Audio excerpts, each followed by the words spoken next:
Hey, hey. I know y'all know this motherfucker, so y'all gotta sing this shit. London, hey, sing this shit. Put it on. Hey, hey, bust it up. What you say? Hey, sing that shit. I'm a I got them mojo deals. We been trapping like what she do? Hey, turn on white with nigga. Chill, I will never sell my. All I really wanna. I was in bed, where the stash at? Cruise the city in a bulletproof Cadillac. Cause I know these niggas had to wear the bag at. Gotta move smarter, gotta move harder. If you try to give me five, what I lay his ass down on my son, on my daughter. I had the Draco with me, Dwayne Carter. A lot of niggas out here playing that ball. I done put my whole arm in the rear man's Carter. And I know I'm probably get a kid for the Carter. Shotty better send it overseas, I bought him. Got a business looking like a leadership model. I got the pick. Slim, all my whips is keyless. Calling up about to get the key to the city of my past. Like, see, put it out of hey, bust it out. What you say? I just hit a lick with the box. Hit it with a stick in the box. Say that shit. I'ma get crazy. I got the mojo pills. We been trapping like crazy. What she do? She said that nigga so. Hey, turn on white, but nigga no. Chill, I won't never sell my soul. All I really wanna know. I've been moving them out. See the women getting got the blues in the boat. To the voice, put the wind in the mouth. Chill, the pilot I'm flying in, I never wanna fly again. I take my chance in traffic. She sucking no dick, no hands with it. I just made her rolling plane like a, hey, I'm a 2020 president candidate. I done put 100 pairs on Zimmerman shit. Been moving real crazy. That's why she pick a trip, shawty come in Chris Cole, cause I pop my shit. Got it out the mud. There's nothing you can tell me. Yeah. Hey, when I had her, oh, she wealthy. Yeah. When I had the coke in the lot, told her about 12 bucks swap. Busting all the gas out the box. I just hit a lick with the box. And then put the stick in the box. Hey, pour the whole down here. I'ma get crazy. What else? I got the mojo deals. We been trapping like crazy. What she do? She suck that nigga so. Got cash out. Hey, turn on white, but nigga no. I will never sell my soul. All I really wanna know. Hey, I motherfucking appreciate y'all. It's been a pleasure.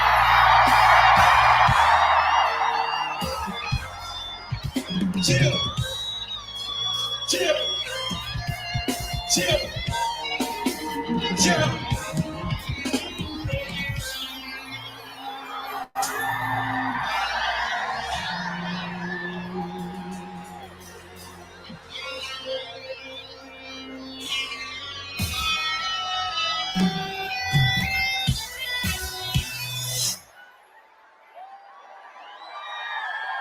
If y'all want to hit a box one more time, make some noise.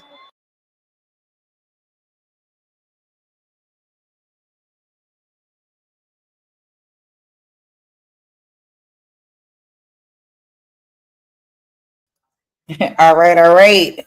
1 second. Peace and love to all the Aboriginal Indigenous Indians. Peace and love to the family, to the FBAs, to everybody. Peace to y'all. Yeah, so pretty much I put different topics initially. There was some things I wanted to touch on, but there's some things going on in popular media that I kind of want to give my commentary on and talk about. Lately, it's been a lot going on in my city, Washington, D.C., as many of you may or may not know. Trump is threatening to impose a federal takeover on D.C. Due to a Doge employee being attacked the other night, or last night rather. So it's been a lot going on. Also, there's been a lot of unaliving in terms of people taking their own life. As you all may or may not be privy to, earlier this year, I lost my cousin to unaliving themselves. So there's been a lot of that as well in the air. I want to talk about Sierra getting her Benin citizenship.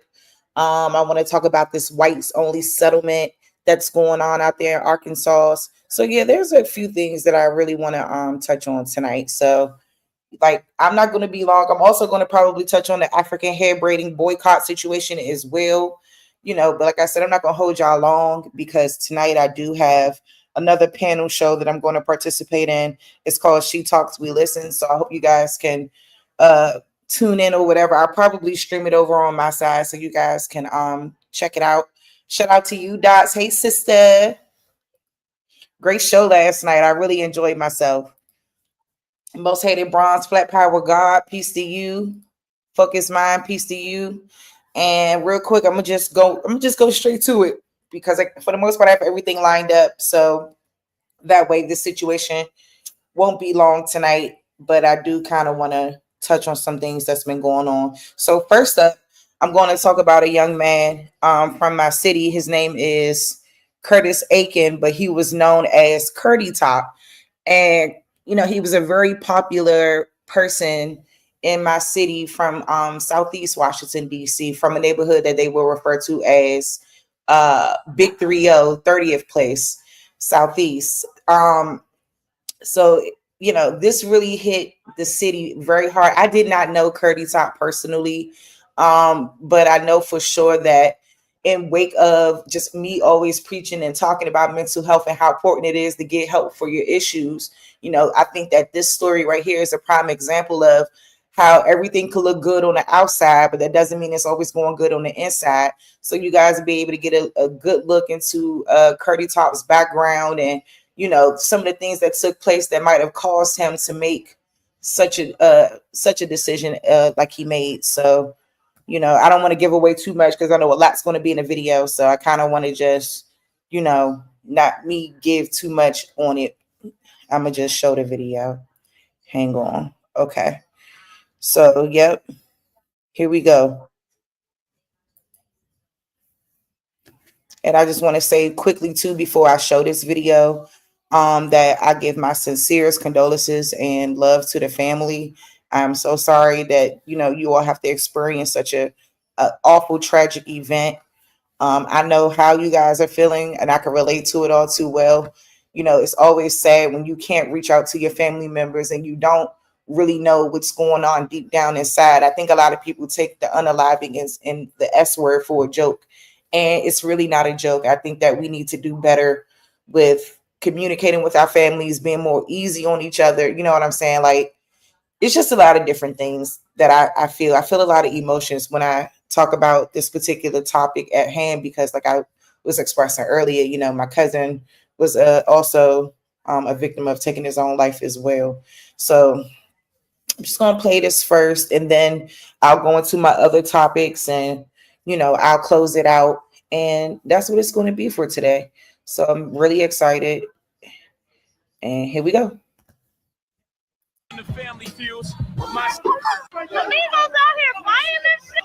Not Quavo, not Quavo, not. look at this like a man. Look. Squad out, man. This is my Lego crew. If you want me to keep it all the way 100, he sell me my. If you want me to keep it all the way 100, this is my gun man, nigga. He in charge of the 50 clips and the 30 clips and the 100 clips. If you want to keep it all the way, we gonna keep it all the way 100, nigga. We might as well keep this shit all the way 100. Giving them the 100 emoji. And the gun emoji. Where they land?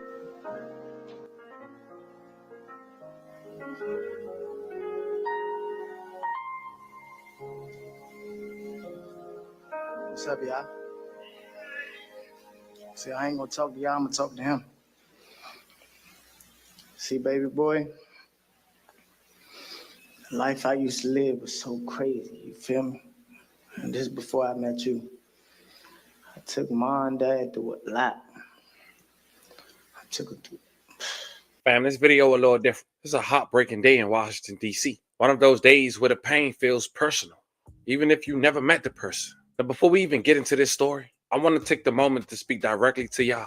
Fam, check on your people. Tell somebody you love them. We never really know what kind of battle somebody is fighting behind the scenes. And today's story is a heavy reminder of that. Just a year ago, a local aspiring rapper faced something no parent should ever have to endure. The unimaginable loss of his own child. The way it happened was so tragic. We'll later get into details. Fast forward to today, and that same father recently took to Instagram trying to hold on, trying to stay strong, and letting the world know he was struggling. But not long after, he went to his son's gravesite, and sadly, that would be his final post. So fam, this video, it's not just about judgment. It's not about headlines. It's about reality. This story about pain, love, loss, and how it's important that we never assume someone is okay just because they look like it on the outside.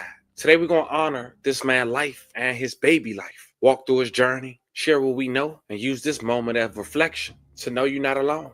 But before we go over this one, I want you guys to remember, I don't give you no angle. I just give you the story. So with that being said, make sure you like, comment, and subscribe. We'll jump right to it. Fam, today we visiting 30th Street in Southeast DC, a neighborhood that's referenced to as Big 3-0. From that neighborhood was a man named Kurt, also went by the rap stage name as Big Boss Donna. Hey, y'all know my little situation though, right? Shit fucked. Yeah. I ain't got no wars or nothing. I'm fresh out, man. I ain't got no wars, man. I can do me. Got leg in the mouth. But yeah, I'm supposed to be legend, man. I ain't doing too much.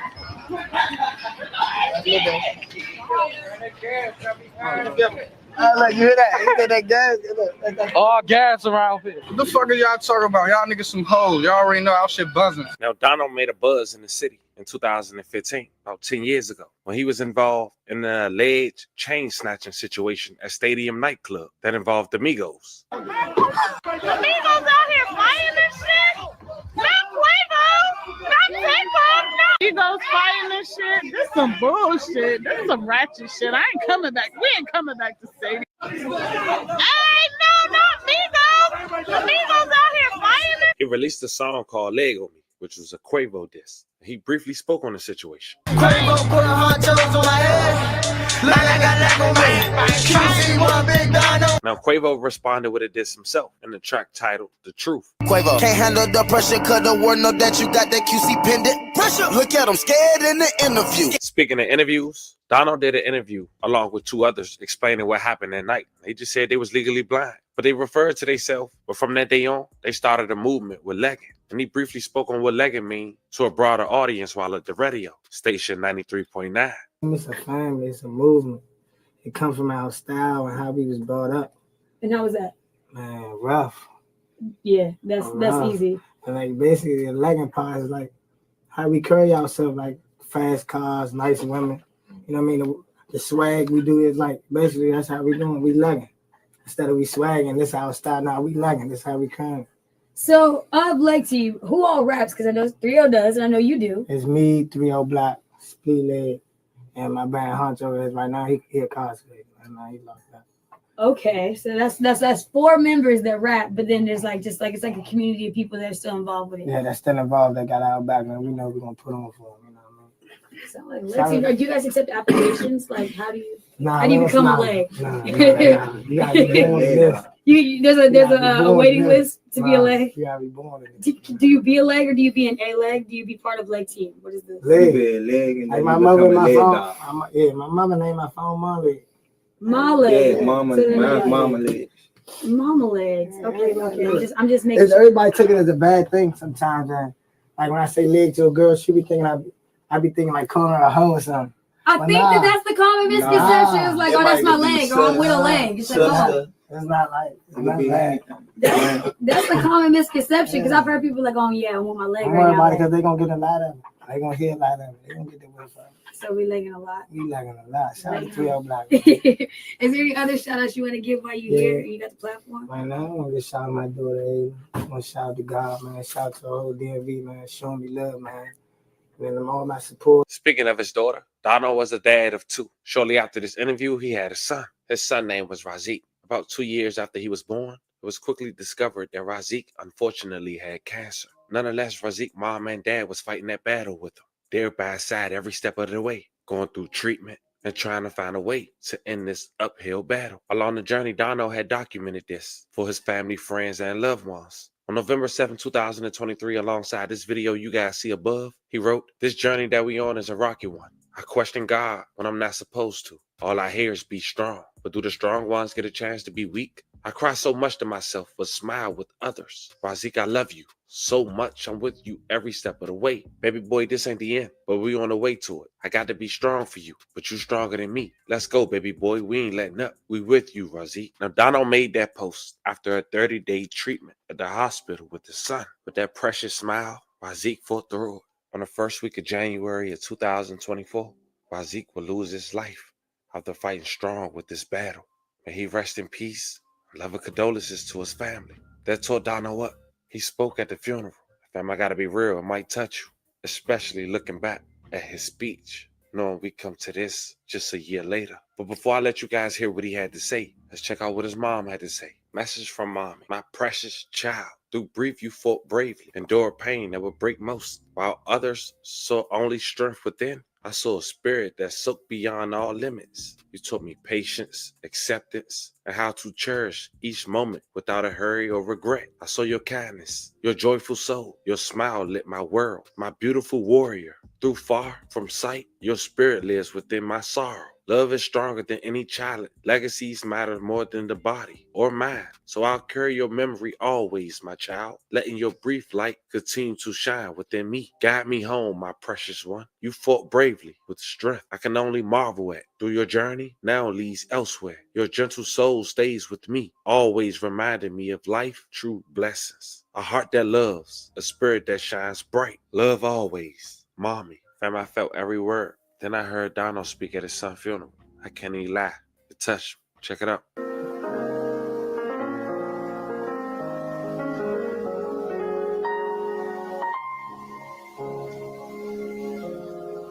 What's up, y'all? See, I ain't gonna talk to y'all, I'm gonna talk to him. See, baby boy, the life I used to live was so crazy, you feel me? And this is before I met you. I took mom and dad through a lot. I took it through, I'm talking about before, like during my teens all the way on up. I had a daughter. Everybody thought that was gonna work. That ain't even work. But when I met you, Sierra said, "You got a son." I'm like, "No, I don't." She sent me a picture of you. I'm like, hold up. Oh, he looked too like me. Oh, moving too fast. Hold up. So I sent it to my mother. My mother said, "You so stupid." I'm like, So I met up with Sierra to take the test. And when I took the test, and not even before the test part, when she rolled that back window down, you was sitting right there, and he looked at me. And he reached up, and I'm like, "You don't even know who I am." But he looked at me so like with a look in his eyes, like I know I was waiting on you. I'm like, "Yeah, this mine. Go ahead and swab the mouth." Mind you, from that, I started getting them every weekend. And I started getting them every week. And then he just end up being with me.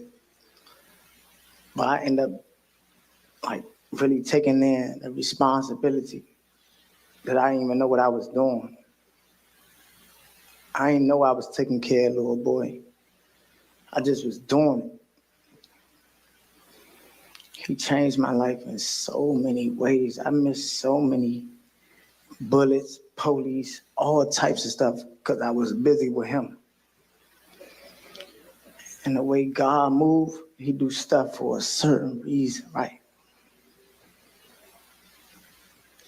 I'm so happy that God put you in my life, man. Because I would have been around so many situations if I wasn't busy with you, man. With that being said, baby boy, I want to say I love you and thank you, man, for coming into this world to guide me the right way, man. Because if it weren't for you, I would have been gone. I don't know why God took you away from me, though, but I know why he put you in his life, though. It's hard with me sitting right here talking to you like this, because I don't know how I'm going to go on. Boy, I'm going to try my best to put a smile on your face every day, Razik. I love you. Your daddy, man.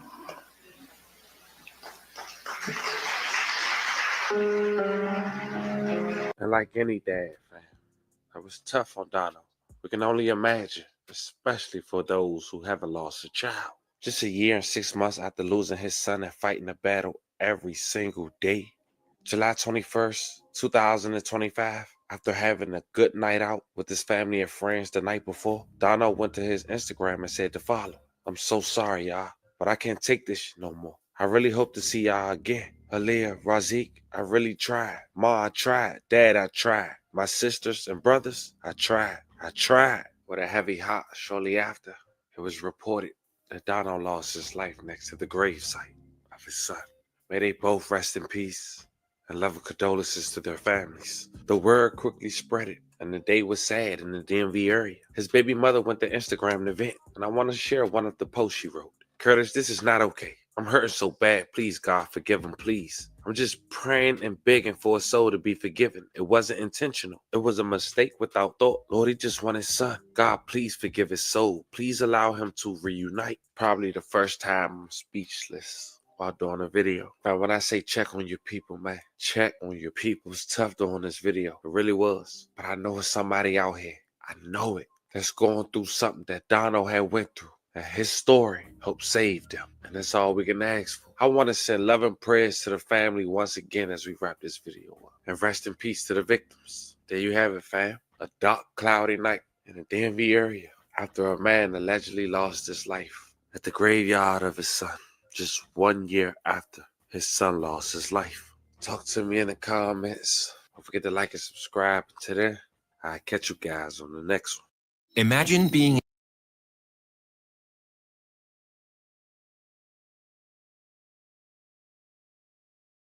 Rest in peace to Big Donna. Shout out to his family. And once again, like I said, I send my love and condolences out to his entire family, his neighborhood, the people who loved him. You know, I just wanted to start off with this kind of just to get the ball rolling on some things and just kind of remind people, like I said, about how important it is to check on your loved ones, check on yourself. You know what I'm saying? And if something's going on, man, like just try your best to seek out the help that you need, because I know a lot of times it could be hard, and it's definitely something that's not easy for people to do, especially people within our community. You know, we don't really fare well with like mental health and doctors and different things like that. Hold on, y'all.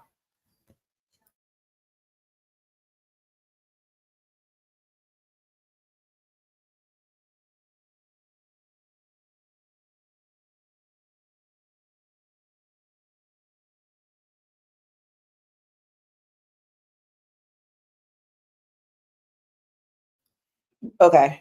So I know how we are when it comes down to mental health and things like that. But I think in the world that we live in today, I think it's just really, really important that we do our best to seek help for the things that we may be dealing with on the inside. You know what I'm saying? So rest in peace to him. You know, I hate that, you know, that decision had to be made or whatever, you know, but I mean, sorry, y'all, I'm a little teary-eyed because every time I see it, you know, it really hurts me, especially when I see what he had to say at his son's service. You know, that video went viral in the DMV. And I remember seeing it when it, you know, when it hit my timeline and my feed, and, you know, it just brought tears to my eyes, you know. And I think that this situation really touched me, like I said, because of, you know, dealing with suicide in my family as well. So, you know, we just gotta be mindful and just always continue to check on your family, check on your friends, check on yourself. You know what I'm saying? Because that's what's important. So let me move right along. And okay, let's go here. So, like I was telling y'all earlier, you know what I'm saying? There has been some threats going on from President Trump in terms of, well, what they like to refer to as threats. in regard to DC and the ongoing violence and things like that that's taking place. The other night, I believe it was a member of Doge, or a former member of Doge, was violently attacked. I think the one that they call Big Balls.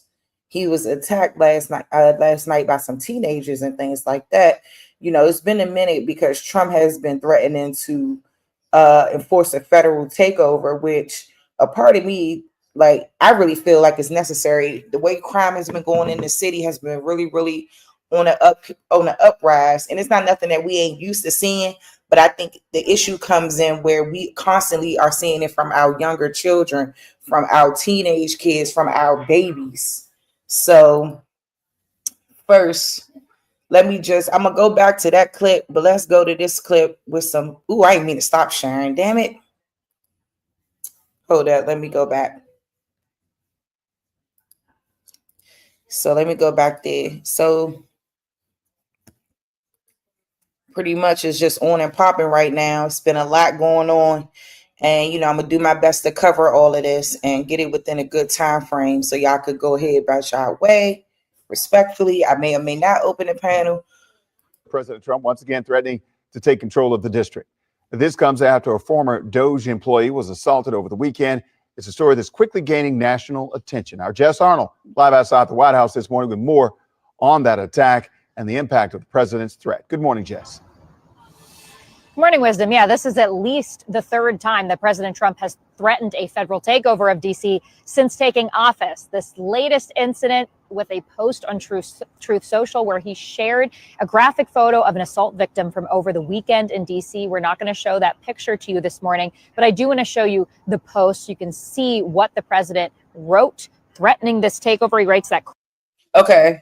Dang, I was gonna try. Crime in DC. I was gonna try to read it. Let me see. It says crime in Washington, D.C. is totally out of control. Local youths and gang members, some only 14, 15, and 16 years old, are randomly attacking, mugging, maiming, and shooting innocent citizens at the same time, knowing that they will almost be immediately released. They are not afraid of law enforcement because they know nothing ever happens to them, but it's going to happen now. The law in DC must be changed to persecute these minors as adults and lock them up for a long time, started at the age of 14. The most recent victim was beaten mercilessly by local thugs. Washington, D.C. must be safe, clean, and beautiful for all Americans, and importantly for the world to see. If D.C. doesn't get its act together and quickly, we will have no choice but to take federal control of the city and run the city how it should be run and put these criminals on notice that they're not going to get away with it anymore.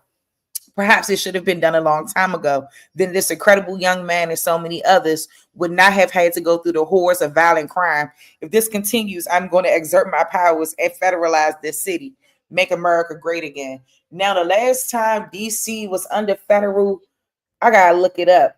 But I know it was a point in time where DC was under federal control for a minute. And I'll look that up and pull that up on the screen in a minute. But that's what Trump had to say, but I'm gonna let the video keep playing. Is totally out of control, saying, quote, local youths are randomly attacking people. He references that assault I mentioned of a former Doge employee, which MPD confirms was part of an attempted unarmed carjacking from Sunday. So here's what the president said yesterday. Either they're going to straighten their act out in terms of government and in terms of protection, or we're going to have to federalize and run it the way it's supposed to be run. DC police say they arrested two 15-year-olds who were part of a group of 10 that attacked the victim and his girlfriend. The mayor declined to comment on the president's latest threat, but in the past has said that DC has to fight to prevent a federal takeover. Yesterday, we also saw multiple national night out events throughout DC where police continue to share that crime is down. Newly minted and Trump-appointed U.S. Attorney for D.C., Jeanine Pirro, contradicted the president at these events, too. Let me say this. Crime is going down in D.C. It's going down in D.C. because of you.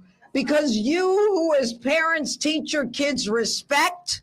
Because of law enforcement who make sure that they follow cases until they're solved. Families who attended National Night Out had some thoughts on both crime and the president's suggested takeover. I think it's important that we uplift those children and focus on why this is happening. You know, maybe we need to implement more programs. Maybe Trump needs to implement more programs and focus on that in the city instead of all these other things that don't really matter. Now, if President Trump wants to officially take over D.C., first Congress would have to repeal the Home Rule Act, which has been in place for decades. From the White House, Jess Arnold, WUSA 9. Oh, you're taking a live look at the White House, where President Trump once again threatening. All right, so for those of you all who may not be familiar with Home Rule was put in place back in, I want to say, the 70s, DC Home Rule, because there was a point in time where DC did not have full control over its affairs. So I want to say that happened in, like, I know it happened in the 1970s, but it basically was an act that pretty much granted the mayor, who granted us an ability to elect the mayor and elect like a city council, and basically being allowed to establish a local government. And this same Home Rule Act pretty much gave DC residents more control over the local affairs. So, you know, Congress does have power within this Home Rule Act, though. So Congress just pretty much, they retain the power to override like our local legislation. And DC to this day still lacks full representation in Congress. So we're one of those states that don't, I mean, not states, excuse me, y'all. We are one of those cities that is not a state, and we do not have full representation in Congress. So that's just pretty much like the overlay of what the Home Rule Act is and why this is, you know, taking headlines right now in terms of everything that's been going on in light of the guy they call Big Balls getting attacked by local DC teenagers.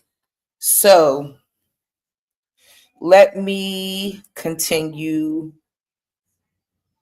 Hold up, let me see if I got another. Oh yeah, okay, I got another video too, because he's also threatening to deploy the National Guard in DC as well. Now, the last time I remember the National Guard being deployed, that was back in like the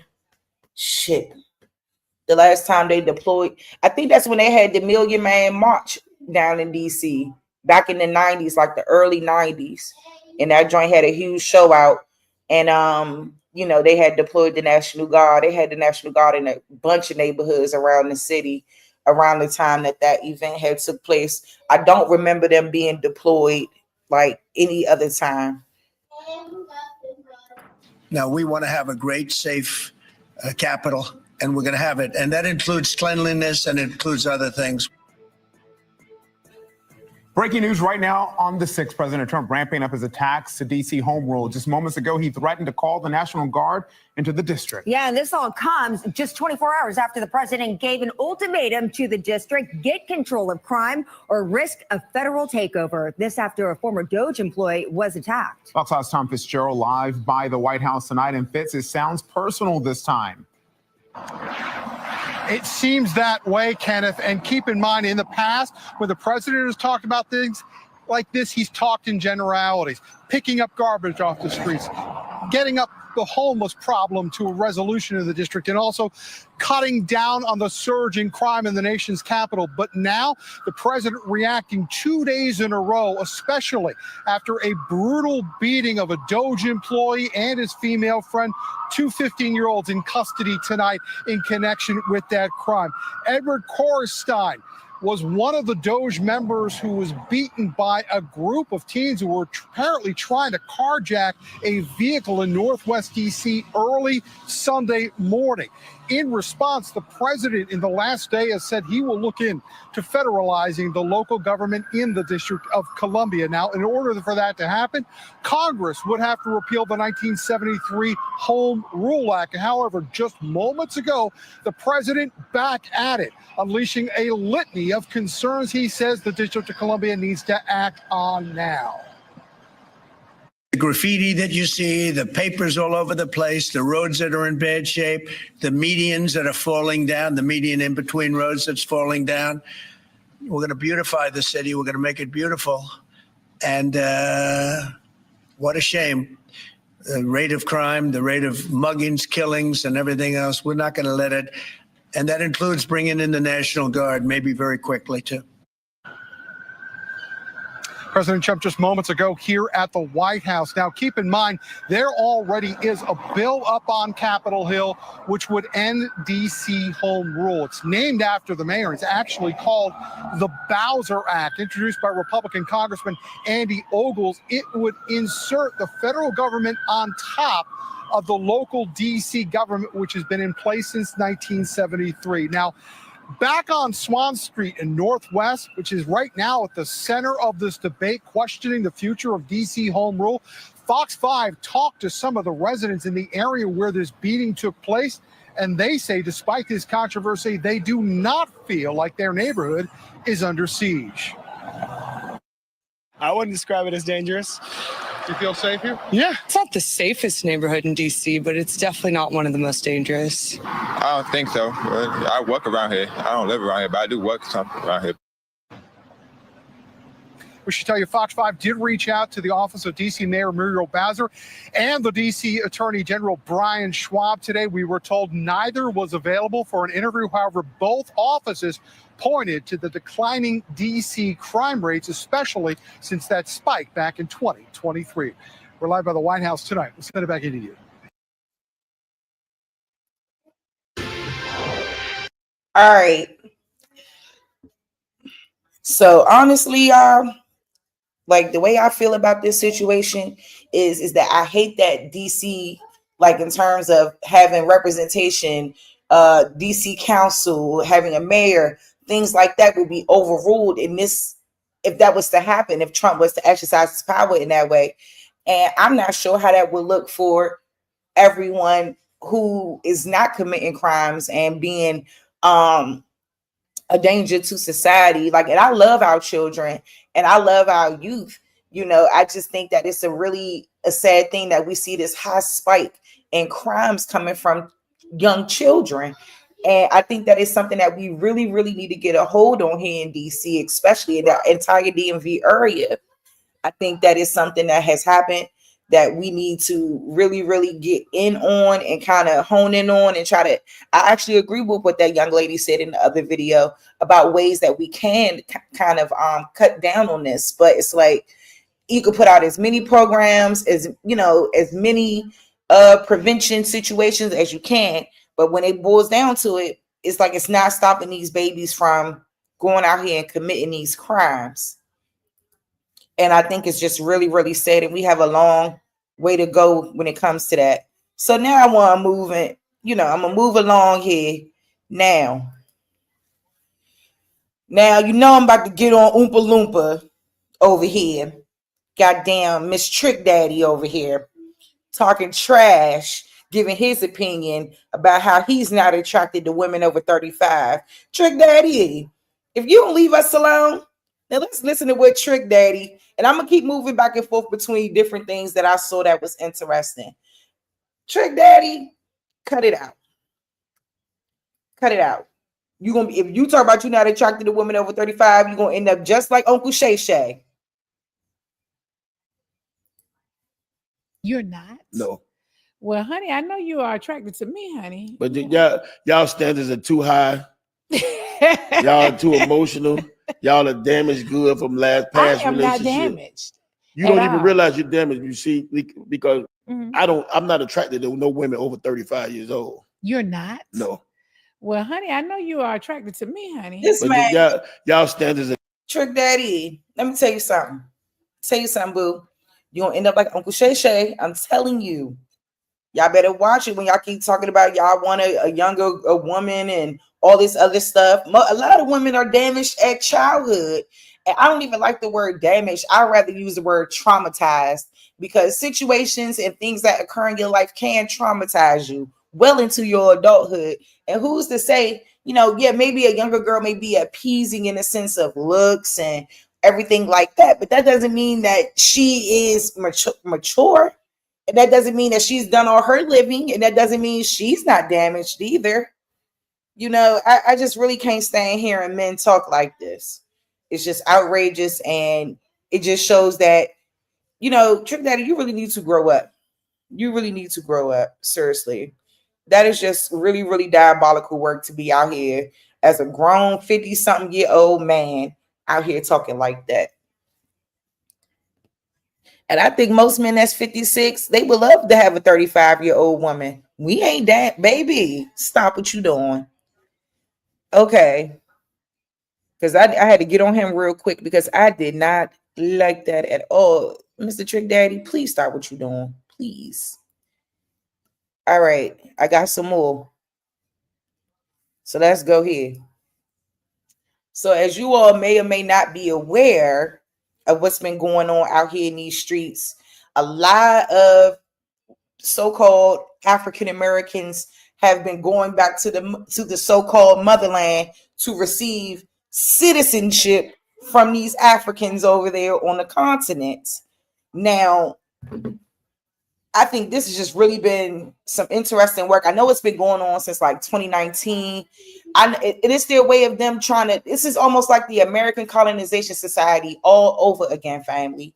And this is the type of stuff that our people are participating in without even realizing what they're doing.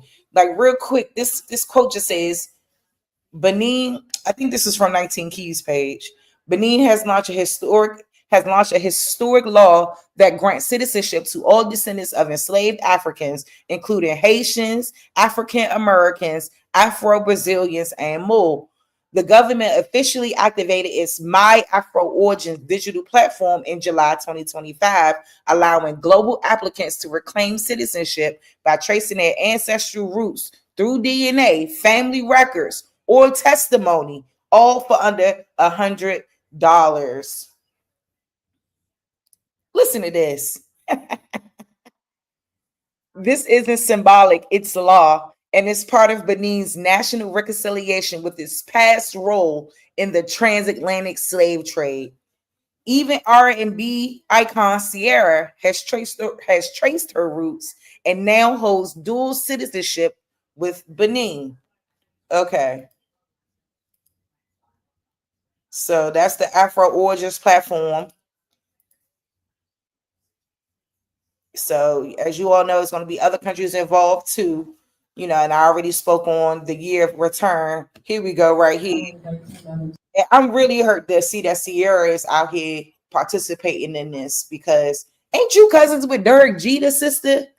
I don't understand. And I feel like people know how we feel about Sierra, that we love Sierra, and she is one of those, I know, icons for my generation in particular. And I just want to know, what roots did she trace to Benin? Sierra to get her certificate of nationality.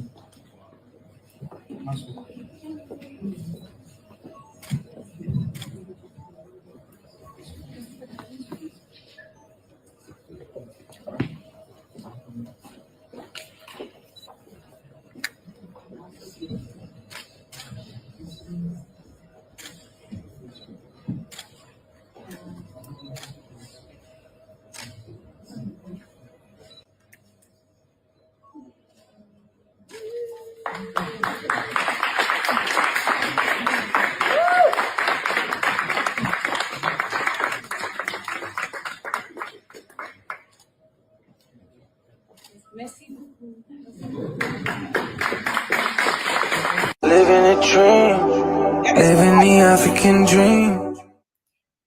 That is a hot mess. Now let me see. I know that I did find a clip that she had spoke a few words in regards to that. Okay, let me see. There we go. Let me share it right here. To be here with you all. I feel incredibly proud to also be a part of the importance of this moment and what it means. The significance of this moment is so special, so powerful, and I feel inspired. So I just want to come to the microphone. I cannot come all the way here and not say something in this moment. I just want to say again, thank you so much to every person in this room that made this happen. You never know what something special is going to be like until it happens. And I'm a little emotional on the inside, and I was sitting there thinking about, wow, how cool this is. How cool my daughters will see mommy in this moment, and also my sons too, and my husband. See, now my eyes are starting to water. So I just wanted again to say thank you guys so much. Beautiful certificate. Y'all like I feel incredibly proud. But I do, and you know, here go her pictures and everything.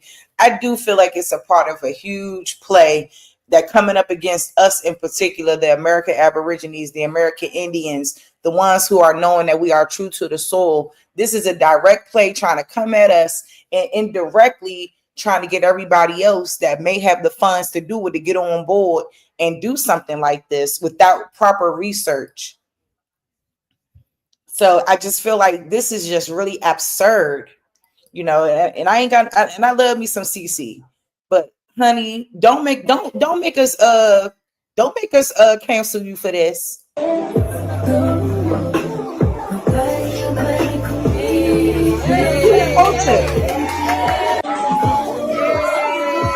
All right, let me mute that because I don't got time for them trying to dox me for that song playing her new song.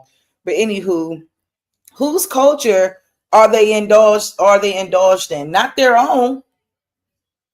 Not their own. That's Black American culture. They doing our culture, our moves. This is nasty work. I'll never ever get on board with anybody accepting this, trying to get people to, like I said, this is giving American Colonization Society all over again. It's giving Marcus Garvey tease, and I'm not here for this. I'm not here for this.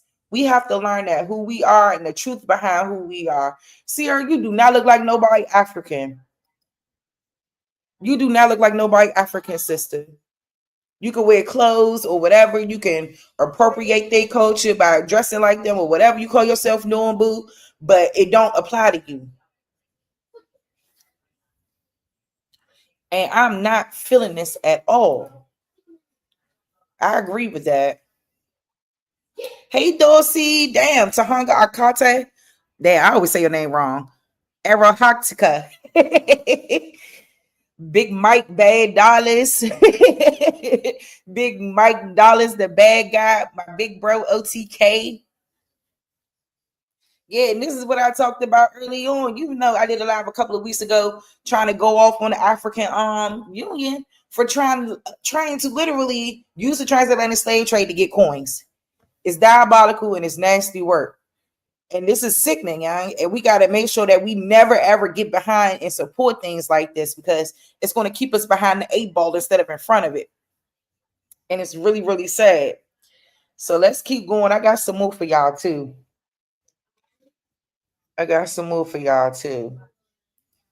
On some stuff that I've been hearing about out here in these streets. All right. Here we go. Hold up. Let's move on from Sierra. A group of white supremacists has founded a 160-acre settlement in the Ozark Hills for white people only, and it's called Return to the Land. It was set up in 2023 by 2 men named Eric Orwell and Peter Cesare, and it explicitly bans Jewish people, LGBTQ individuals, and anyone who isn't a white Christian of European descent. In this case, it turns out Jews are not considered white after all. Now, this white-only town is vetting members through interviews and ancestry screening, and only those who can prove European roots are allowed in. Right now, about 40 people live there full-time, but hundreds more around the world have already paid for membership. And once accepted, members can buy land, but instead of traditional deeds, they're sold LLC shares tied to private plots. The group claims that this loophole lets them bypass civil rights housing laws. Well, joining us now is Gerard Filiti. He's a senior counsel at the Lawfare Project. So can a community like this legally use LLC shares in a private members association to avoid civil rights housing laws? Are they going to be able to get away with this in modern America? It's very unlikely that they will be able to get away with this in modern America, precisely because this runs afoul of anti-discrimination laws, federal anti-discrimination laws, and potentially state ones as well. Now, you can have a private organization that does discriminate. As unsavory as and disgusting as that may be, in America, you can associate with people whom you choose. But when you're holding yourself out to the public, when you're opening yourself up for a membership, and especially when you are constructing or selling housing, then you have to comply by anti-discrimination laws. And that means that you can't limit who you sell to, even if they're trying to structure this in a clever manner. Yeah, they always say that they're not allowed to do it, but yet we see so many cases that it's always happening. Even if it's not on this massive of a scale, it still happens every day. And what I think about this is that I'm not saying, now how can I put this? I think that we need to follow suit. We ain't got to put that type of title on it. It ain't got to be all of that. But I do think it got to be a point to where we get back to our land and get back to what's ours and build our stuff back up. I think that's what we need to do. Now, I'll never agree with nobody being discriminatory against other groups and things like that. Never. But there is something that, I think that we could probably learn from in terms of making moves the way we need to make them. Like I say, just not on that scale. Like they doing too much. Like this is just giving racism all the way to the T. So this is a video real quick, just goes a little bit inside of that joint.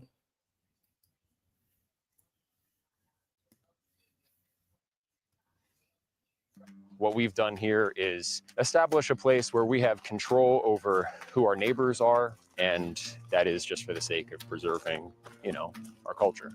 And that culture, effectively, we're saying this is a white culture, a whites-only place. White American culture.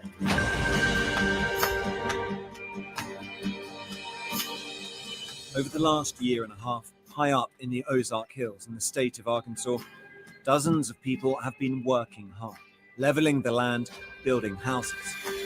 They call it an intentional community based around shared ancestry, a long-winded way of saying something really quite simple.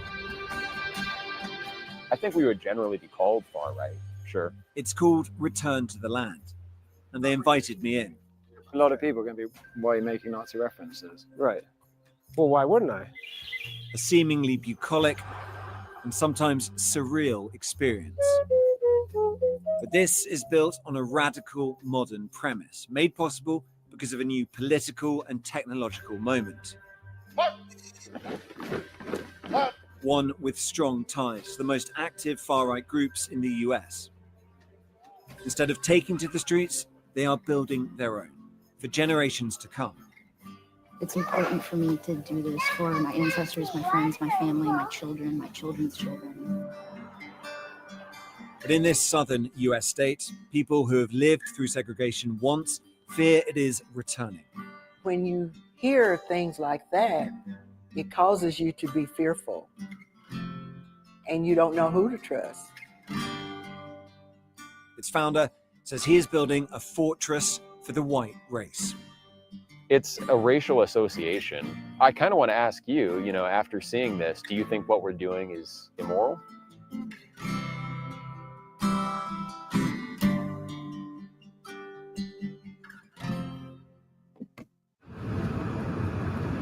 Arkansas, in the southern United States.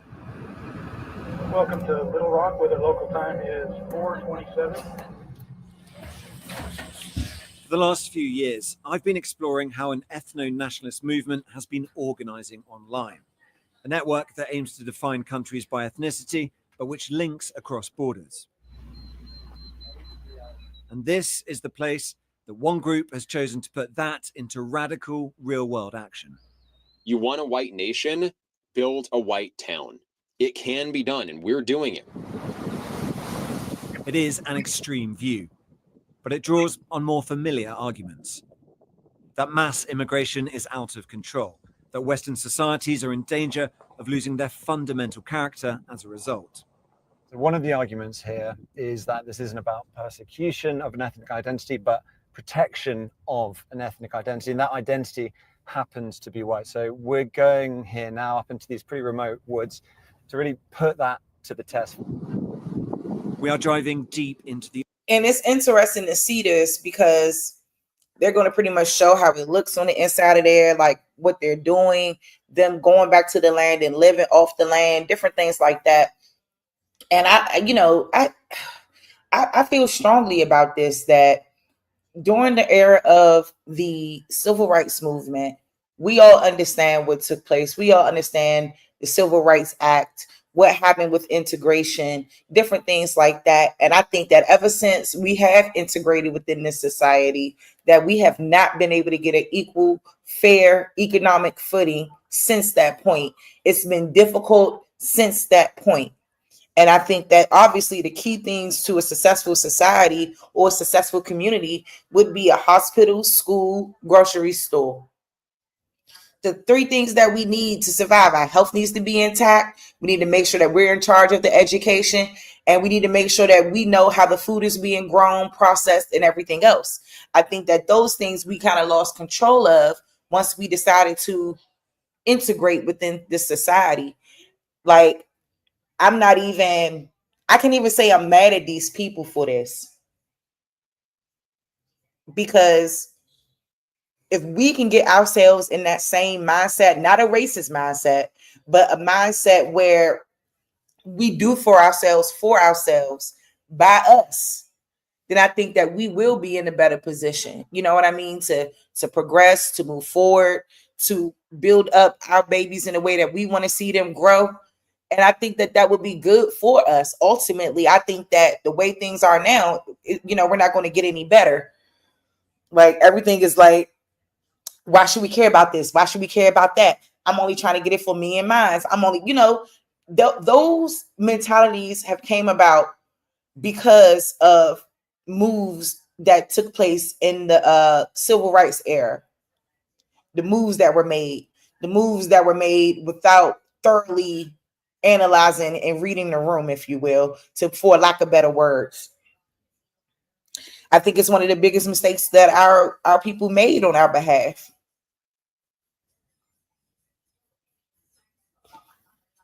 And I hope that everybody can understand, like, just even seeing an example of this is like, it's very interesting. This is going to be the retreat after they have caused chaos in our community. Their regroup there, aka home base, is a chess moves for the racists. Hey, Lady Spade. And I don't disagree. Hey, Copper Goddess. I just think it's really something. It's very interesting to me. You know what I mean? I wish that this was something that we would have been on top of in terms of bringing ourselves back. It's interesting too, like the requirements that they have for it, DNA ancestry and all of these different things. Like it's sort of like the basis of being able to prove that you are a pure white European that would allow you access into this type of dynamic here.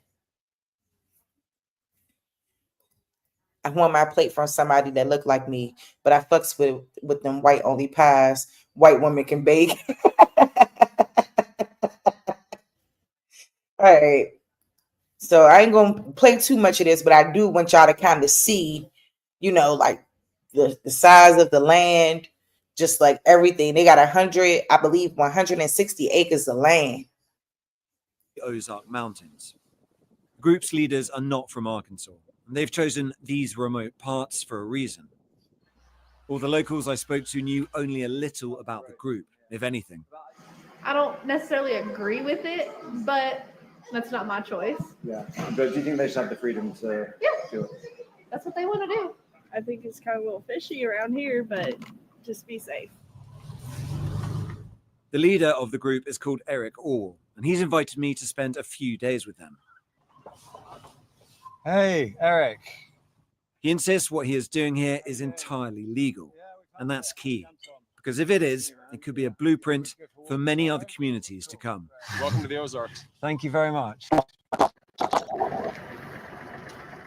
What we've done here is establish a place where we have control over who our neighbors are And that is just for the sake of preserving, our culture. And that culture, effectively, we're saying this is a white culture, a whites only place. White American culture. Yeah, not just white, but white American. But what this sounds like is bringing back segregation. Is that a fair assessment? Well, I mean, it's free association. So we're not trying to keep other people down. This is a small settlement in the middle of the Ozarks. But they are being kept out. You don't let everyone into your home. 160 acres taking shape, forest cleared, roads laid, cabins built. Around 40 people live here. Hundreds more from across the world have paid to be members. And I'm intrigued to find out what motivates people to give up their old lives for this. We met here. Oh, you met here? Okay, so you came here. I met her on like day 3. So. Yeah. Oh my God, what a story. It beats Tinder, doesn't it? Like, Yeah, right? David and Caitlin not only met here, they got married last month. And they wouldn't be here without social media. Somebody had posted a video of Eric. Yeah. I saw videos of them actually building stuff on the land. I was like, oh man, I gotta come check this out. And I figure if there's nothing else like this in the country, like it should at least exist. Yeah. Like, do people really think that we should never be able to choose our neighbors? It wouldn't be controversial for any other racial group to do the same thing. I think it'd be quite controversial. Well, if you don't have rules against it, then, anyone of any race can come and be your neighbor. And they're watching the news, which is telling you that white people are, the cause of all your problems and all the ills of society. And suddenly, your children are much less safe because there's a lot of violence, anti-white violence happening to white people and white children. And so specifically sort of motivated by racism against white people. What sort of things the heavens are about to... Yeah. I'd like to continue talking, but the rain starts and it comes down hard. The residents shelter in their cabins and night falls. The next morning.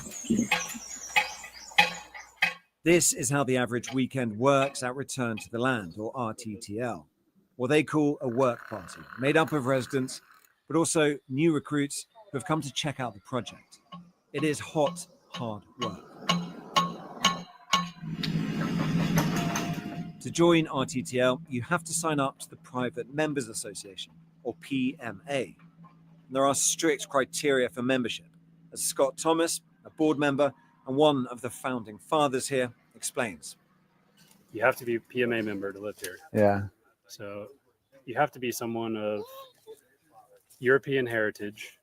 The group's logo, based on a Nordic rune, draws on that heritage. It is the PMA that the group believes makes this all legal. Once members have been vetted on ethnicity and other grounds, they can buy shares in the Limited Liability Company, or LLC. Those shares translate to acres of land that they can build on. Peter Seri is the brains behind the legal side of things. Civil Rights Act is there for a reason, and this is a way around it. Yeah. Do you think it'll survive contact with the legal system, the courts, if it came to that?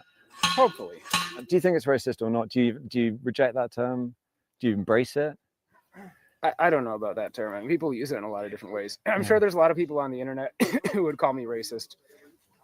I don't really know or care whether that term applies to me or not. Maybe. Scott, what do you think? Yeah, I almost don't know what racist means anymore. Like it's a prejudice towards someone who's from a different ethnicity. Well, actually, put a 1 in the chat if y'all think what they doing is racist. Put a 2 if you don't think it's racist.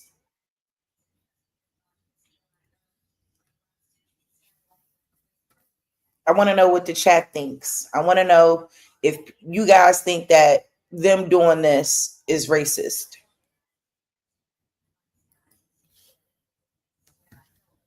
modern definition of racism, according to critical race theory, all white people are racist automatically. A lot of this is reaction to left-wing identity politics, critical race theory, and movements like Black Lives Matter. And fundamentally, this is identity politics, but white identity politics. And what they're building here is a safe space for people of European ancestry. It's exclusionary. It's sort of an attempt at segregation. Right. Is that fair? Probably. While the men labour at the roadside, the women of Return to the Land are at work too, looking after the 6 children who live and are homeschooled here full time. And they're preparing food for the weekly community dinner. The theme tonight, colonial. I don't know, dinner's really important. I like feeding people, so I didn't want to put this off any longer than I already had. Back in the day, when So they said that it was funded through a private members association through a LLC. This is right in Arkansas. They said that through the LLC, people are allowed to get shares and able to invest in the certain parts and certain acres of the land, which in total they have 160 acres. So this is funded through their organization or their entity called the Return to the Land.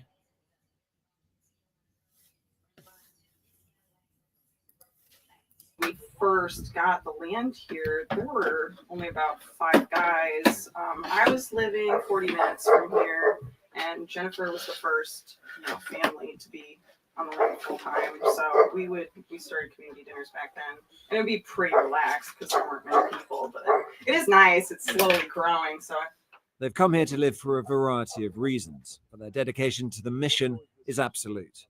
My name's Nikki, N-I-K-I. I'm 32. Cool. I'm a lady. My name's Allison, A-L-I-S-O-N. I'm 29. Right. And Caitlin, C-A-I-T-L-I-N. I'm 31. I think people just have a large misunderstanding of what's happening here. Yeah? Yeah. What's the biggest misunderstanding? Well, that we hate everyone else. yeah, it's not Yeah. about that.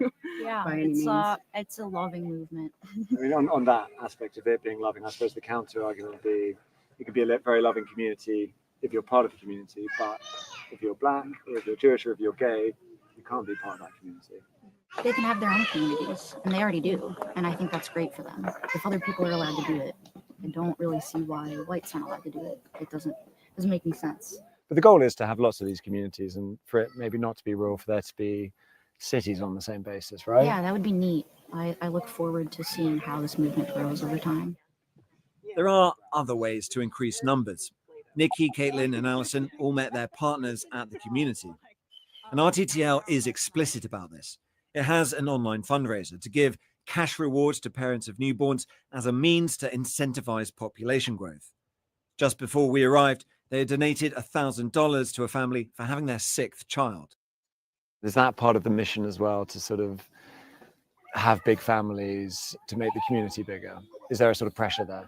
I don't think so. I don't feel particularly myself, I don't feel any pressure to have a big family. I think there's a kind of expectation here that you do want to, as part of helping grow this thing, that you're going to have kids.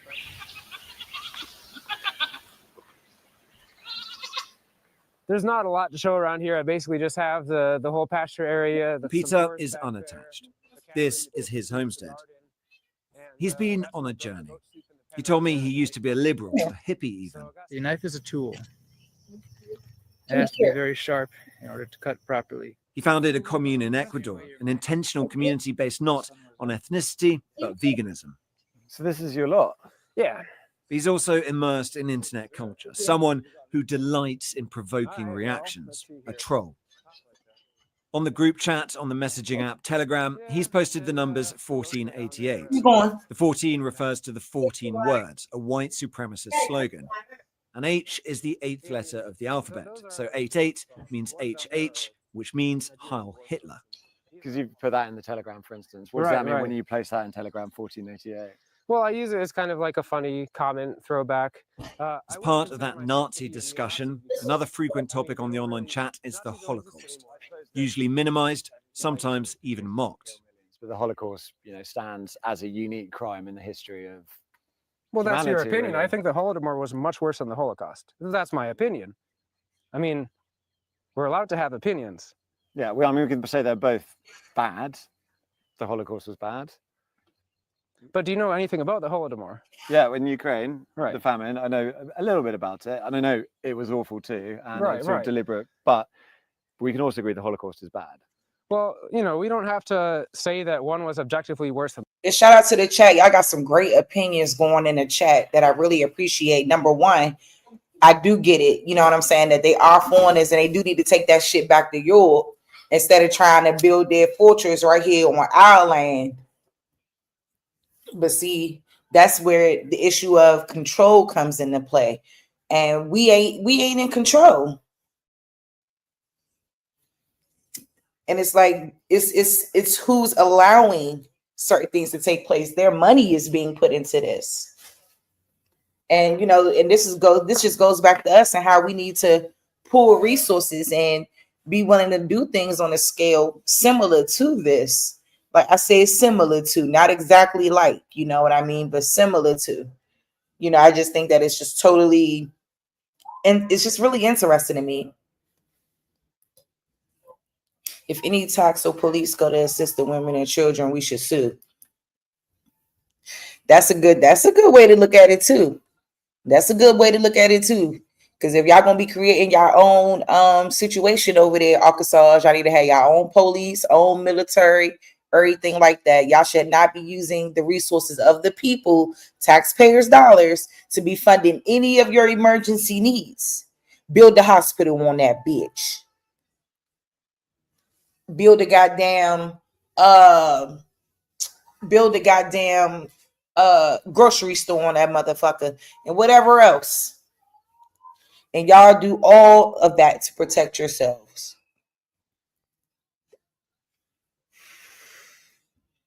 I think it's interesting to me. I really do think it's interesting. I do. And it got my mind, got my tin hat tingling, all kinds of things around the types of moves that our people need to be thinking more into the future about in ways that we can make things shake for us, because the way we living now ain't really working for us either. At the same time, hold up, y'all. So I'm gonna come back to this. I want to go over to this little crazy thing.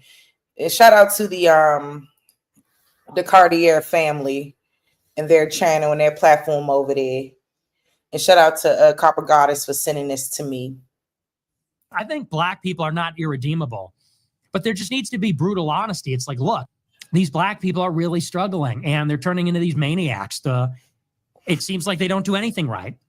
They're obnoxious, they're rude, they're inconsiderate, aggressive, cruel. And, you know, look, nobody hates Black people for being Black. If there are people like that, I think that's exceedingly rare. And I don't consider myself one of them. The reason that people have negative attitudes about Black people is because most people's interactions with Black people are negative.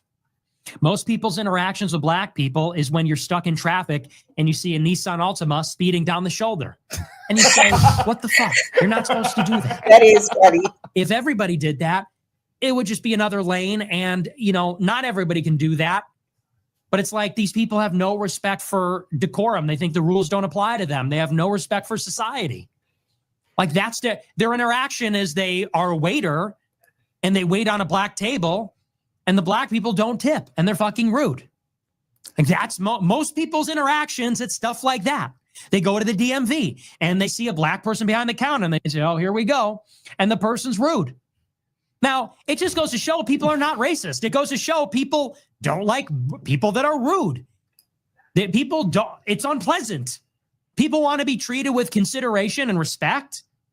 And it is true that Black people are, in this day and age, unfortunately, seem to have very low moral character. It's not even just the violence, although the violence is pretty striking.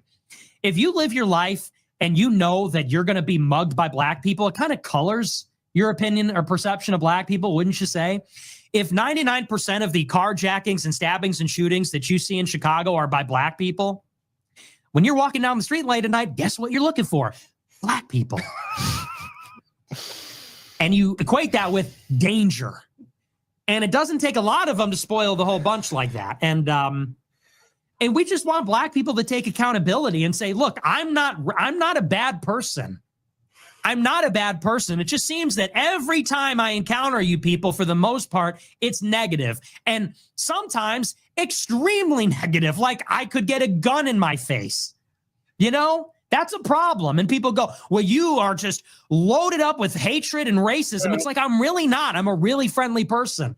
I'm a really polite, friendly person. I give everybody a chance. But if I'm someplace and I see some black person walking in with their pants sagging and they can't articulate what their problem is or what they need, and they're rude and they're aggressive, and I'm in fear for my life, like, yeah, I have a problem with all of that.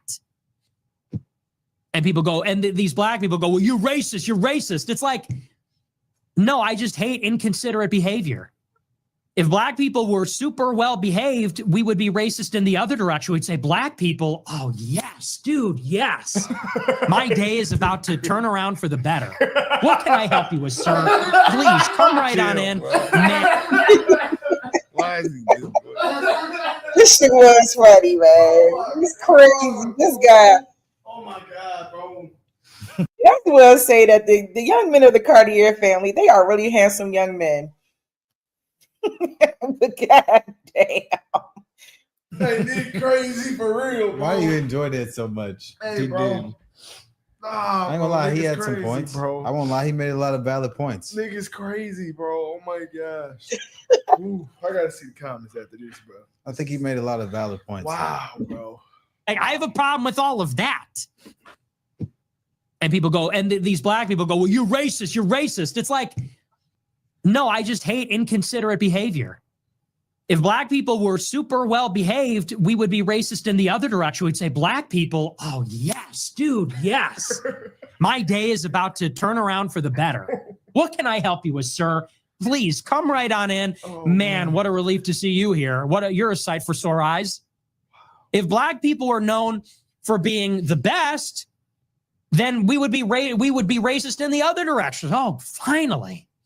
So yeah, that really bothers me. It just bothers me in this damn ass city, because that's all it is in Chicago, is just these black people who can never take accountability. It's always somebody else's fault. That's a good point he ended on right there. To a lot of black people, it is always somebody else's fault. I would say, this is what I'll say. Okay, click that. Go click that tweet. She's black. Click this tweet. Click the tweet. Yes, this is what I was getting ready to say. There's two different races of black people here. We have regular black people, like us here, and then we have Gus. And he described. They said it's two different types of black people. You got so-called normal black people, and then you got N-words, flat out. And this, first of all, Nick Fuentes, boy, you is diabolical, boy. Diabolical.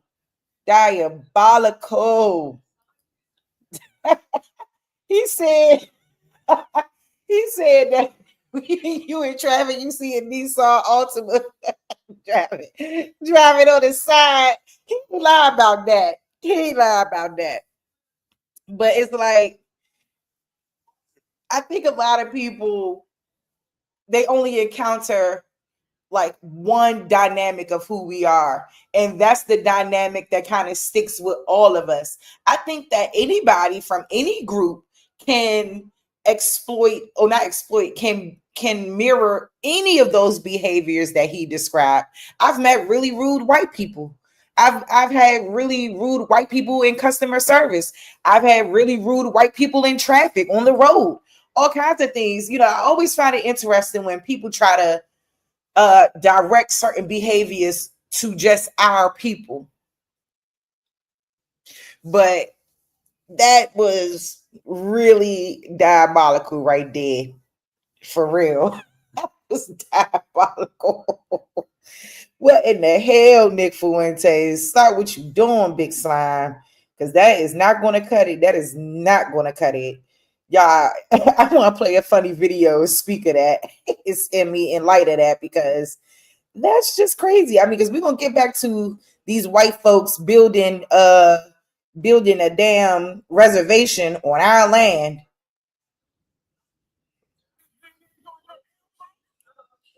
we're gonna get back to that. But I want to show y'all this too, because this is really, really funny. Just so we can kind of lighten the mood. But I bring all this stuff up to point out just how people really think. And then I feel like in some aspects, a lot of these things could be true about what we be doing. But a lot of stuff got to change with how we behave ourselves as well. But like, I mean, to say, like, to put all of us in a category of a monolith as if it's all of us or whatever. Like, yeah, you may have encountered some things, but I feel like we've encountered some shit on y'all end too. It ain't just us acting up or whatever y'all want to codify that as. Absolutely not. Absolutely not. So give me 1 second, y'all. Give me 1 second. But I love y'all. Thank y'all so much for rocking with us, sister. Lady Spade, my big mama, Sister Freedom, Nisha, motherfucking none of your business. Hey girl, engine number 9. Everybody, man. Tahonga. Shout out to everybody. Higher Source Healing.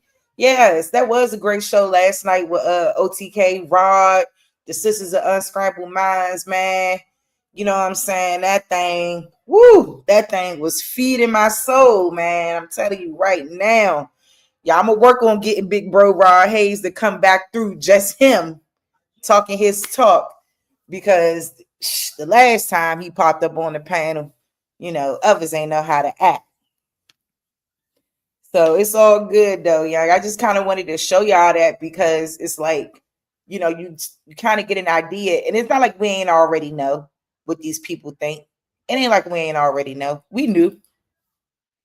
But it's just now, you know what I'm saying, it's getting on a bigger stage and on a bigger scale, where you see, and that's why I was showing y'all everything that was going on in DC with our young Black children, so-called Black kids committing crimes. And, you know, and people really feel like now in this age and in this day and time that they can speak on this, and we don't make it any better when a few of us is acting against the grain, or what they would call against the grain, or acting outside of what they would consider behaved or whatever. You know, it's really something.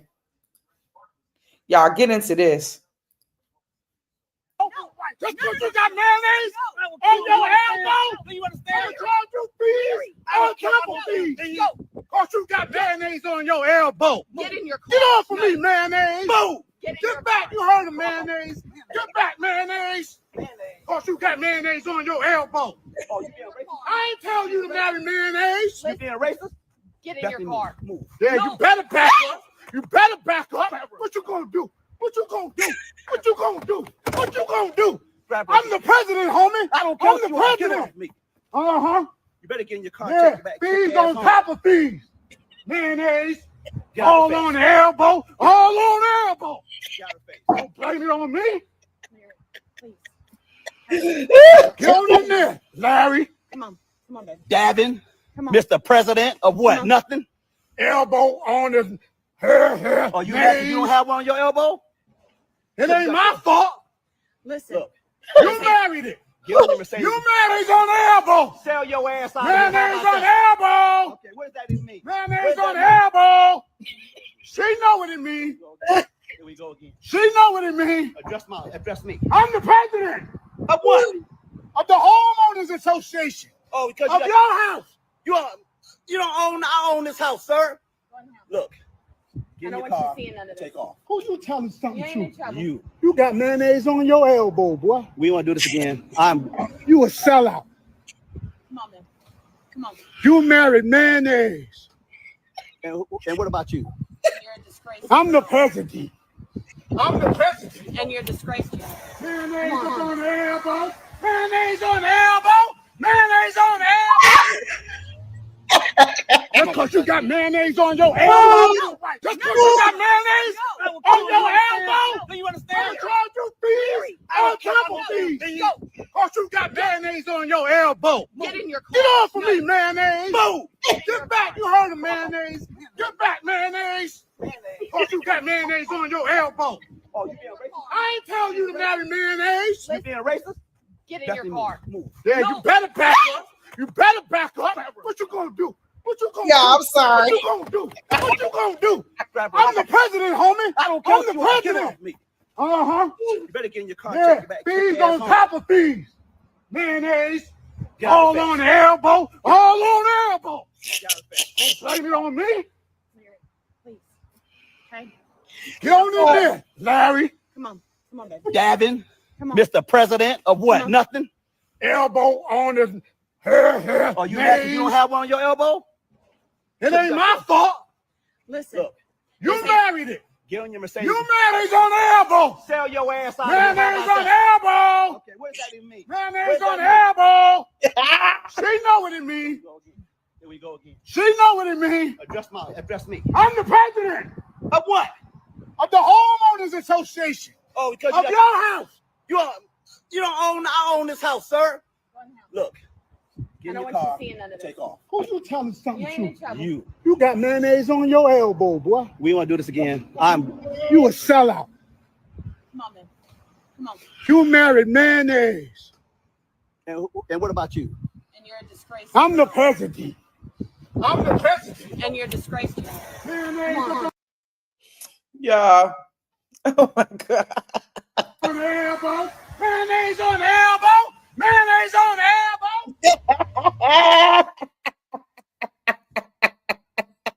Oh my God. Yeah, every time I see that video, I died laughing. That shit is so freaking funny. How we cut up sometimes. Oh my God, that was hilarious. You got mayonnaise on your elbow. You got mayonnaise on your elbow. You heard me, mayonnaise. I showed that thing to my grandmother, y'all. She was crying. I said, ooh, we be cutting up, honey. We be cutting up real bad. Okay, let me get back to what we was talking about. Oh my God, that was hilarious. Okay, let me go back. Where did it go? Because I think this was all of what I had. Where did it go? I know I had the video up. No, not that. My bad, y'all. Hold up.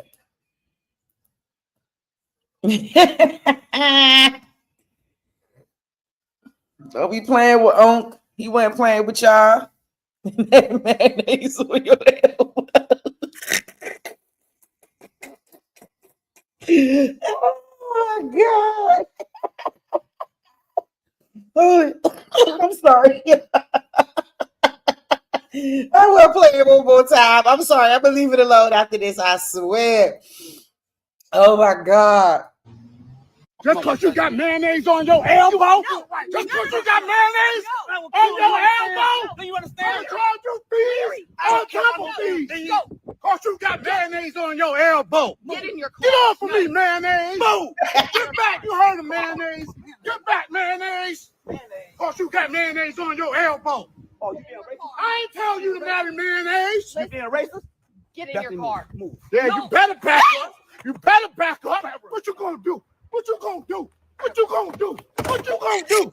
I'm the president, homie. I don't care I'm what the you want. Get president. off me. Uh-huh. You better get in your car. Yeah, Take it back. fees Take your ass on home. top of fees. Mayonnaise. Get out All the on the elbow. All on the elbow. Don't blame it Oh, on me. whatever. Please. Okay. Get on in there, Larry. Come on. Hey. Davin, Come on. Mr. President of what? Come on. Nothing?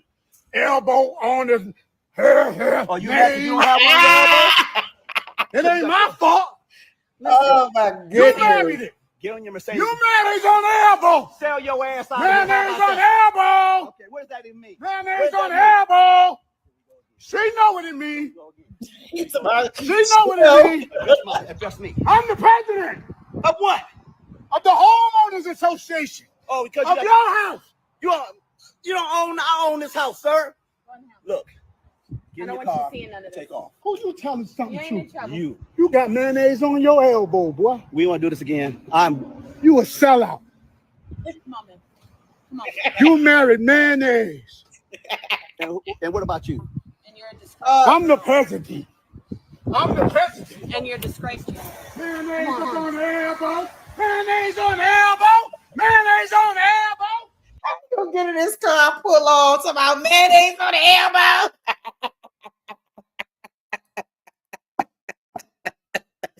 I'm sorry, y'all.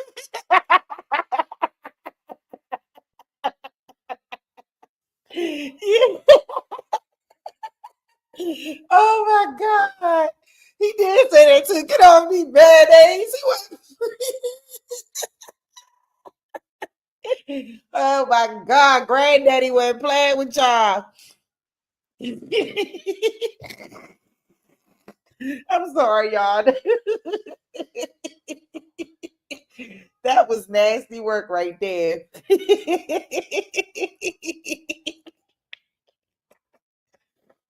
Y'all better look out for an uncle like that, man. He on your tail. You better not bring home that mayonnaise. He gonna go off. Think he great because he got mayonnaise on the elbow. He telling that from the mountain loudest. He sure is loud. Brothers, the enemy's public. My bad. Y'all, I'm sorry. That thing takes me out every freaking time. Hey, Mama Miss. All right, y'all, let me get back to this so I can close on out because I ain't going to be too long. I mean, I was going to open up the panel because it's, but the last few times I've opened up the panel, ain't nobody come, so I ain't going to trip.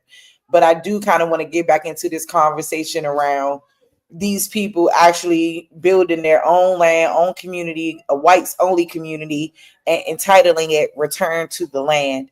I do think that that's crazy.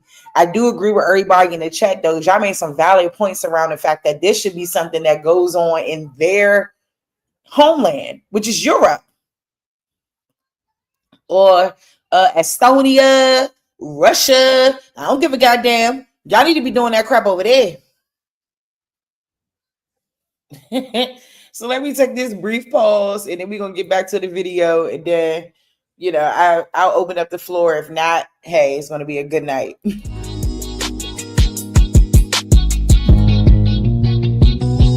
Say I'm hustling and I'm grinding. I'm making moves with my money on my mind, and I can't fall short. Always keep it 1,000. Slow mo. Say I'm hustling and I'm grinding.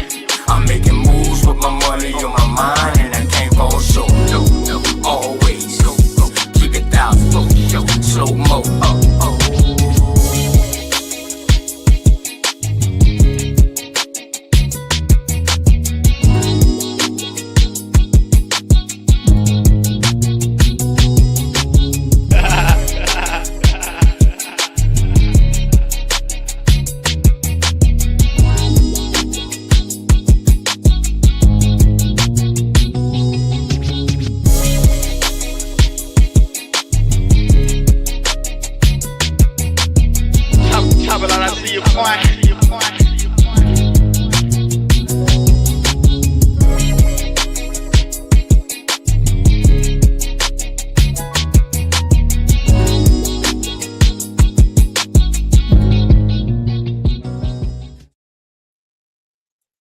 All right, y'all, let's get back on the build at hand.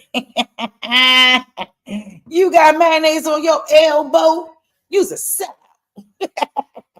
That's diabolical. I'm not saying that. I'm saying, like, what is the Holocaust a bad thing? So basically all I'm saying is that I don't really see it as concerning that people are talking about Hitler when it's acceptable, it's publicly socially acceptable in the United States for leftists to support Chairman Mao. It's quite difficult to agree on even the very bare minimum here.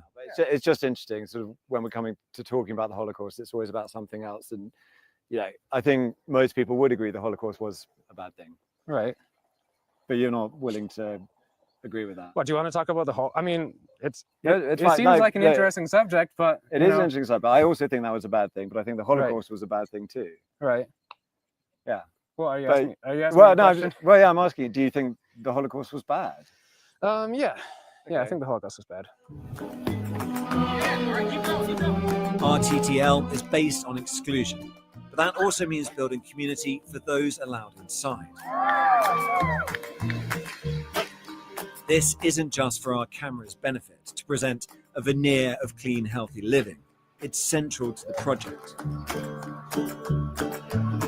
Like many far-right movements before them, RTTL's mission is to show that by excluding others, they can live purer, more natural lives. As they put it on their website, to cultivate wholesomeness, beauty, health, and hope.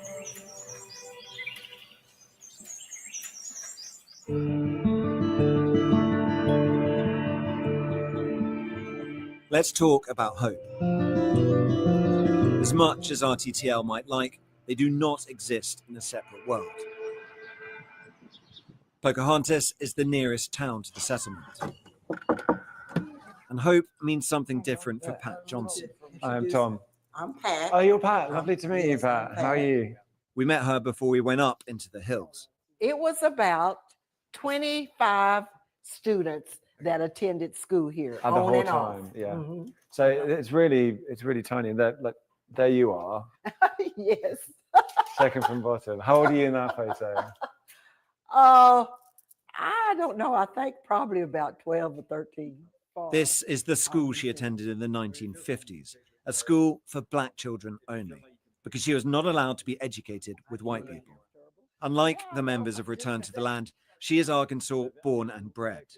For the first 15 years of her life, she lived under segregation. We could not go to school together. We couldn't eat together. We couldn't do everyday things together. Each day that you leave your home, you were under rejection. And Pat had hoped those days had gone. When you hear things like that, it causes you to be fearful and you don't know who to trust. When I explain what Return to the Land is doing, just half an hour's drive away, she's not so sure. And in her eyes, there's one main reason for that. And I feel like that's the change of, and I'm just going to say, I think it's the change of our presidency. That's what I'm going to say, because I feel like that's where the change is. It's allowing people to have the right to be open for hatred. That may be a feeling, but it is also backed by the data. These are all the white supremacist incidents, demonstrations, leafleting, recruitment drives, meetups over the last 4 years in the US, tracked by ACLED, an organization that monitors violent conflict and protest. There has been a dramatic increase over that period.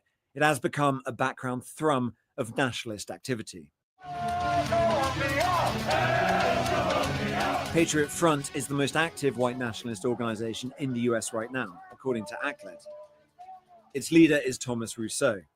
Foreign races have never successfully assimilated en masse into American culture and nationality. And the group has tight links to Return to the Land. Eric and Thomas speak on each other's podcasts and have fast-track membership for both organizations. Comfy? Feels good? Yeah. It's about time we spoke to Eric. Less than 50% of children born today in the US are white. I'm white, my kids are white. There is something to your background that informs who you are, your sense of identity. And we don't want that sense of identity being taken away from us involuntarily. So we're taking control of that situation and creating an environment where my kids can celebrate their identity and not have it, threatened from outside, I guess. But why is that threatening you? Why is that an issue that you've had to address? There will always be white people. Well, I'm feeling a little nervous now in No, the interview. Yeah. We are forced to accept people into our neighborhoods, into our businesses, and into our lives who won't share our background, who won't share many of our cultural priors, even moral priors. We don't have a rule stating, if you have X amount of non-European ancestry, you're definitely out. In many cases, yeah, that would disqualify someone. Were I to apply to the PMA and my views were different, I'd probably be allowed in. Do you think that's likely? I know it's a case-by-case basis, but just off the top of your head. Yeah, possibly we would accept you in the PMA. I don't understand white American culture, but you'd rather have me in that case. I just wonder, though, whether some people watching this, having heard all this intellectualizing, this rhetoric, will say, fine, but actually at heart, this is just, it is just prejudice. It is just bigotry. It is just lowest common denominator racism dressed up in these arguments. And I would just question the moral frame. Why is it wrong to identify with your own people, want an integrated culture where you can be yourself? Just to boil it down to what for you is the definition of racism? When I was a kid, I suppose I interpreted racism to be judging someone solely on the basis of their race. And is that a good or bad thing? I think this basic moral consensus treats it as automatically a bad thing without a lot of reflection. This is my last day here. And before I go, I want to speak to John, not a leader like Eric or Pete or Scott, but an acolyte, a young one and newly arrived. He's only been here a month. So I'm trying to knock off some of this more good topsoil, give it some more. We'd seen him when we first came up. He guided us in on his bicycle. It's just you have a community where you feel like you belong here. You have people you can talk to, and I can't explain it. It's too beautiful. It's nice. He'd been working on Scott's new house over the weekend. In return for his labor, he gets cheap rent. John dropped out of college, and he's worked jobs all over the United States. He's 26, younger than the leaders who are all in their 30s. If they are the recruiters, he is the perfect recruit. And for John, the primary motivation was financial. To me, it's economical. It's an economic decision, right? And everything else just kind of falls in line. Yeah. But the main thing to me is cheap land. Everything else is a bonus. You've got two levels here. Yep. Got a loft up top, and this is the main area. It's a living area down here. So it's quite comfy, right? It is quite comfy. As for excluding people, I don't see it that way. We're trying to embrace our culture and our heritage. It's been denigrated, if you ask me. We've turned into a melting pot of a country for a long time now. There is one last thing before I go. A concert put on in honor of our visit. This first piece that Peter and I are performing, it's called The Virginia Colonies by Fred Cooper. The English governor returned to take his place. Eric himself takes the stage. This is a Baroque flute, also known as the German flute or the penny whistle. It was a very popular instrument in colonial America. It's not easy to look tough with a flute, even if it's German. But the audience is rapt.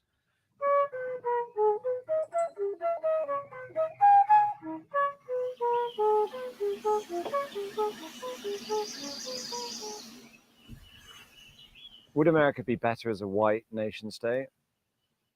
Better in what sense? Would you prefer, completely blank slate, America is just an ethnically white country? I would probably feel more comfortable there because I'm white, and that's the way that this country was when my ancestors came here. You also talk Woo! about Hitler in your videos. Woo! Bitch, no it wasn't. No it wasn't. Ooh, they love a lot of themselves. When you've talked about people are waiting around for a new Hitler to come, and you said he's not going to show up. You have to do the work for that Hitler to arrive. Hitler is a very controversial historical figure.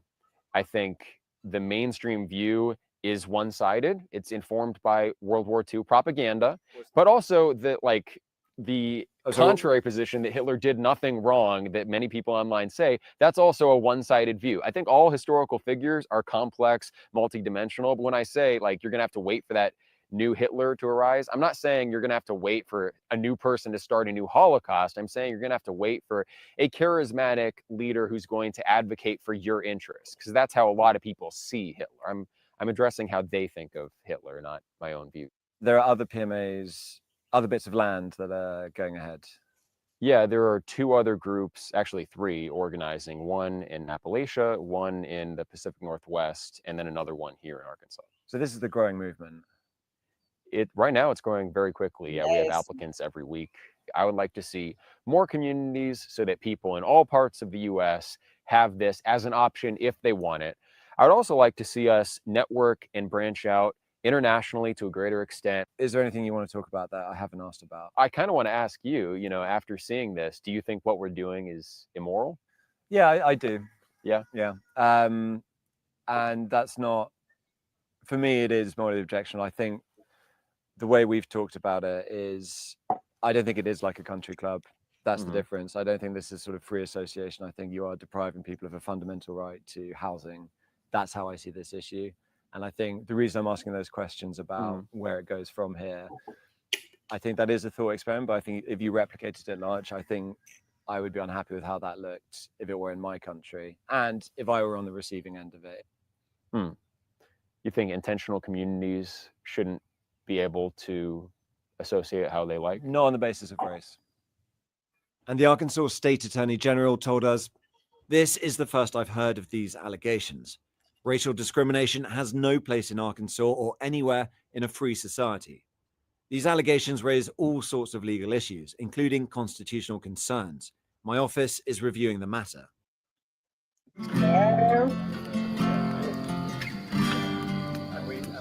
This is how members of Return to the Land often spend their evenings, around the campfire.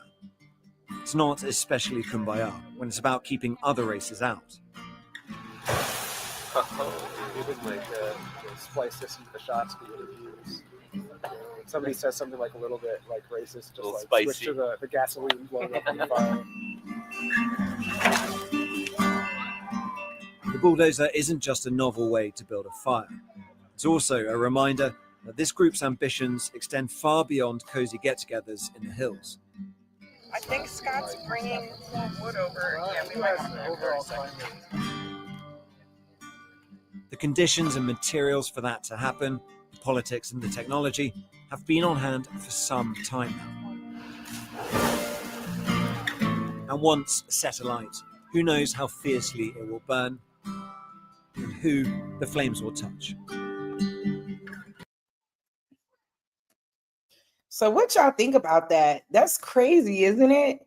Like when we look around and we see these kinds of things happening, like, I mean, to me, it's just kind of like on our end, it's just like a wake-up call that we need to get up on our business, okay? Like, I do agree with what everybody was saying in the chat in terms of they need to return to their land. And it's not this one. They need to go return home over there in Europe, Great Britain, and all those places over there. That's where y'all need to be. But over here, trying to create that type of fortress is diabolical, nasty work. And y'all need to do that shit elsewhere. I do agree with that because it's really making things difficult for people that are already here, that's been here. Y'all just taking up land, room, and resources of people who's someone else that could probably benefit from it. I want to know the ways in which they were able to acquire. I mean, they showed it a little bit, but how they were able to acquire 160 acres of land like this. Because that is just diabolical in itself. Like, I thought I had one more. Talk about the African braiding shops and all that. I could have sworn I put that in my email. Let me see. Oh, yeah. Yeah, let me show this, and this probably be my last thing. But I thought I wanted to talk about the African braiding shops boycott because so much has been going on since like I have been last on YouTube. And I think I'm going to show a couple more things and then I'm going to end it out because I know Smokey live and I'm sure it's going to be some good little tea popping over there. But in the meantime, I'm going to pull up the rest of my stuff. But oh, it's some noise in my background. Sorry. All right, let me share real quick. All right, so boom. I didn't even get a chance to acknowledge Supreme Chief Holiday. Culturally appropriating moment where she is hijacking Marilyn Monroe in a disgraceful manner. In fact, borderline racist and possibly akin to the Nazis. Would you agree? You want to close your door? You actually don't know anything about cultural appropriation, Pierce. You're just hijacking words like woke, misusing them with your political bias, and trying to spin it into something that's not. What is Can you answer the question? Cultural appropriation? You're wrong. Period. Are you offended by Beyoncé culturally appropriating Marilyn Monroe? Yes or no? It's not culturally appropriating Marilyn Monroe. Marilyn Monroe did not invent blonde. Interesting. Did she invent blonde? She's looking like Marilyn Monroe for a reason. Can I jump in? Is this a traditional black? No, hang on, Mike. I want to bring in Andrew Wilson. Andrew Wilson, what is amazing to me? But hang on, let me. Now, I presume, Ernest, you would share my view that this is a. Bring in Andrew. What's amazing to me? Sydney Sweeney, a hot white blonde in jeans, saying good jeans, disgraceful, world end. She's a Nazi, white supremacist. You said Beyonce culturally appropriating Marilyn Monroe, absolutely fine, in fact, empowering. Andrew Wilson.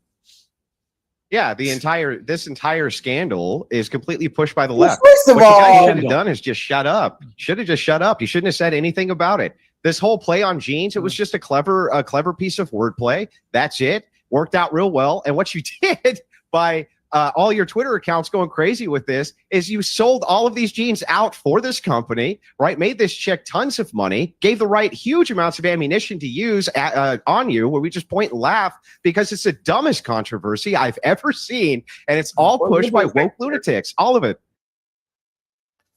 Interesting. So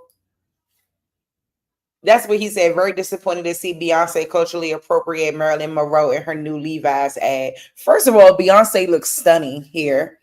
I will say that Beyonce looks very, very beautiful and very stunning. And number one, I believe that hairstyle that Marilyn Monroe wore, I believe in that time in era, a lot of women wore their hair like that. And I agree, Isness, they is mad at Beyonce because she repping her American culture and they don't like it. But Beyonce look good, baby. And I don't know why y'all hating on the Queen Bee. Because she eating y'all up with this Cowboy Carter rhetoric. And y'all is upset at her. Baby, I know Nisha. But you know I love my girl Beyonce. Now, I don't know if any of y'all have seen, oh, excuse me, y'all. If any of you all have seen that Good Jeans commercial that they were talking about. I can't play it here because they'll strike my YouTube. But, you know, I think that people were relating good genes to whiteness or white complexion and blonde hair, blue eyes, you know, just the typical stereotype around what they would consider American beauty. I think a lot of people were going off and giving a lot of backlash around what was going on in terms of that particular excuse me, y'all, I'm trying to get it together. That particular commercial that came out with Sydney Sweeney for American Eagle. And like initially when I heard it, I did think it was just a good wordplay on just jeans and all that. You know, I didn't really like, upon hearing it initially, I didn't take in the racist connotation until, of course, you got a blonde hair, blue-eyed woman sitting up here talk about good jeans. Jeans just run down in the generation of the line and blah, blah, blah. All this wild stuff. So I can see why people would take that offensively, because I think that the stereotype around American beauty is that typical blonde hair, blue-eyed woman, when in actuality, the standard of American beauty is us. We are the queens, okay? We are American beauty. We are that representation that they don't like to display. And y'all mad at Queen Bee.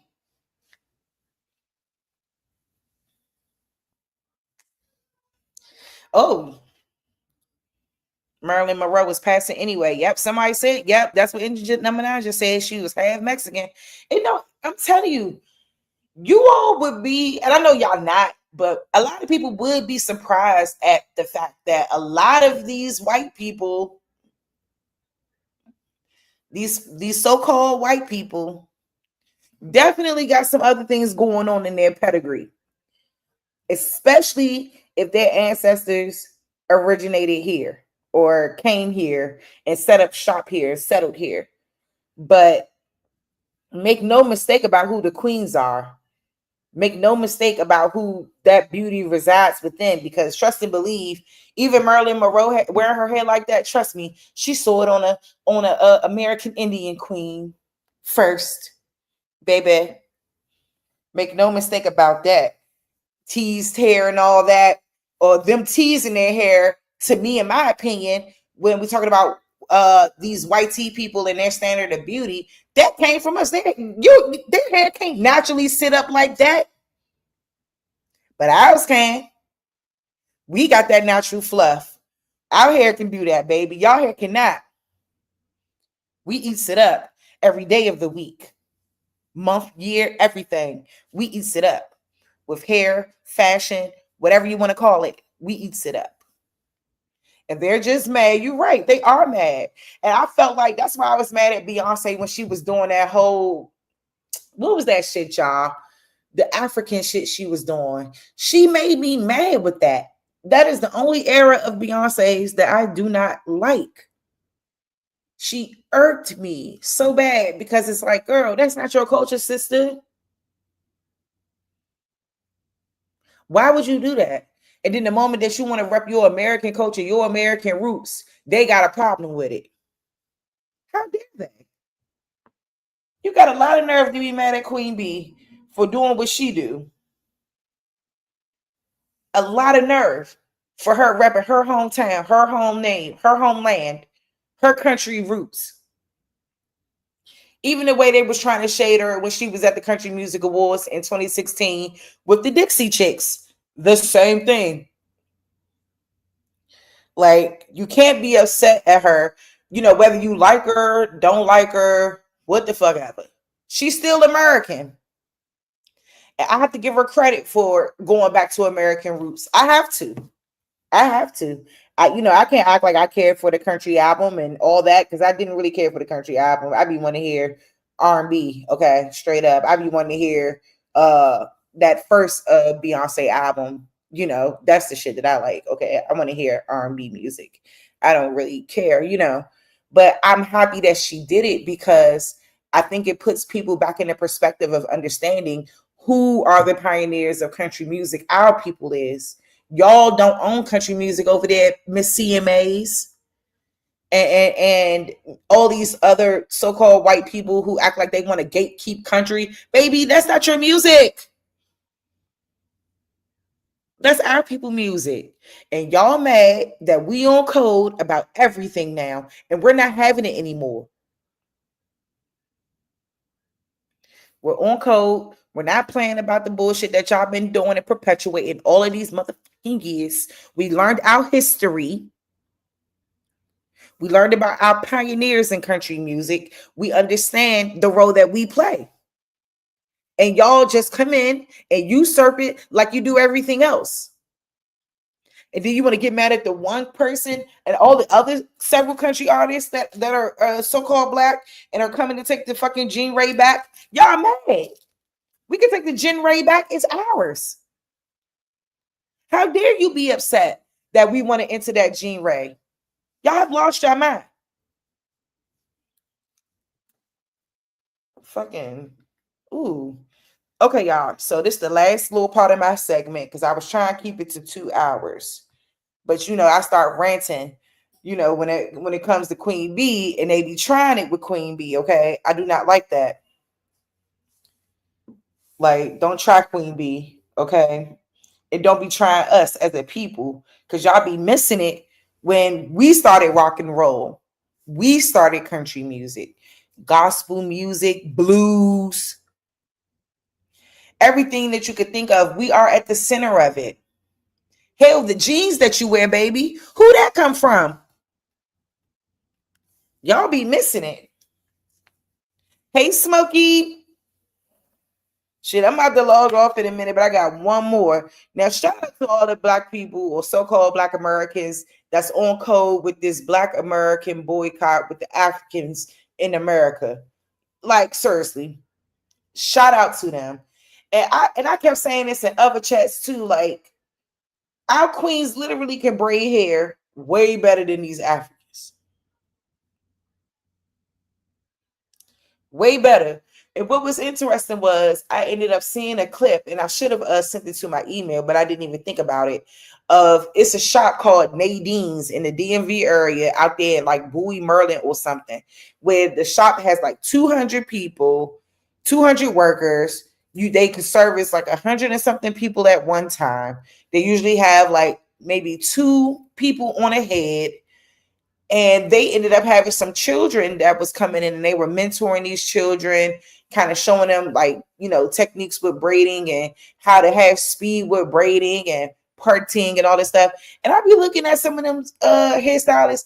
I said, some of them little girls, them American girls is braiding better than them Africans in there. No shade, no tea. Like, we braid way better. Way better. And I don't understand. I think people only go to African braiding shops for convenience because they do it fast and because, you can have a couple people on your head and then you in and out. Now, I remember when my folks used to tell me, you can't have everybody putting their hands in your head. Period. You can't have it. Because it's spirits that come along with that. You don't know what type of energy they have. And you don't want these people putting their hands in your head, putting that energy off on you. When they braid your children's hair, putting that energy off on your children. No. Pulling your edges out. Hell nah. I ain't for it. Black Americans, come here. Come here. This is a message for y'all. Especially my Black American women. Come here. Listen. I think it's time for us to show how strong and how powerful the Black American dollar is, since they don't believe us.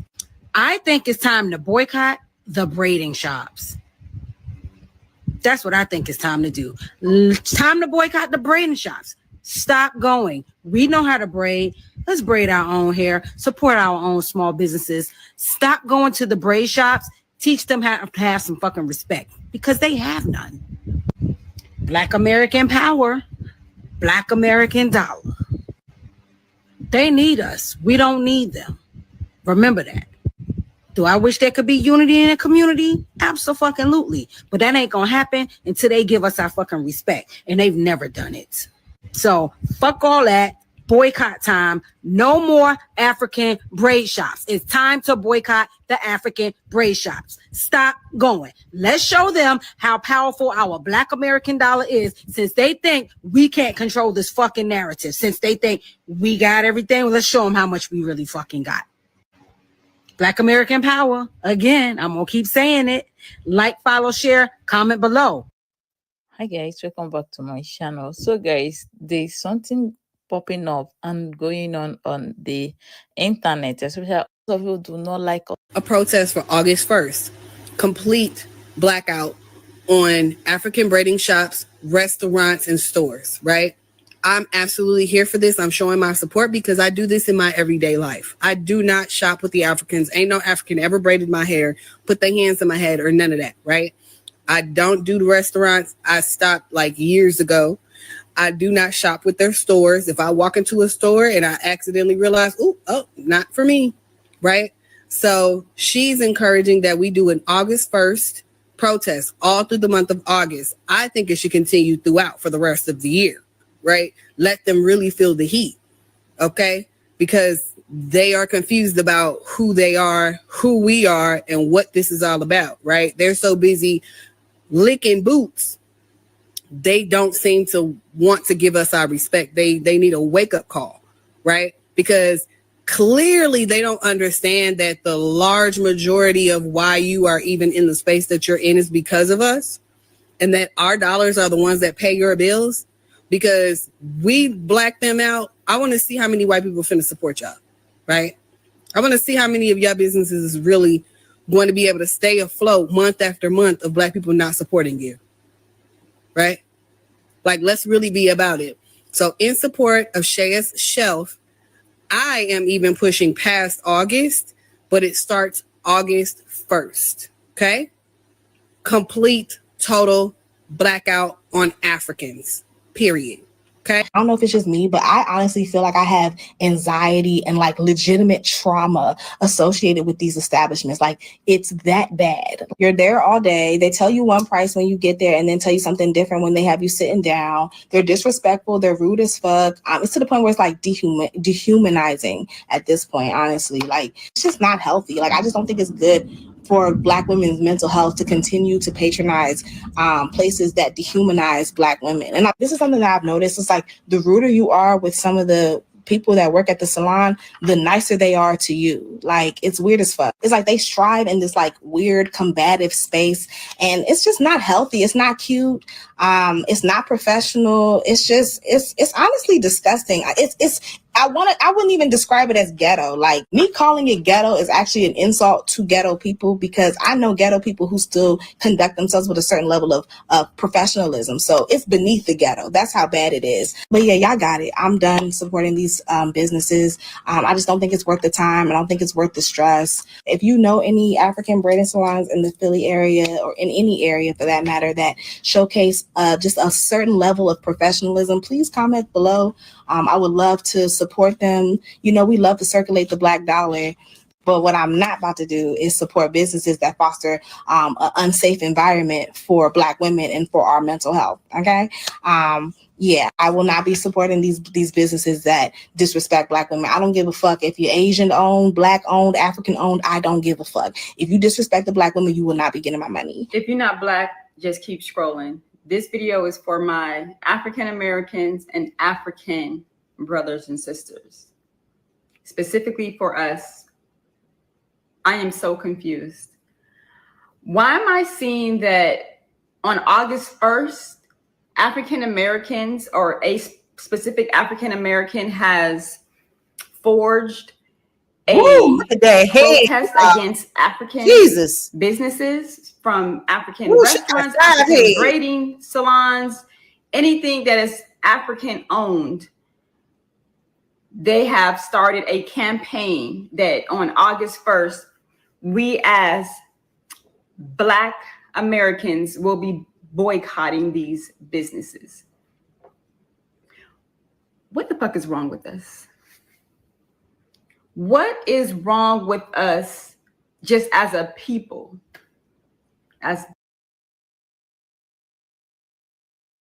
Ain't nothing wrong, five head.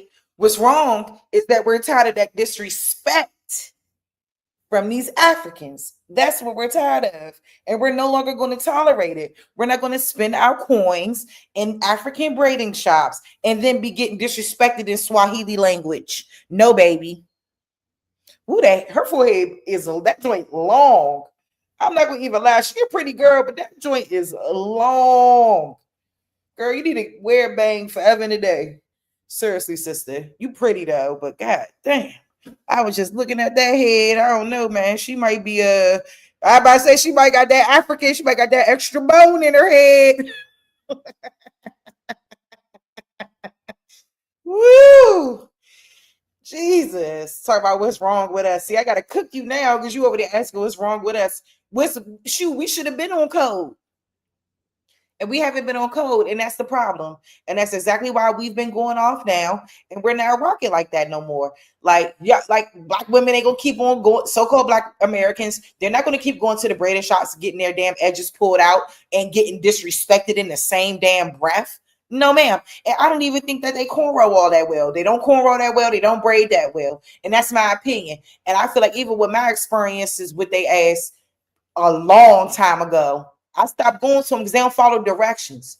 Like, you tell them that you want something specific, they want to turn around and do what they want. No, this is not what I asked you to do, big head. The hell? And I feel like, man, we like for once in our life, we on code. We on code with this, boycotting them businesses and all that. Y'all need to go to Shaniqua around the hood. Y'all need to go to TT from Lincoln Heights. I'm dead serious. Y'all need to go to Nene. You know what I'm saying? And let her braid your hair. Yeah, you might go in there, might be 5-6 kids up in that Joan, you know. She might be hitting the blunt. I don't know. But for real, we need to take it back to what we know, because seriously, like I remember back in the day, y'all, in the 90s, okay, when I was 8 and 9 years old, a young girl. Shit, my mother used to take us to the girl across the street. Shit, the girl used to charge $25 a head. Shoot, then she would see me and my sister's grain of hair. She was like, dang, I should have charged y'all mother more because y'all got a lot of hair. You know, talk about me and my twin sister, because that's just the fact. That's just what it was, honey. A full head of beautiful, thick American hair. And it's crazy because it's like it's always got to be something wrong with us when we're tired of that shit. It's y'all over here cooking her in the chat for me. See, even still, even though she got that long jump, she got that long Squidward head. You know, she got that long, big head. Like that joint big. I know she used to get roasted in school for having that head. I know she did. Black Americans, African Americans, what the fuck is wrong with us that it makes sense to boycott African businesses because you may have had a bad experience with a African business? May have. You've also had a bad experience with an Asian. May have. Girl. See, I love all of our people. I love all of us. But it's like some of us, we don't be on code. And we don't be on code because we be feeling like, because, and I always tell people this, and I get on people for this all the time. Just because you in particular did not have a certain experience, that doesn't mean it's not real. And a lot of people speak on situations and certain things based off their experience most of the time. So how dare you sit up here and try to say, well, what are we doing? Yeah, we're tired. Because the mutual consensus is most of us have experienced these things in our communities within these African braiding shops. That's the reality of it. Come on, home ahead. I'm here for it. You better fire her up, Isness.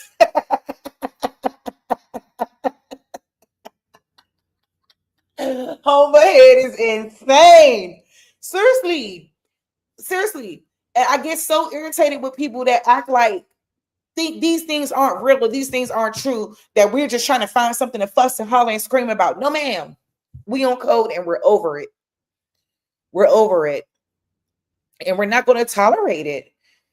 You know, and I know most of these channels who put up all the little reactions to the boycott and all that, they got to choose both sides, blah, blah, blah. You know, they got to hear from both angles or whatever. But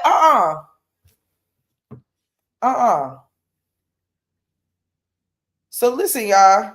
I hope y'all end up tuning into the She Talks We Listens, because once I'm done with this, chilling with y'all, then I'm gonna be on camera with She Talks We Listens. We do it every Thursday, usually around this time around now. But I know Trey ain't gone live yet, you know, and it's going to be some of my fellow sisters from the DMV area. You know what I'm saying? Just speaking on our experiences, love, relationships, men. You know, just some different talking points. So I'm gonna stream it over here. So if y'all available, you know, if y'all ain't over there on Smoke Side by then, you know, I'll love to stream it over here so you guys can kind of watch and, you know, get a feel for some different conversation. Like today, my intention was to kind of build and bring some information about who we are as the American Indians, and I got that. But I'm gonna just hold back on that, like, because it was some things today that I really needed to discuss. And kind of like, just like I said, y'all, things I have been seeing within these YouTube streets, in these social media streets. It's been a lot going on, okay? So I kind of just wanted to discuss, you know, some of those things that I've been seeing personally. And this is one of them, you know what I'm saying? Come on, Pinky in the brain head. Pinky in the brain head ass, girl. Big forehead ass. Girl, about to roast your ass in true Black American fashion. She trying it right now. Business. You've had a bad experience with a white business. You've had a and I don't know why you trying to show your little cootie cat print. You dead wrong, sister. Bad experience with a Hispanic business, and so on and so forth. Where's the energy for those businesses that continuously come into our communities and disrespect us?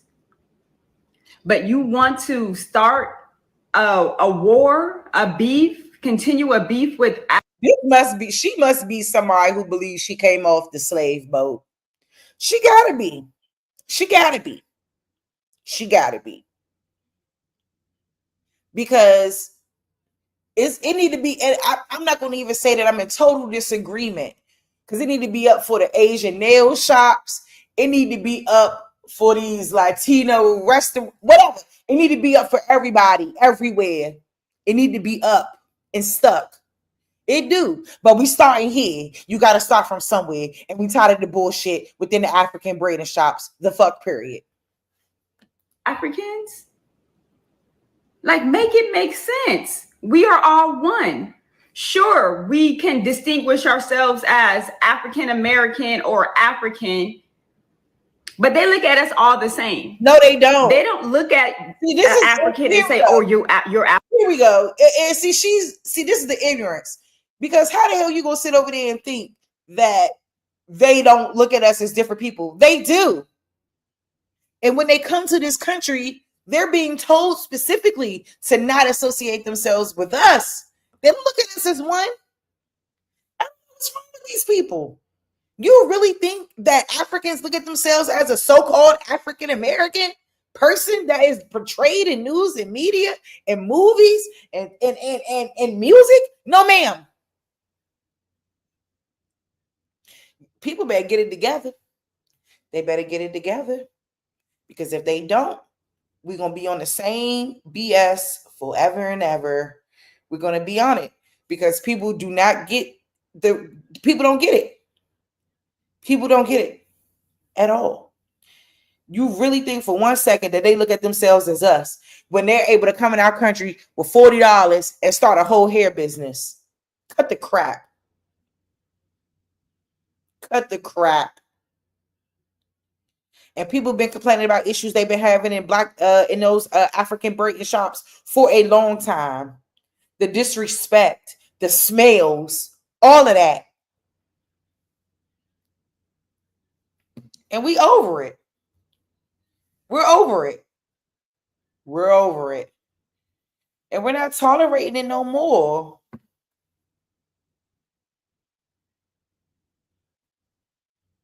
We're not tolerating it. And y'all are so upset that we're not tolerating it anymore. We're not going for the BS. We're not. Sorry. We already made it clear that we not African. And we're not. Oh, what? It do not give African over here, baby. It don't. So stop it. They might take you because you got that big old head. African. They don't look at me as an African American and say, "Oh, she's an African American." Yes, they do. Lady, are you serious? No, she's a nigga. They all they look at you as a nigga. Yeah, you right about that, sister. But outside of that, they do look at you. They do say she's an African American. She's American. She's American. They act like we don't have no culture, no nothing. That's how they act, and that's how they carry it. That's how they carry it.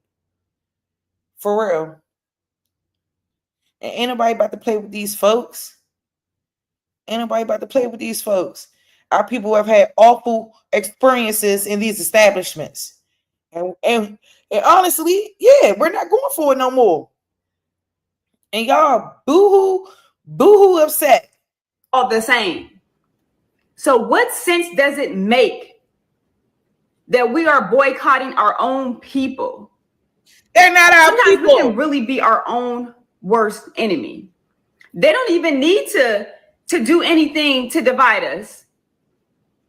There's nothing more that they need to do. We can complete the mission ourselves. The self-hate, because that's what it is. It's self-hate. There is no way. I don't even know how this thing even got legs. I tried to give her a because you go ahead. Africans. I just seen an ugly bitch try to convince the rest of everybody else that we should boycott Africans. And we should really. Braiding shops. Do you guys understand that you can book with Black Americans through their Instagram, their link in their bio? Go ahead and pay your $500, $600, $700, $800, $1,000 for braids. Nobody's begging. Girl, okay. See, that's why I can't stand. Like, they'll show a couple people that's with it, and then they'll show a bunch of people who's against it. And that be my problem. Y'all mad, we ain't going for the fuck shit, and we not. Y'all mad at our people for standing up for what's right. And our people experience all these awful things within these braiding shops on a daily basis. Edges pulled out, braiders who can't braid, etc. Most of them can't braid. Well, let's show some of these experiences, because most of them can't braid. If you cut out here, yes, if you cut out here, and what? You're gonna try to talk to you for 9 years. And what? What you mean, and what? That's not how you was operate. Let me go out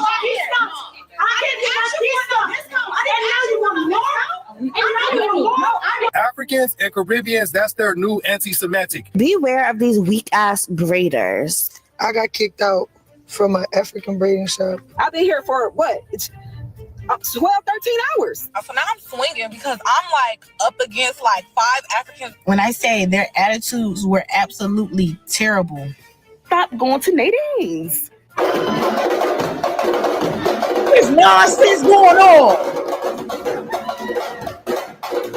I swear to God, if they so proud of being who they are, being Africans, why can't y'all take your ass back to Africa and create an African braiding shop there? But you want to come here and exploit and usurp. I'm telling you, it's weird work. And you know what? This country, I blame this country too. Because they open up the doors for these folks to be able to come to fucking here and try to shit on us as a culture and as a people, as if we aren't the blueprint. They coming in here doing their tribal dance. We don't want to see none of that shit. Bitch, if you don't braid my hair, do not get me upset on this here YouTube, because I said I was gonna be calm and keep my streams cute.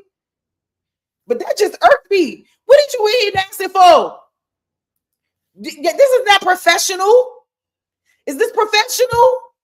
This is not professional. You got people sitting here waiting to get their hair braided, and meanwhile, you up here dancing and doing, like you said, Wakanda in the braid shop. Stop what you doing. I see why people is on code.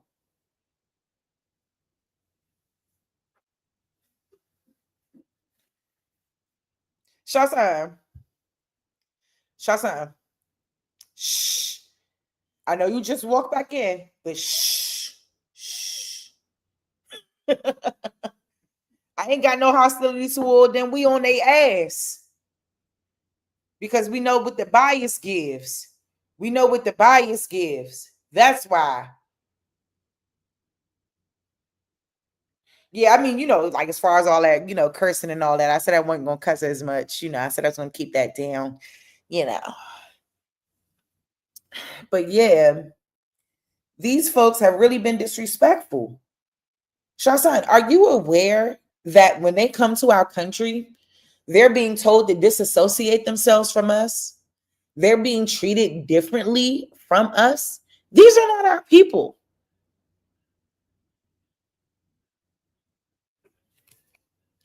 I would never respect African American. You know that. Hey, CK. I'll never respect the term African American.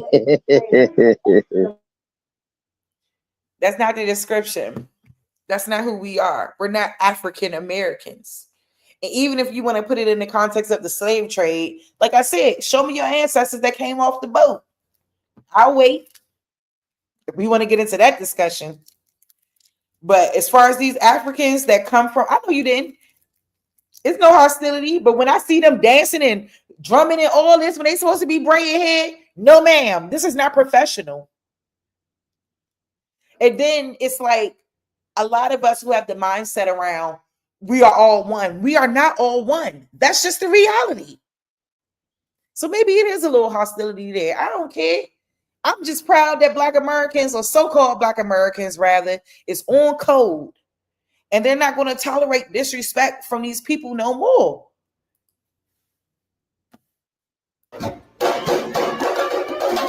It is. They hear dance.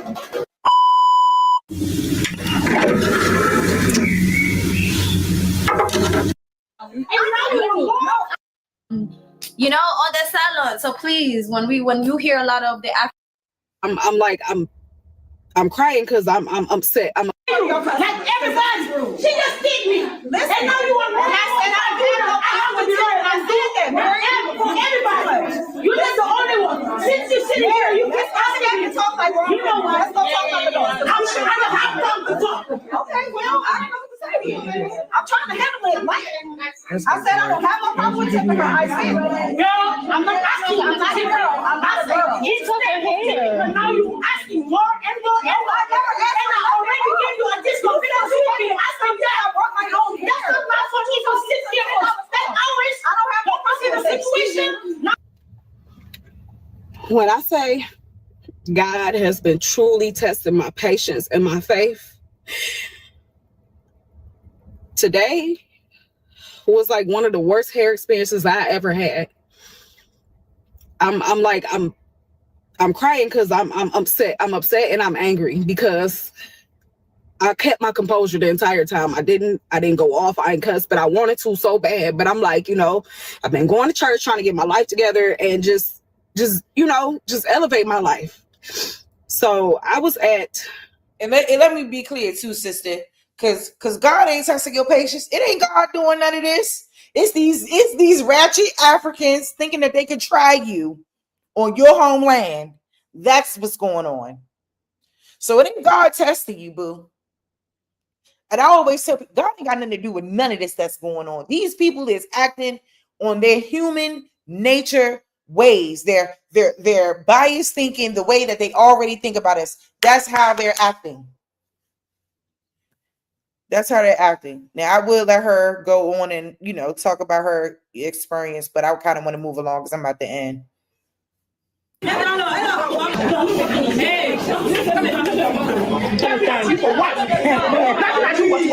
Posit, like, I'm just and separate this hair over Detroit stylists. It's like you can't find nobody that's reliable, and when you do find somebody, they either got a poor attitude, you know what I'm saying, or they just, you know what I'm saying, they can't do what they said they could do, or they trying to get you out of the deposit. Like, I'm just over it, and I don't even know what else to say. Y'all have a good day.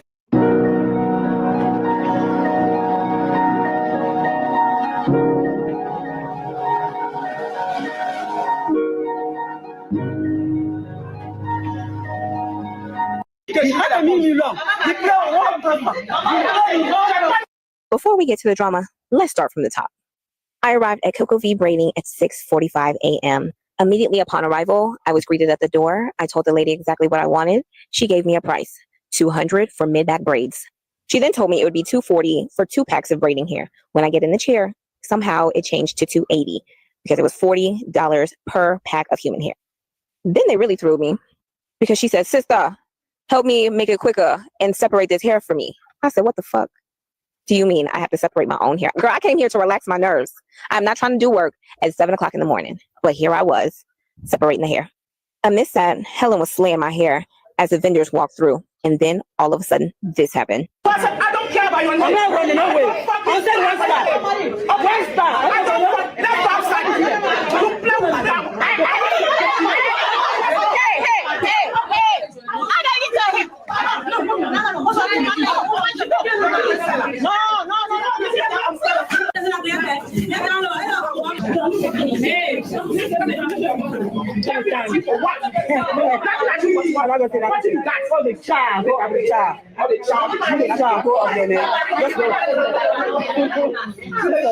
had to make a doctor's appointment, and I need to do it at 3 o'clock. I got to do it before 3, so let's calm this down.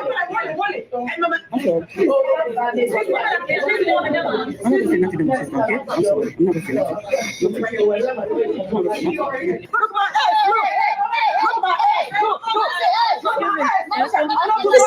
my ass.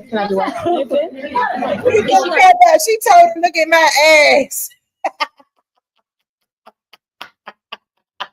And this the type of nonsense that somebody's supposed to pay $280 for mid-back braids. Meanwhile, they arguing amongst each other. She telling her, come step outside, come see me outside.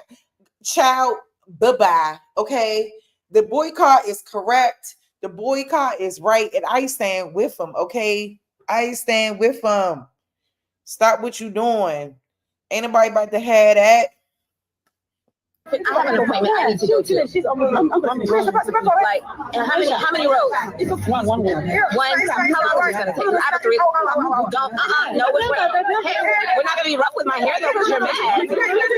But save the drama for your mama, because Coco V did that. No, I definitely got the money. So you paid them to finish? No, that's not. Is that your policy?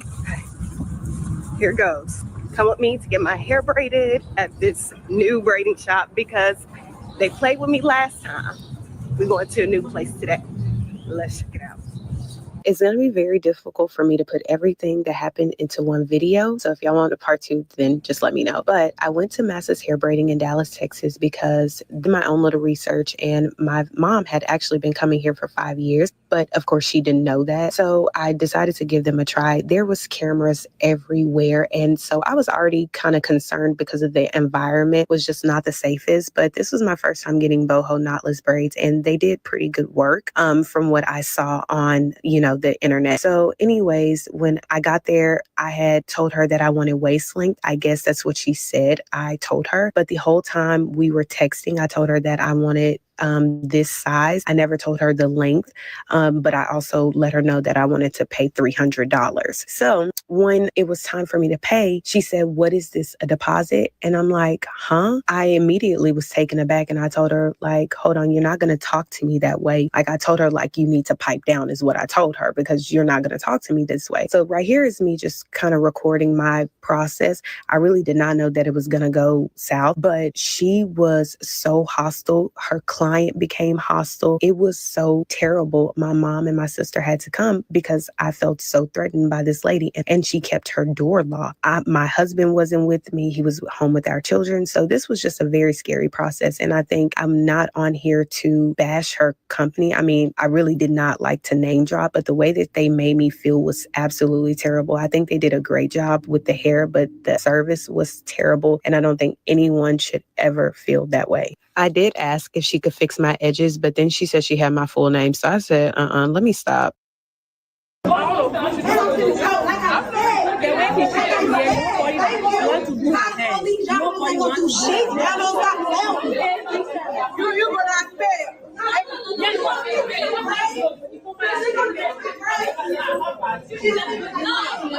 Oh, my mama, these not our people.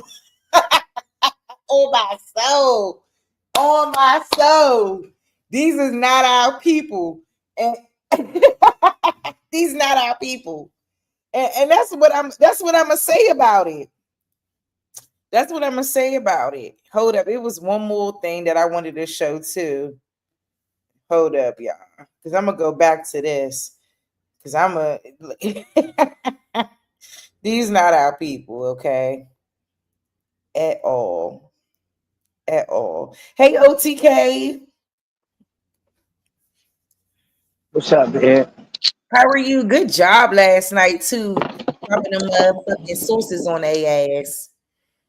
You know what I'm talking about. Already know. Already know, people, how you doing, sis? Forget all that. How you doing, sis? Shoot, I'm doing good. I'm doing good. Oh, yeah, let me show y'all this real quick, man. This shit went viral. This shit went viral. And we're going to go back to these Africans roasting them. And how y'all doing in the chat, man? Shout out to y'all for coming in there, man. Peace and love. Hey, y'all. Peace. Peace to everybody in the chat, man. Shout out to everybody that came through earlier. Shit, I didn't know Smokey was going to go live. Shit. But it's all good in the hood. We out here in these streets, man. Shit, shout out to everybody that hung around with the queen. Hey, Bad Saint. Hey, Tahanga for hanging around. Big Mike, Akamak. Shout out to all of y'all, man. Bad Saint, I know you seen this video. Nisha, Bad Copper Saint, Goddess, my baby Copper been in the Goddess. motherfucking audience. She been in the motherfucking bushes. Hey, shout out to y'all. What's going on to the chocolate Indians out there, the chestnut Indians from the dirty side? Trying to tell you. From the What's eastern happening? seaboard, southeastern seaboard out here in these streets. Y'all get into this. Get into this, okay? I felt real embarrassed about this. Talk like this and get no king, just street niggas. I like street niggas. Don't get me wrong to think that I can't get a king. Y'all kings is unattractive. Y'all niggas ugly. On me, let's keep it honest. All y'all niggas that want to treat me right, I don't like y'all niggas. I'm not one to settle. I'm not settling. Bitch, you gonna look good. When you beside me, I don't give a fuck. I don't care. I'm sorry. I could find good niggas, but those good niggas be ugly niggas. For me, the niggas that's gonna treat you the way you want to be treated, they ugly. You don't like them niggas. I'm not settling. What you talking about? You gonna be a trick. You're not finna be my man. I don't give a fuck. So if that gonna leave me unhappy, I'm finna be unhappy. I'm gonna be happy as shit with the money that I make. Facts, but you can't sound and talk like this and get no king, just street niggas. I like street niggas.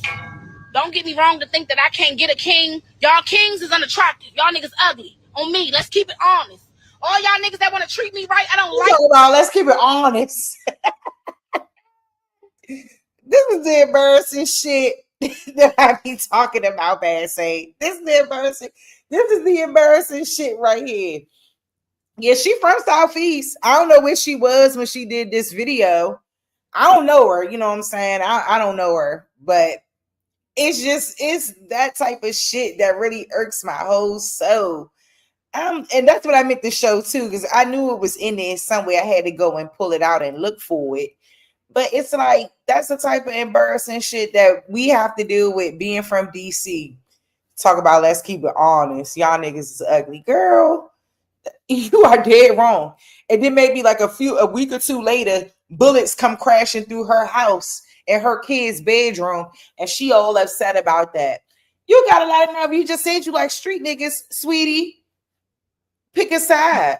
Like y'all Boy, niggas. sis, I got a story to tell you about you DC people. Oh, I ran into one last week. Boy, I'm going to tell you this story. You're going to laugh your ass off, but go ahead. Yeah, hold on. I'm going to play it back one more time for everybody who might have missed her ass. She went viral because of this shit. I'm not one to settle. I'm not settling. Bitch, you gonna look good. When you beside me, I don't give a fuck. I don't care. I'm sorry. I could find good niggas, but those good niggas be ugly niggas. For me, the niggas that's gonna treat you the way you want to be treated, they ugly. You don't like them niggas. I'm not settling. Dude in the background, he like, Slim, go ahead. You gonna be a trick. You're not finna be my man. I don't give a fuck. So if that gonna leave me unhappy, I'm finna be unhappy. I'm gonna be happy as shit with the money that I make. Facts, but you can't sound and talk like this and get no king, just street niggas. I like street niggas. Don't get me wrong to think that I can't get a king. Y'all kings is unattractive. Y'all niggas ugly. On me, let's keep it honest. All y'all niggas that want to treat me right, I don't like y'all niggas. I'm not one to settle. I'm not settling. Bitch, you gonna look good. When you beside me, I don't give a fuck. I don't care. I'm sorry. I could find good niggas, but those good niggas be ugly niggas. For me, the niggas that's gonna treat you the way you want to be treated, they ugly. The niggas that's gonna treat you the way you want to be treated is ugly. Damn, so she don't like good treatment. She want a pretty nigga who gonna do her bad. You're fucked up. That look better than her.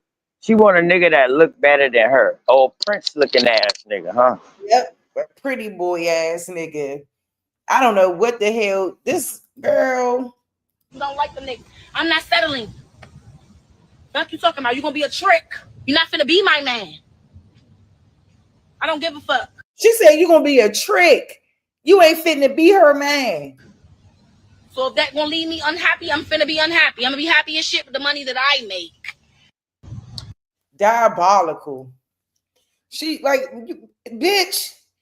This girl make all DC women look bad. And it's crazy because I mean, shit. I mean, and maybe bad say could attest to this too, because she from Southeast. You know what I'm saying? Like, a lot of us that are good girls, this is the type of behavior that overrides all of that. And it's kind of like the on me though. Yeah, Enoch. She said on me. One more time, y'all. Because OCK, you missed the mayonnaise on your elbow. I'm gonna have to bring that back too. these people been cutting up out here. Facts, but you can't sound and talk like this and get no king, just street niggas. I like street niggas. Don't get me wrong to think that I can't get a king. Y'all kings is unattractive. Y'all niggas ugly. On me, let's keep it honest.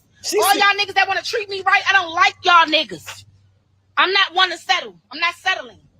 Bitch, you gonna look good. When you beside me, I don't give a fuck. I don't care. I'm sorry. I could find good niggas, but those good niggas be ugly niggas. On me. The niggas that's gonna treat you the way you want to be treated, they ugly. You don't like them niggas. I'm not settling. What you talking about? You gonna be a trick. You're not finna be my man. I don't give a fuck. So if that gonna leave me unhappy, I'm finna be unhappy. I'm gonna be happy as shit with the money that I make. Facts, but you can't sound and talk like this and get no king, just street niggas. I like street niggas. But, you know, just to kind of segue, you know what I'm saying? See, even in the midst of us trying to rebuild, trying to get into the know of who we are and understanding that a lot of this behavior and attitude, this shit got to change. This is shit that Nick Fuentes is talking about. This the shit they got to go. Hey man, shout out to us ugly dark niggas, man, who willing to treat a woman right. Shout out to us ugly chestnut brothers, you know what I mean, who's willing to treat a woman right. You know what I mean? Make sure you're out of society. That's why, y'all. These pretty niggas, that's what I call them. Pretty Ricky is what I call them. Let me stop. Go ahead, sis. You a mess. Yeah, shout out to Congress Park, Woodland, 30th. See, I grew up around Simp. You know, I don't like to tell people that, but that's the truth. I grew up around Simp. So shout out to Simple City.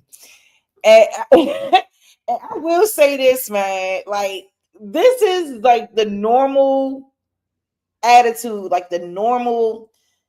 This is what I see. Like, I mean, I'm sure she probably around me and Bad Say age though. I know she ain't no 25 or nothing. She older. And this how she out here speaking and talking.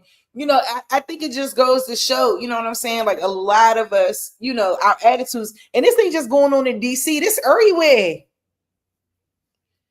And this is the type of stuff when we talking about trying to fix our communities, we got to fix our mindsets in the way we think. You know, there's no disrespect to this young lady. You know what I mean? Because I don't know her. But it's really interesting to me that, you know, we don't grow. It's always the same thing. Like lately, I've been seeing so much drama, OTK. I've been following, looking at that damn, it's a boy in DC, little queen, okay, just starting drama. And it's just like, dang, you don't even realize like how much drama be going on. And that's how much out of the loop I be. I be out of the loop. 12 hours. Yeah, that's wild. So bad. That's wild. Yeah, that's wild. And see, when your city is big like that. See, that's why I love the South. You know what I mean? You pretty much know what's going on in your city in the South. That's one thing. You might not know what's going on politically, but everything else you know about in the South. Like, you know when there's somebody new that come in your area. You know what I mean? You can tell by the way they walk, the way they talk, that they ain't from around here. Let me stop. Let me stop. Don't Sis. say on me. You say on me, y'all niggas ugly. Oh, I was like, oh shit. Once again, Oh. shout out to the ugly niggas, the chestnut niggas, you know what I mean? The ugly chestnut niggas rolling with OTK. You know what I mean? That's willing to treat a woman right. You know what I'm talking about? Let me stop, sis. I'm clowning, man. I just want to make you laugh. I know. I'm supposed to be getting ready to go on with the with my other little program tonight. Shit, I don't know. I'll share it over here. Oh yeah, you definitely gotta go over there. But he I'm ain't gonna put the go over link. there too. He ain't put the link in there. Hold on, let me check and see if the link in there. If Yeah, I'm gonna go over there too and check I ain't about y'all to out. check because I got All right, sis. he ain't put the So link in what, there. Don't worry. sis? So what you do is you reach out to him and tell him, look, I'm gonna just bring my crowd over there. All you got to do is go in the YouTube studio and redirect them to him. Okay. So everybody that's here now, we automatically go over there. Shoot, I don't. Let me go to my YouTube studio. My YouTube studio been acting up. They was telling me I needed 1,000 subs to redirect, but I was like, that's not true because I was redirected before I had 1,000 subs. Big facts. But yeah, that shit crazy work. What link And you want? y'all please like, share, and subscribe this, I please. need 2 more subscribers to 800. You two away from a. Come on, y'all. Hey, 2 people subscribe right now. All y'all got to do is share this out to y'all page, and 2 people gonna subscribe. Just 2 people to get 800. What? Yeah, I've been struggling on this 790 situation for a brick. Nah, you ain't been struggling, baby. You've been letting it take its course. Yeah, shoot. You've been working hard for it, like how I did mine. I work hard for mine. Hell yeah. I work hard for mine. Hold Like up, I saw. Go Hey, ahead. listen, I was going back looking at my old videos, right? Like from a year ago, 2 years ago, just me and Dosey. 29 views, right? I did an interview with BAP. I think that's my first over I think it was like 400 views when I did the interview with BAP. Mm-hmm. That next show that I did after I've been with BAP, the next 3 shows, I think I screamed for like 48 hours straight. 1.9, 1.1, 1 point something. I said, damn, that shit jumped. I was a screaming fool now, for real, for real. Like, I you know what I mean? I didn't leave off the computer except for nighttime. And then we had a late night show. So, Yep. I know. Shout out to Big Bap. You know what I'm saying? Bap always been real supportive of everybody, you know. So shout out to Big Bap and Tim. yeah, that's my goddamn dog, dog. Like, you know what I mean? That's a real dude, dog. Never talk bad about nobody, even if he don't even rock with you. Yeah, shout out to Big Bap.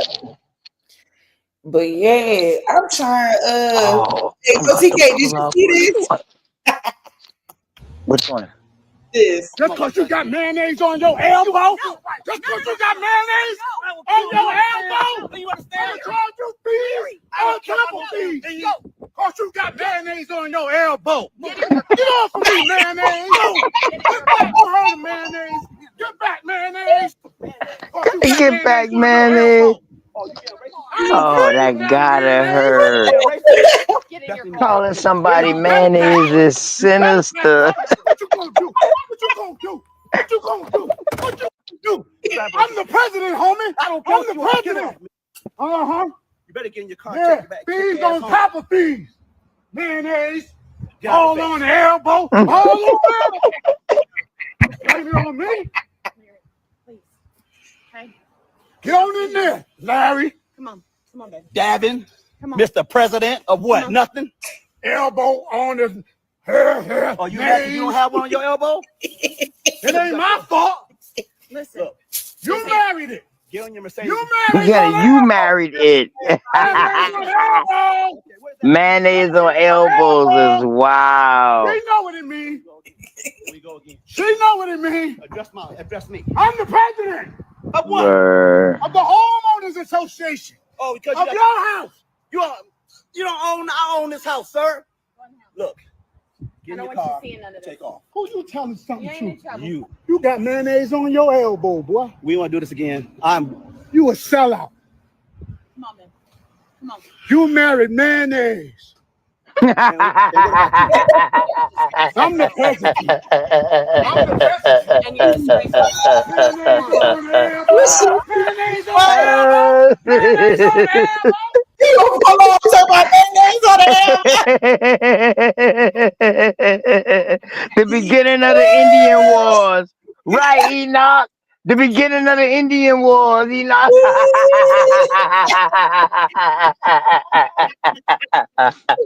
Oh my God. Oh, shit.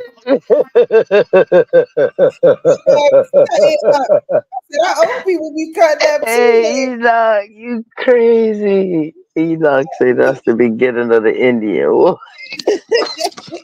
My old folks be cutting up, man. Fuck all that. Oh, shit. Okay, they get the cutting up out there too. Yeah, they don't got no filter. They don't got no filter. Word, they don't got no filter. Mayonnaise on the elbow is off the chain. Word. God damn. Shout out to all the brothers who got mayonnaise on the elbow, man.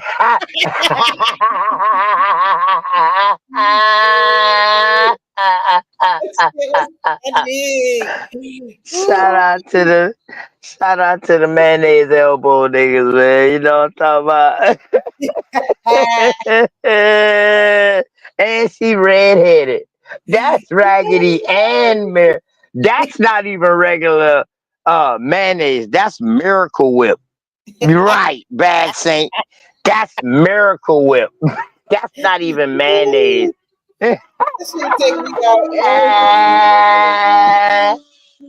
Excuse me, can you pass the Grey Poupon? You got mayonnaise on your elbow, boy. Oh shit. Oh fuck. Oh man, I came right back. I came back in on time, boy. God damn. Y'all crazy, yo. Y'all are sinister. I love our people. Our people was crazy, man. Our people do not play that shit. Not them real old heads. Hell nah. You had them old heads. Boy, them old heads don't be playing that. No, because he came from that era. He came from that time. You know what I'm saying? Right. So shit just ain't gonna fly. But see, it's been flying for a long time, though. No cap. That's why I was bringing that out. You know, they was mad at me for 3 weeks around this motherfucker. Mm-hmm. Hey sis, so let me ask you a question. Mm-hmm. You ever seen the movie Gangs of Roses? I heard of it. I was supposed to watch it. That's what Lisa Ray and all them in it, right? With the women cowboys. I think so. Is it a Gang of Roses? Or am I tripping? I know they had I know the woman that made like a offshoot of the Posse. Remember the Posse with Mario Van Peebles and Big Daddy Kane and all them, Tone Loc, and then the woman that came out with theirs. I think it was the Gang of Roses. So check it. You never I was watching it last night, sis. Mm-hmm. And in this one part, these two white dudes was talking to one of the girls that was in the Gang of the Roses. And they was like, "What's wrong with you, you Indian?" Or something like that they was saying to her, right? Why she our complexion? I'm about to catch You that. might can find it.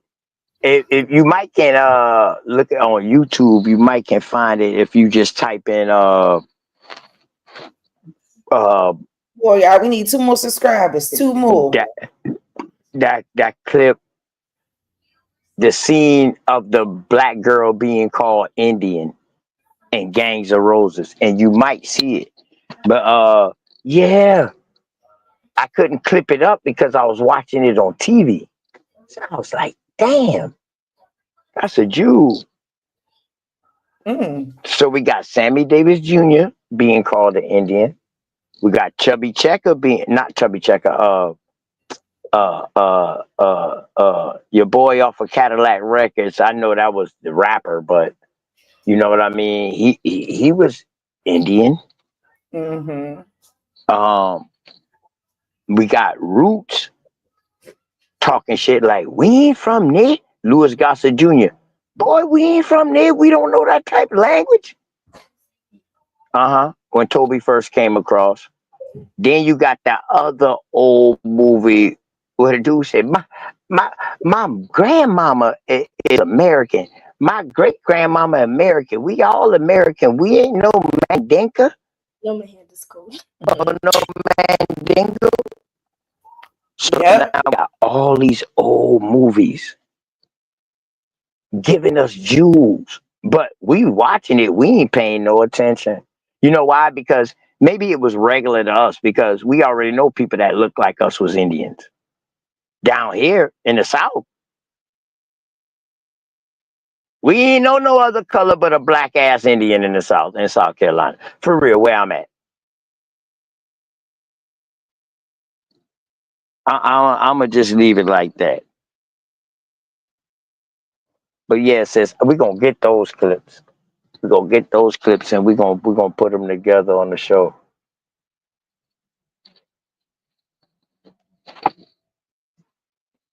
Oh, who is this right here? Oh, Jack Forbes. Shout out to Jack Forbes. Yeah, little Jack Forbes interview. That joint kind of long though, because I'd be like, damn. You know, I fuck with my mans, but my mans be. Why you going with this long ass interview though? That's some shit you play at the beginning of your show. I know. You be done fall asleep. OTK, you gonna be here for a while.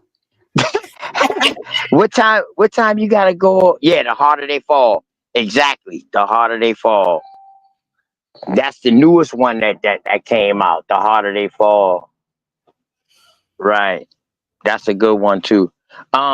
Sis, how long you gonna be live? And this muted too. Oh, I'm gonna play it in a minute. What time you supposed to be over there? Shit now, but he ain't got the link. He ain't got the link in there yet. So I don't know what's going on. I mean, they live yet? Nah. Normally he would set up the link. And then we could get let me see, because I don't know. He may not be doing that in the night. Because normally we'll get a link in a whole situation. But I don't know why the fuck we didn't get the link yet. Let me hit his ass up. But in the meantime, yes.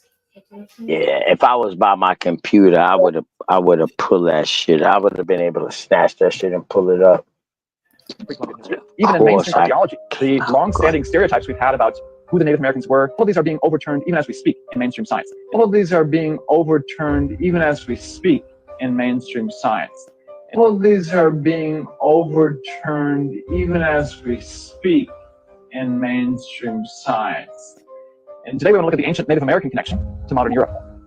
And to think about why Native Americans would leave Central Asia, let's deal with something more familiar. Let's think in today's terms why people might leave ancestral homelands. And there's many often sad examples we can think of in today's world. What comes to my mind is the refugee crisis. To this question of today's Native Americans, is there anything in history that might indicate and give us a clue as to why these people left their ancestral homelands in Asia and came across the Bering Strait? Left their ancestral homelands in Asia and came across the Bering Strait. Left their ancestral homelands in Asia and came across the Bering Strait. So let's turn our attention now to this region of history. And because so much of today's Native Americans were not the first Americans. Okay, that's going to be a little radical. Instead, they left Central Asia and arrived in the Americas. Today's Native Americans were not the first Americans. Okay, that's going to be a little radical. Instead, they left Central Asia and arrived in the Americas. It's great to have Dr. Jensen doing this particular research. They're not who we think they are. They're Central Asian. They're not who we think they are. They're Central Asian. They're not who we think they are. They're Central Asians. In episode 11, we looked at revolution in pre-Columbian history. Even in mainstream archaeology, the long-standing stereotypes we've had about who the Native Americans were, all of these are being overturned even as we speak in mainstream science. All of these are being overturned even as we speak in mainstream science. All of these are being overturned even as we speak in mainstream science. And today we're going to look at the ancient Native American connection to modern Europe. And to think about why. So we're going to keep on putting it out there.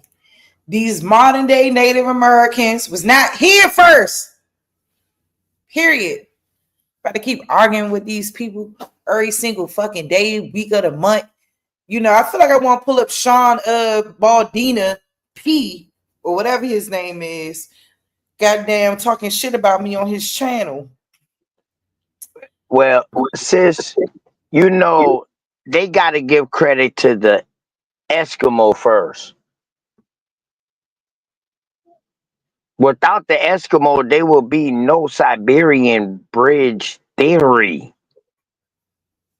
Because they were trying to figure out where did they come from. The Eskimos was here before these so-called people came through on the Siberian land bridge. Mm-hmm.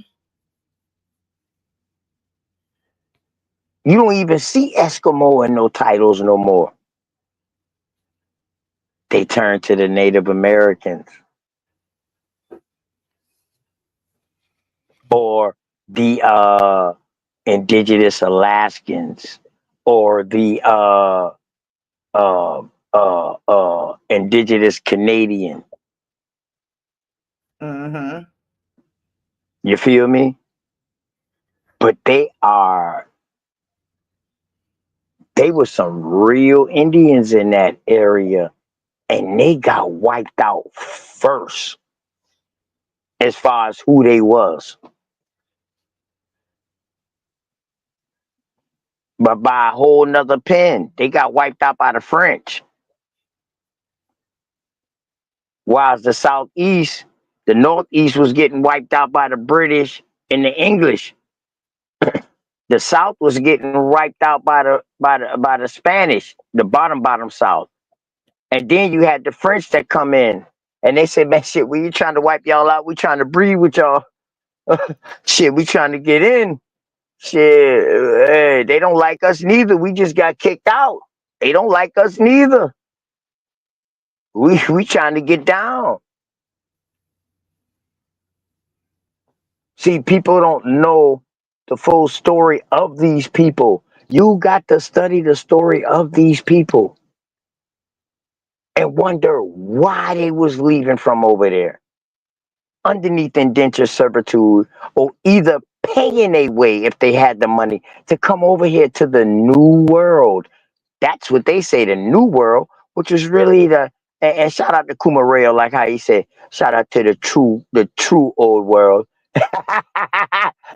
The real old world, but they calling it new. So in America, y'all, if y'all don't realize, our history to them don't start until 1492, 1493. They have no records of us over here in America before then. I'm still waiting for somebody to pull something up or to find something. Not no theory, but facts.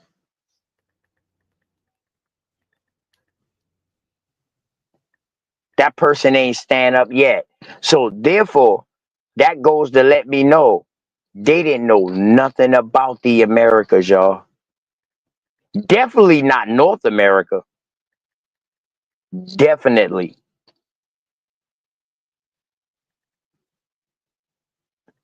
If these people came across on a Siberian land bridge, and people be missing this part of the story, they say they went back across the land bridge.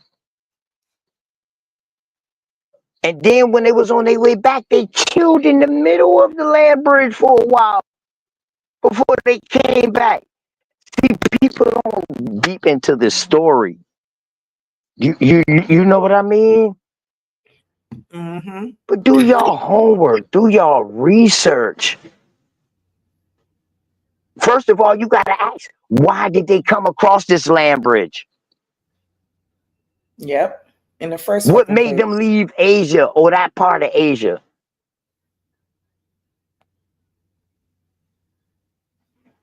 What caused them to leave?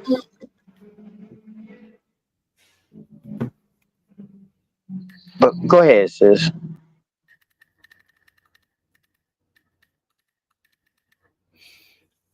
Yeah, absolutely. And that's my biggest thing. It's kind of like, what the fuck took place? Was there some type of war? Was there something going on that would make them have to leave their homelands and then come and infiltrate these lands? Because I think the idea around what took place with them is not encompassed behind a real story behind who was here when they got here. Because I often feel like people think that America, the United States in particular, this particular landmass was a barren landmass, that nobody was on this landmass when these folks got here. And that's just nasty work. And I think that it just goes to shows a lot to the closed-minded thinking and how we can't see that it was people of our tones and complexions already here making a life for themselves and been had a life for themselves and they're living for themselves and their children and everything else, and why we still exist now. Like I think they try to exclude our story and encompass this Native American, Asian, Mongoloid story when it's just bullshit. And I just think that it really need a lot of work. Right.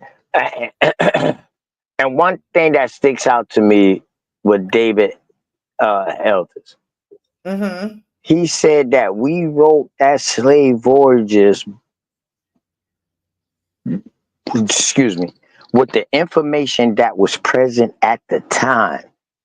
Right. So somebody asked him, well, what was present at the time?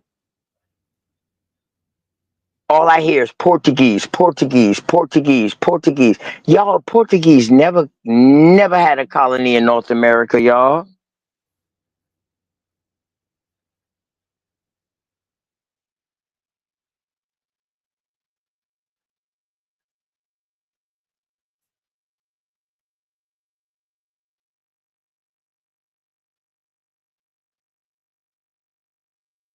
Come on.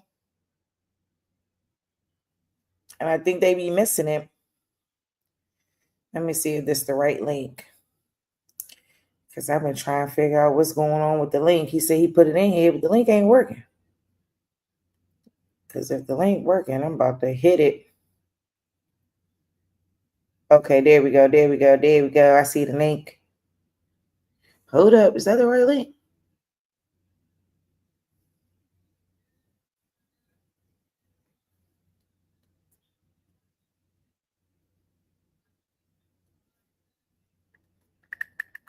My fault. Damn, my little brother's a piss. But anyway, Yeah, I'm about to say, you go can hear ahead. me. You I can can hear hear me, you. sis. Mic check Yeah, I 1 can 2. hear you. You hear me? Wait for 2 seconds because I'm about to have to get ready to hop on this Yeah, other channel. yeah. So what we're gonna do? What we're gonna do from here, sis, is we're gonna break down why people started coming to America. For real, for real. When you follow the money, you follow the traces. At first, it wasn't about money, though. It was about exposure. All the ass got kicked out. All they ass. Even the goddamn Knights Templars. Their name was something different at the time, but these would be your Masons at the time. Now you got the Masons, the Sephardics, Jews, the Maristo, Jews, the Converso, Jews. You got the French Huguenots, which are Jews, French Jews. All of them coming over here because of expulsion. They never left, sis. They didn't have no reason to go back. You know what they did, sis? Find a woman, make a baby, boom. Once we make a baby, now these Europe, them boys got to deal with us. Britain got to deal with us.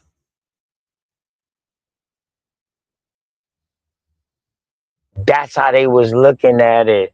And shout out to the movie what that documents the Saze murders, Killers of the Flower Moon. Even though the people that portrayed those roles or whatever, the story was real. The story was real. For real. The story was real. And now you wonder why you see some person that don't look like you on your land and they saying, oh, shit, we've been on this from all their history, from what they've been told, shit, they peoples done been on their land, but they never knew that they peoples done married into an Indian. And then after that Indian been gone and there's nobody else in that Indian family around, they inherited. They was bringing diseases like a motherfucker, man. Like, dog, all diseases come from Europe. Matter of fact, I don't even want to just say Europe. I'm going to say the whole East. That whole East over there. All diseases come from over there. The things that we had over here, what they were called diseases, we dealt with that. So in other words, it's no different than a person living in China living with malaria. But me going to China and drinking some of that river water, I catch malaria, I might die. They live with it.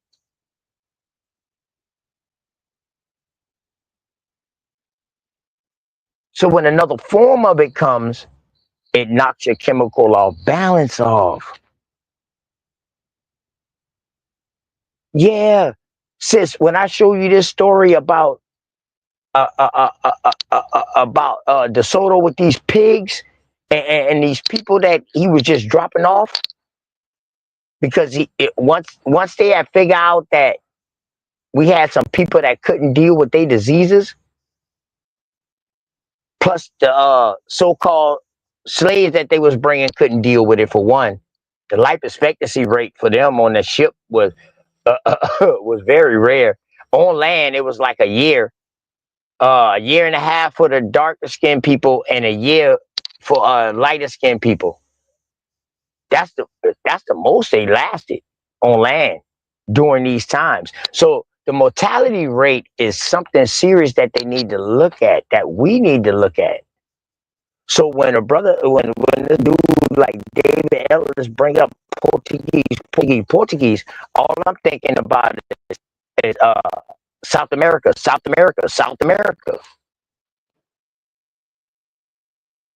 So if the Portuguese was the head of or the bulk of the Atlantic slave, how did they come to North America? Because the Portuguese knew America. So the next time anybody talk to this dude, don't leave the box too open to just say America. Ask him specifically. When you talk about the Portuguese, sir, how many did they bring to North America or Central America? Now you got a whole different ball game. But when y'all just let him say America, y'all giving him an outlet. Because it's a difference between a continent and a country, y'all.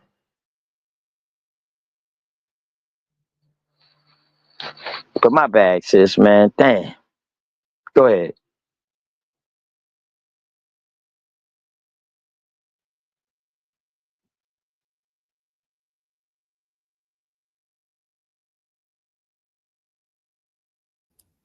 Nah, you good, and you right. Because I was in the bathroom getting myself together. Because I know this about to Okay, be a okay. on camera situation, but Mm-hmm. you're 100% right though, and I definitely needed to press him way more on what the fuck his information was. I mean, I feel like I did a good job when I go back and No, watch it. no, But sis. No, sis. Don't you ever feel like you needed to press him more. You did what you were supposed to do. A bunch of information came out from what you did. It ain't about pressing somebody. You know what I mean? You yeah, know, you did damn good, sis. You did damn good. You did damn good. yeah, open up the doors, man. Y'all look Now out for that I'm saying, Sonetta appearance because that's coming too. Once I get in contact with his ass, yeah. that Sonetta build is coming up next. So, I need everybody in the building for that when that take place. And I'm trying to get in contact with him so we can get that straightened up and get that done. Because he definitely has expressed it more than once that he want me to come through. So that's going to take place, y'all. So y'all look forward to that. And a lot of other things that's going to be coming up. I got some people that I'm in the talks with. It's going to be some stuff going down because once I start my MSW, y'all, I'm gonna be under the radar for a minute, and me and OTK probably just gonna have, days that we're gonna be going live together, because I'm gonna have to focus on my Fact, education. And that's fact. just what it Y'all is. know wintertime now. Wintertime, I'm all the way live in the wintertime because my work slowed down. So I'm pretty much off for like 2 to 3 months. So shit, I ain't got nothing but free time. So that's when I get a lot of my screaming in. I bang hard in the winter, you know. Yeah, sis. Keep doing what you do. In case ain't nobody tell you, I appreciate you and what you do. But I appreciate your understanding all that. You know?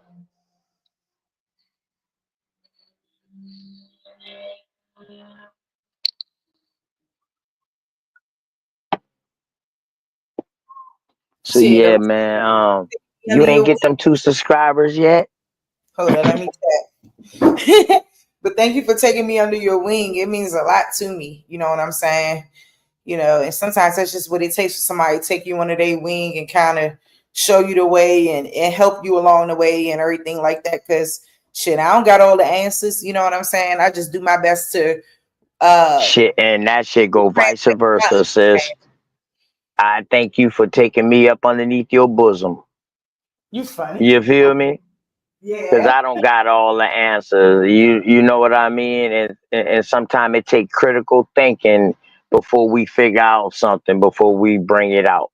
So I appreciate you too. That should go vice versa now. You know what I mean? You ain't underneath my wing. I just want to make sure I stay behind you and keep your confidence built up because you got these sabotage ass people out here who don't want to see a woman do nothing because they Bible thumpers. They're indoctrinated with that Bible. All they know is man supposed to run the house. But shit, every man I know ran the house. That bitch went to fucking crumbles without a woman around.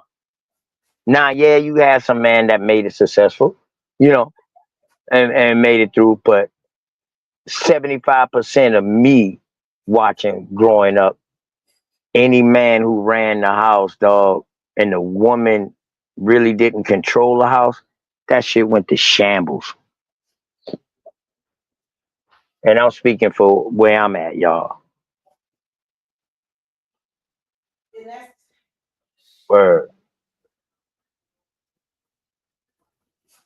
That's why you see people like me and Dobbs, dog, when it come down to women, dog, we ain't gonna argue with y'all, for real. We ain't gonna argue with y'all, dog, because we already seen the strength of woman where we come from. And that's just facts on facts.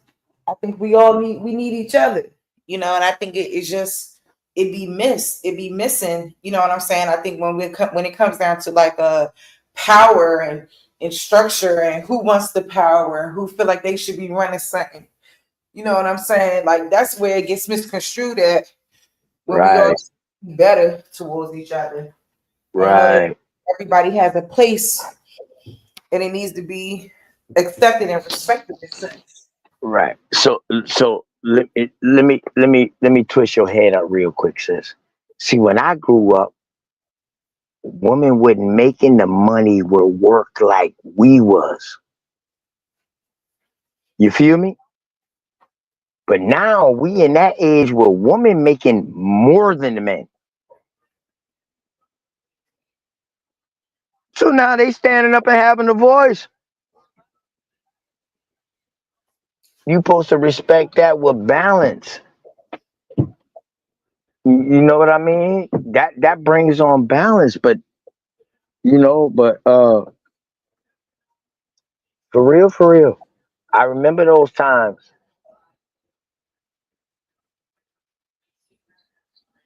For real.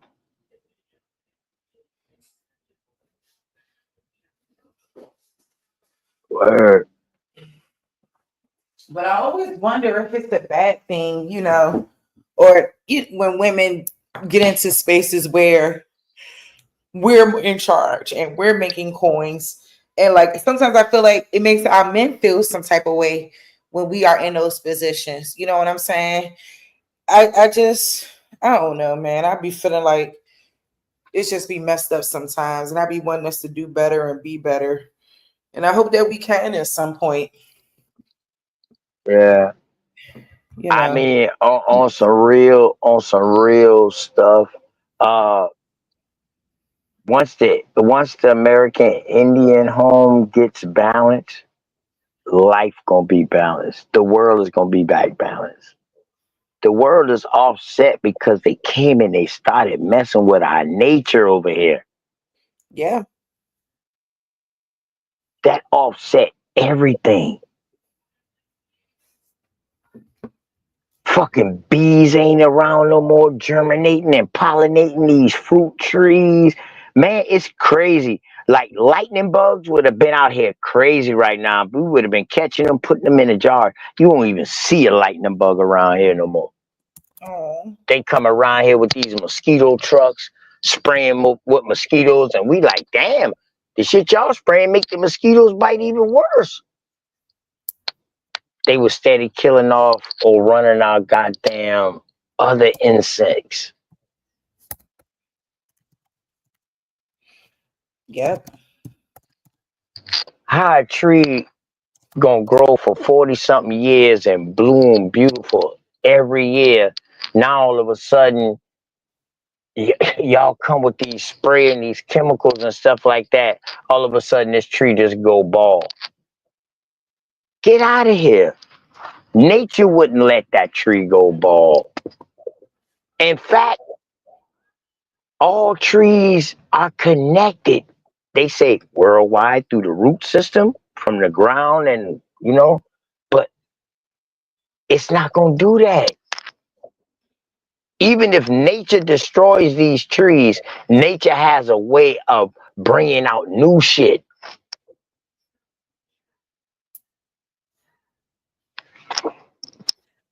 We not even living by nature's code no more. Well, some of us are, but these people who came over here, they never knew about nature. Mm-hmm.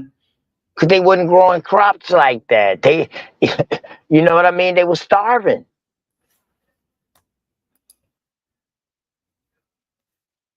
They were starving. Potatoes and corn saved their life in 1493, 1495. You know what I mean? It saved their life. Yep.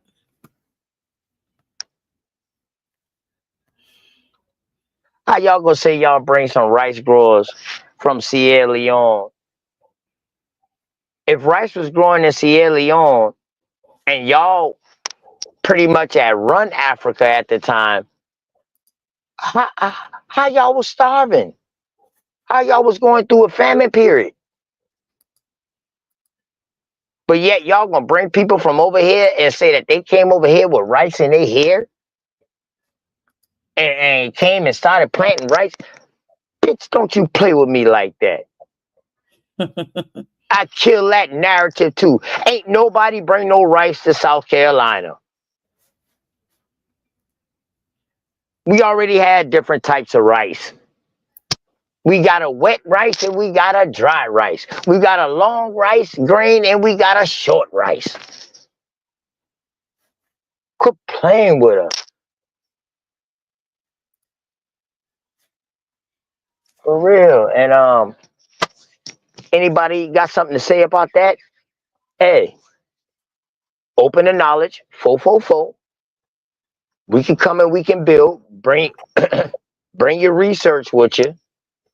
You know what I mean? And we can build, because I guarantee you, what I bring up, you ain't got.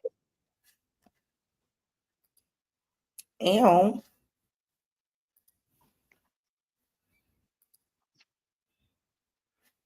And since you be bringing up some shit that I ain't never seen, like that wall picture you got up for the show, that's fire.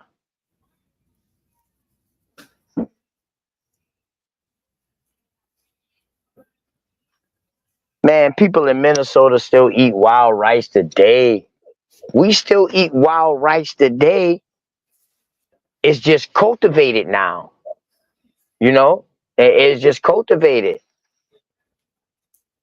But we had wild rice farms. Like, literally. Oh, man, I'm going to show y'all an aerial view.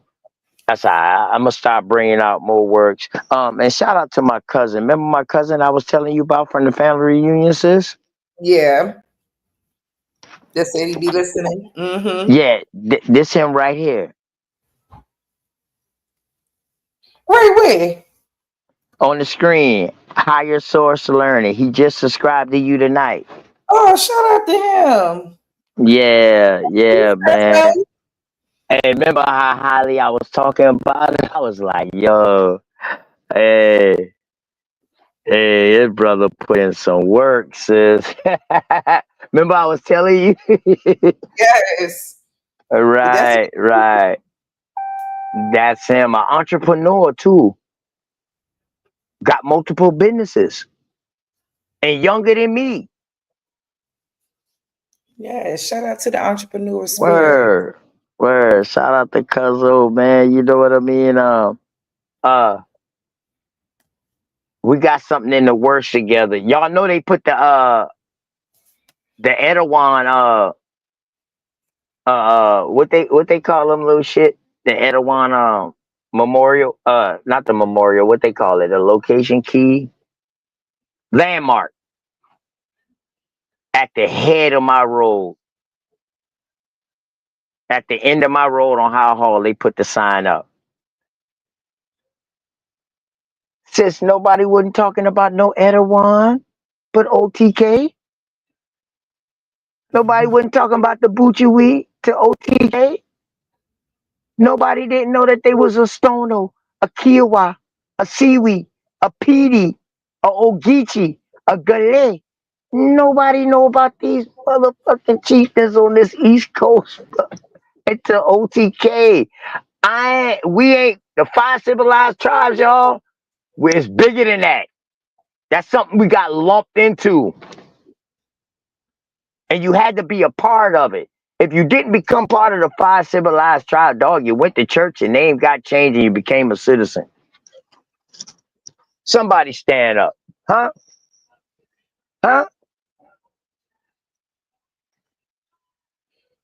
Yep. We're gonna keep it solid. Let's keep it solid, boy. You know. Oh, damn, sis. I'm sorry. You good. I don't Right. know what you're saying you sorry for. Right. Because I know you it. I was just giving you time. I was just giving you time to get right before you go on the other show. But I don't know what's going on with that. Shoot, I'm about to just call it what it is because for whatever reason, this not the right link. He said he put the link in there, but that's not the right link. I just told his ass that. Shit, I ain't about to press the issue. Well, if you ain't going over there, then you might as well stay live. I'm about to go to my other spot, and I keep some footage. Hey, shout out to my cuz too. He was out there at the release of the Etowah landmark. Mm-hmm. Yeah, I'm backstage on one, but this not the right one, and I'm the only one in here, so I know this not the link. So I don't know. Maybe he thought he had the link. I don't fucking know what's going on, but You talked to him? yeah, he said it was the same link, but I'm like, that's not the link. That's not the link because I pressed it. It can never be the same link. Yeah, I don't know what the hell he's talking about. Yeah. I ain't about to stress it. Trust me. At all. I'm not about to do that. Because I was looking for it. I don't see it. I don't even see a show set up. So I'm not even about to press it. Anywho, back to the regularly scheduled programming. Because, we got our peoples in here. Yeah, you already know. Yeah. They come to see you, sis. You know what I'm talking about? Good word. Got our folks in here. Shit, we good. That's how I see it. Yeah, they do. Yeah, these niggas do, bad saint. These N-words definitely be on CP time. Shoot, it's like, I don't know what's not that link. I don't know what he's talking about. And then when I get here so I can see the joint, like, there's no link. So I'm guilty of that too, bad saint. I ain't gonna lie to you. Hey, sis, and brother Nashir said, peace and blessings to you. Yes. I talked to him earlier, and I told him I was over there with you, and he was calling me upset about some stuff that came across his way. He was like, my brother, I'm about to go live tonight, man, and I'm about to give it to him. I was like, yo, Sister Sharice live tonight, bro. I said, damn, I want to build with you. He was like, you know what, brother, out of respect, I'll do it tomorrow, man. He said, that way you go do your research on it, and then, I was like, I said, see, it's brothers like that, you know what I mean, that the world needs more of. Yes. Not him per se personally, but the understanding part.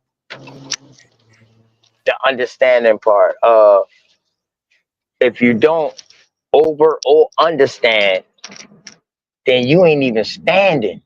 Like, for real, like, it is no way how we can be out here in 2025 and people are still dumb.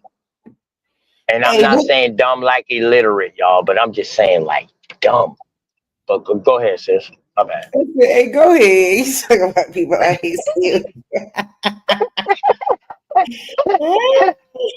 My bad. I'm just saying though, like, for real, how are people still dumb? You know what I mean? I can't say illiterate because illiterate is not knowing. I'm saying dumb because they know. Yeah. They know. And you willing to go slap your grandmama and say, nah, grandmama, we ain't Indian, we African. I'll pop your ass if I was your friend and I see you talk like that to your grandmama, dog, I'll pop you. Where I'll pop you for grandmama. Good word. Good word. And on some real stuff, dog. Like, I ain't never seen so much people disrespect grandma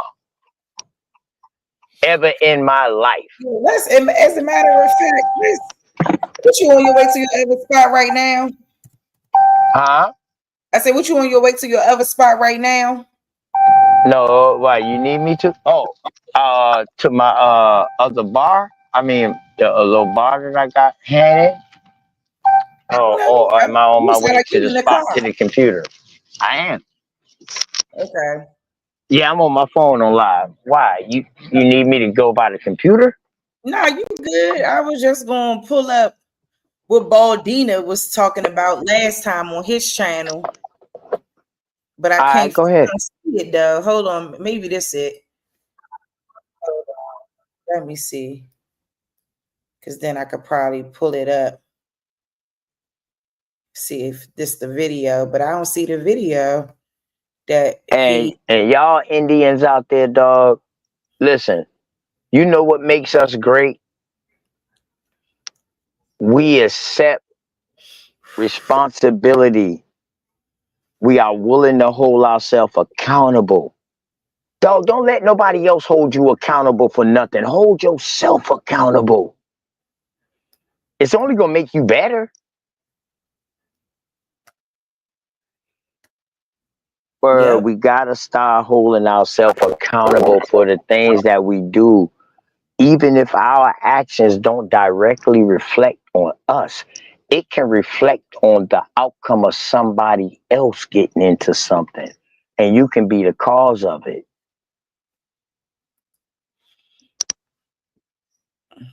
I don't even So think I see. y'all Indians out there, y'all American Indians, y'all American Aboriginals out there, man. You know what I mean? Man, accountability is everything. Mm-hmm.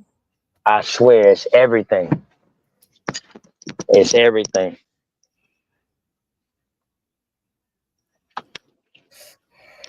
Go ahead, sis. You find the video?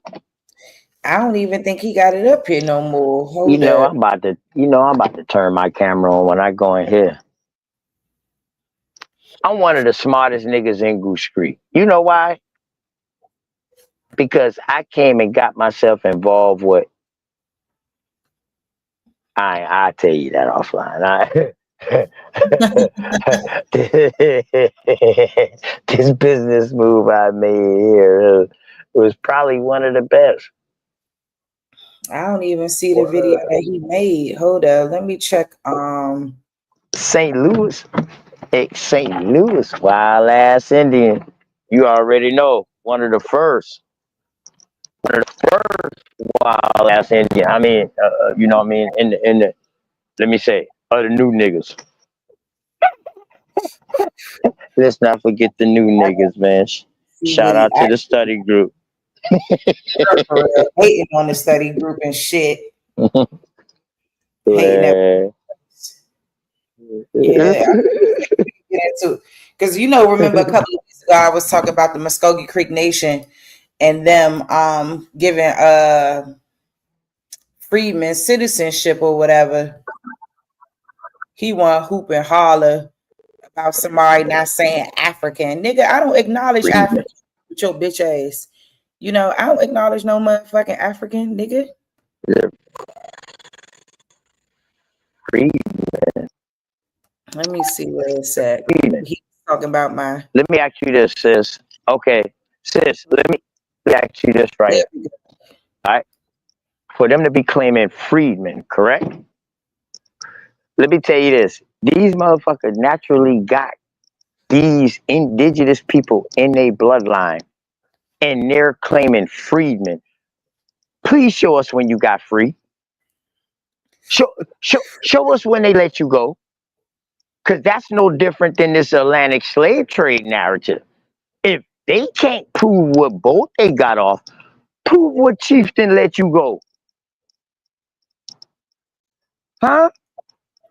You can't be up here saying your grandmama said we was Creek, but because we black, but because we Negro, we was free, we freedmen.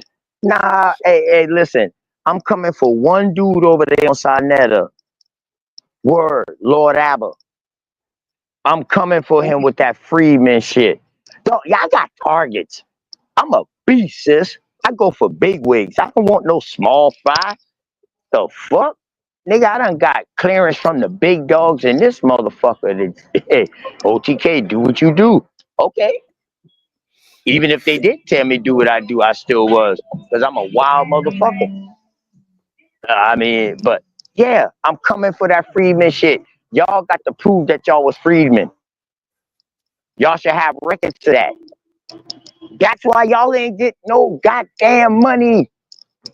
Oh, because y'all getting recognized? So what they about to do? Put y'all on a plantation? They about to put y'all on a reservation? Huh? What being recognized gonna do?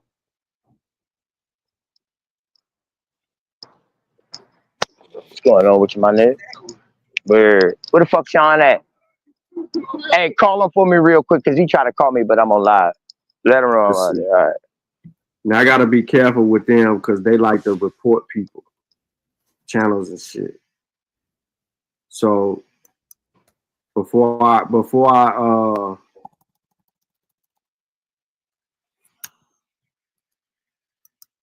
Muskogee. So before I go to this, let me put some up over the screen. All right. See, she can't report it when I you know what I mean? You feel me? Dane can't either. So this how y'all get Dane right here. This is what we're gonna have to start doing. We'll have to start doing this too. The Muskogee Greeks of Athens, Georgia. Man, Chumpy, man, you need a life, boy. You need to get a life, boy. He do. He do. He need to get a life, boy. Quit excuse my language, but quit sending me your goddamn bullshit ass. Quit fucking tagging me, dog. What kind of shit is that? What the fuck? Like, quit tagging me in this shit, dog, or these dumb shit. I put this on my mama, dog. I ain't read nothing y'all ever tagged me in. I put that on my It's okay. Nobody tagged me. Nothing y'all ever tagged me in, dog. All I did was go in the comments and say, man, y'all motherfuckers retarded. Keep my name out y'all mouth. Quit tagging and shit. Oh, they like to report it. Nigga, your homeboy to the fucking feds. What the fuck? He went to the whole nigga report to the federal government. What the fuck? Because I want to see what he was trying to debunk so bad. Boom. And I can still post you for using my content. With the United States. Freeman and the descendants. So he not playing what I'm saying. Hit that like button for me, y'all. If you ain't hit that like button, man, hit that like button for your boy one time. I can't start blocking me. Please. Okay, here you go. He talking about it. That's how the probably the linking us, you know, and I think that that's the problem, and that's where a lot of the confusion comes in. What do you mean? You ain't Creek. Stands as a complete barrier to Creek freedmen citizenship and is wholly inconsistent with the and George Thompson signed the order which did not identify. Come on, go down and say African again. Of disenfranchisement by even making that's all he cared about is somebody saying African. What type of dumbass obsessed person is worried about somebody saying the word African? Shut up. I have no interest in this. Come on, keep going down. It's gonna say African again. What is that? Because he didn't say who originated here. See? It ain't you. Who was here first? Now, boom. That's what I wanted her to say. I'm ending it right there. This article is about fucking people of African descent. Has been, will always be, all of that. Now, how you gonna come before the people that enslaved the people? Bitch ass nigga, you got to explain what the fuck is African descent. You got to explain what is African descent. What is African descent? Will a real person of African descent stand up? He didn't even play everything. These dumb motherfuckers don't even know that in history, when they say African descent, that just meant you was black. at certain points. You know what? Let me stop, sis. Let me stop because I've been saving certain shit in the cut. Damn, He's I ain't so even mean to silly. bring that out just I thought he now. was gonna be saying something pertinent. But He worried about yeah, somebody saying African, boy. And even if they are, they yeah. ain't Africans, you dummy. And no, I'm not a Creek. The fuck? But I'm an Indian. Cree. Hold up. Were you But I'm an Cree? Indian. But I'm an Indian. Big facts. Big weird ass. This nigga said creeks. It's about I'm not a Creek. Nigga, no. But I'm an Indian. Shit. I'm an Indian. What the hell? You mad as shit about it. Baldina. Oh man. I already told Baldina. Oh, that's who you call by Baldina. Uh-huh. That Sean P is Baldina. Mm-hmm. Yeah, I think that's just weird how he had his name as Sean P. Diddy. Giving his That's man. his name in the chat. Like, yo, you idolizing a baby oil nigga. Like, what the fuck is wrong with y'all niggas? Like, y'all are weirdos to the max. I do something bad to y'all niggas, like in real life. Like, for real, for real. God damn. What's up, Red? How you doing? I'm doing good. What's your name? Work. Alizé? That's your real name for real? Y'all, that's nasty. Word. Let me mute OTK because what the fuck? Shoot. He didn't even go into everything. Hold up. Let's see. Yeah, he didn't even go into it.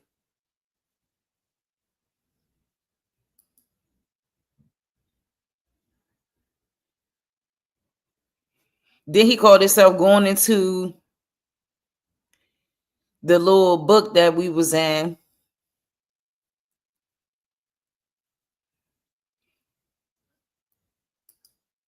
And look, that's my what you call. That's my life. That's me highlighting the political category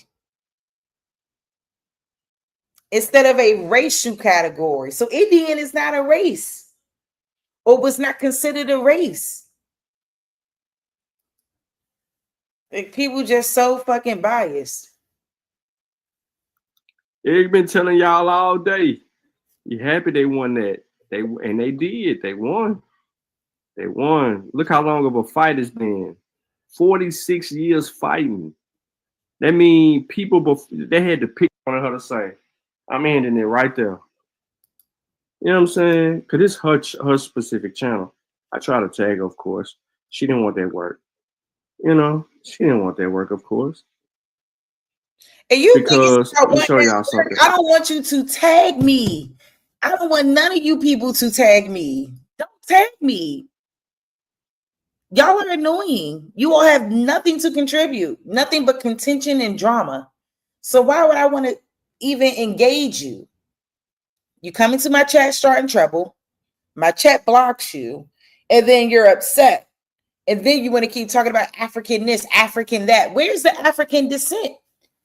In the words of Jack D. Forbes, where is the specific African descent? Dumbass can't prove nothing he say. Just a bunch of whitewashed literature. And that's all he can prove.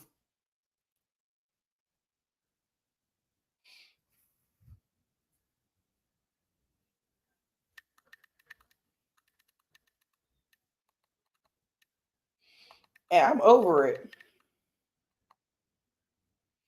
And usually you write bad, say it's no reason to be entertaining these goofies. But it's like, yeah, I can still report you, what you come up there or not. It's still my content, baby. It's still my content. And that's what they miss. That's what they miss. But Baldina, you better go on somewhere. Nobody tag me. It ain't about not wanting no work. Can't nobody tag me, Slim. Yep. Nobody can tag me. That's universal. Don't tag me. You people are weird. Do not tag me. The hell? Anyway, You ain't got no work. You got whitewashed literature. No work. Your DNA test barely proved you African. Your damn DNA test put you about 5, 6 different places in Africa. How is you African? Cut the nonsense out.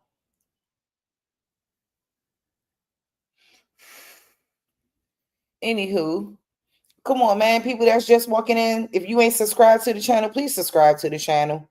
Like, share, and subscribe. And that's all the time I'm going to waste. He said he tried to tag me. No, you're not going to tag me. No one's going to tag me. That's where it's at. I'm not playing with nobody about that. Nobody's tagging me on nothing ever again. Ever again. They got nothing to do with you, and specifically got something to do with everybody. I told YK the same thing. Don't tag me, bro. I don't care what you're talking about. Don't tag me. That's it. The fuck? Don't nobody want to be bothered with y'all. You have the right to believe what you want to believe. We have the right to present the facts on it. And that's just that. My research proves we are Indians and indigenous to this land. Your research, because it say you African, that don't make you one of them people. I know, Bessie. I'm a whole small hat. I'm a small hat. I'm not even one of the big people in the Aboriginal Indian space. But all these paying goofies want to come for the queen.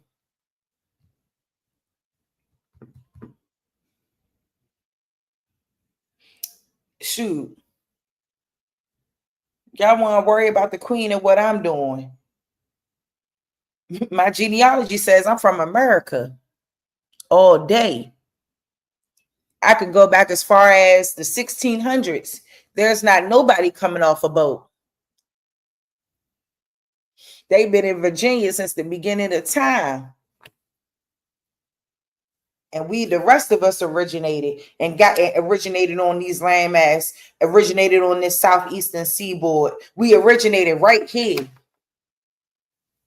Your goofy ass on and stop worrying about me. Period. Don't worry about me. You think you were African because of what you was taught in K through 12 academia. Your mother and grandmother and them ain't never told you you was no African. And I wish you would lie and say that they did.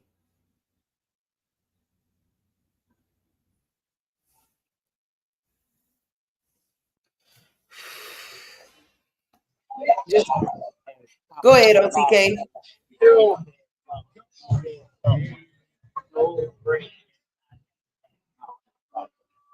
I had to walk back outside. You say they don't like the word Indian. So, Copper, Miss Parker, do you know that calling yourself an Indian at certain times would have got you enslaved? It would have got you locked up. See, these are the things that we need to bring out, and we need to show, and we need to let people know. You know what I am, and you know what I'm talking about. And the reason being, Copper, Miss Parker, is because you are what your mother are. You is what your mother is. Hey sis, did you get that text that I sent you today in Virginia about Virginia? I think so. About you are what your mother are? Yeah. And I got so much research on that. You want to share that real quick? Just that little thing real quick. Okay. So in Virginia, so let me tell y'all with the timelines. So in Virginia, things was happening first. Virginia, Massachusetts, places like that. It was happening first. It trickled on down the south. So right now to this day, Virginia, North Carolina, South Carolina, Georgia have similar laws. I don't know how far it goes up if it's the whole DMV, but I know parts of Virginia for sure, because that was the South. All that was considered the South. We had laws and acts getting put in place. They was doing everything to get rid of the Indian. Oh, you are what your mother are. Oh, you know what? If y'all Indians, what was the other thing? The intermingling marriage with different races. Oh, that was a major thing. That was like outlawed and banned. We even got documents in South Carolina saying, boy, don't y'all come down here with that shit. For North Carolina, don't y'all come down here. You know what I mean? So in 1740 is when you are what your mama is, the Negro Act that all these cocksuckers be talking about, but don't know what it really is. The Negro Act that happened after the rebellion. You can't have a Stono rebellion without the Stono Indians, y'all. For one, nobody didn't know it was a Stono Indians. It's still named Stono Estates to this day. But anyway, yeah, so 1740 for us, sis, you are what your mother are. So y'all look at this now. Negro woman children to serve to the condition of their mother in 1662. So you know the Negro ain't no fucking African at this time, y'all. They ain't here.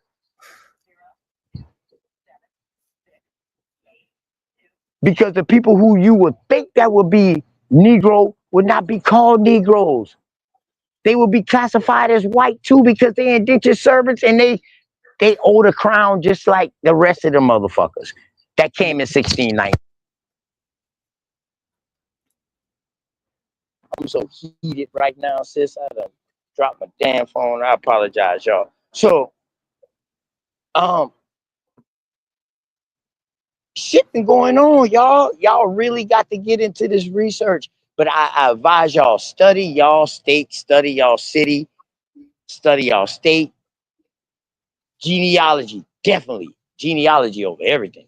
Y'all already know that's how we roll. You know what I mean? And find yourself in the story. Find your peoples them in the story. And don't get stuck in no 1865 with no census record. That's because you're looking for an African. You're looking for a slave.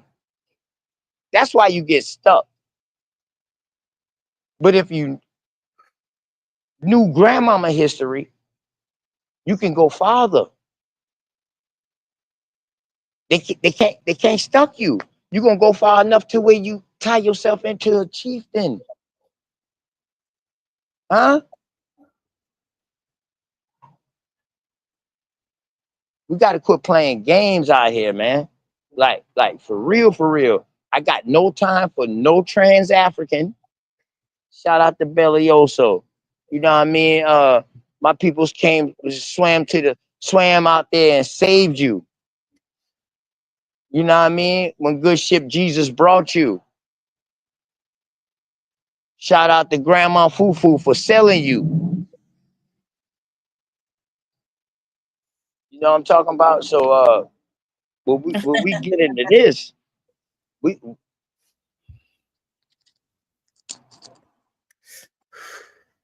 thing too. We gotta let that one rock for a second. Yeah. Go ahead. Past transgressions is a motherfucker. Reach younger. Come on, man. Fuck a Pan-African, fuck a Pan-African, fuck a Pan-African, fuck a Pan-African. Hey, them niggas trash like some ooh. Try to get back to them slave hoes. Hey, hey. Try to get back to them slave hoes. Hey, hey. Fucking slave narrative, they phony. I had this nigga named Toby and he owe me. When the plot crop and the stock drop on top, them niggas going. Sold to the bitter cotton pickers, them my niggas. I'ma come down, feed them chitlins and them gizzards. Nigga, I'm the mister, I whip ya, I kill you. In the big house, go down with your sister. Send it back to you, then I send for your mother. Y'all niggas look out, I'ma work it like no other. Make you pick cotton till the sun come and touch you. Till your damn hands and feet, your foot all bust up. Look me in my eyes, I'ma backhand the buck up. Nah. Shout out to Grandma Foo.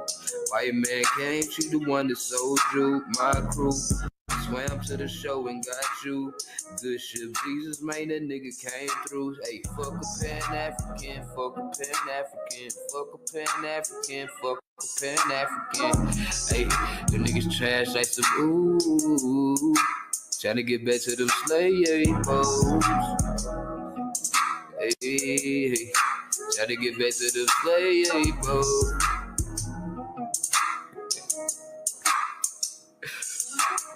Fuck off it, fuck Lennon, fuck Jeffries, ayy. Fuck off it, fuck Ben, fuck Jeffries, ayy. Fuck off it, fuck Lennon, fuck Jeffries, ayy. Ayy.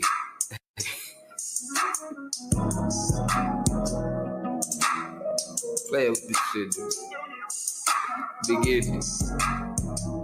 Baby, yo, so PC, the acrobatic. Fuck a Pan-African, fuck a Pan-African, fuck a Pan-African. Like shit. Shout out to Old Soul. You know what I mean? Big old Indian business, man, out there in Texas. You know what I'm talking about? Hey, Cuzzo, I see you say etymology. Cuz if you show me an etymology book of American Indian words, you'll be the first. It's only etymology of the words that they brought.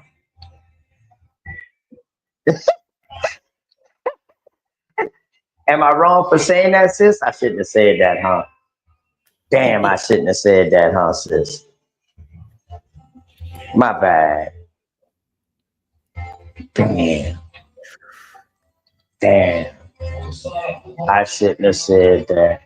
Hey, Copper Miss Parker. Hey, sis. Word. I'm sorry. I shouldn't have said that. Hey, Miss Parker. Bad Saint said she finished reading. I need to do a reading of that book on this channel. I think I need to make that a series. Do a whole reading on They Were White and They Were Slaves. Shout out to Michael Hoffman. Yes. Hey, listen. I remember back in the day, man. Them white people ain't had no time, no problem saying, "Hey, my peoples were slaves. We worked hard and we got out of that shit, and now we are where we at today." They didn't have no problem saying that. I don't know when they became superior. You know what I mean? When the superiority came in at you, maybe it was because some of the ones started dealing with our American Indian woman.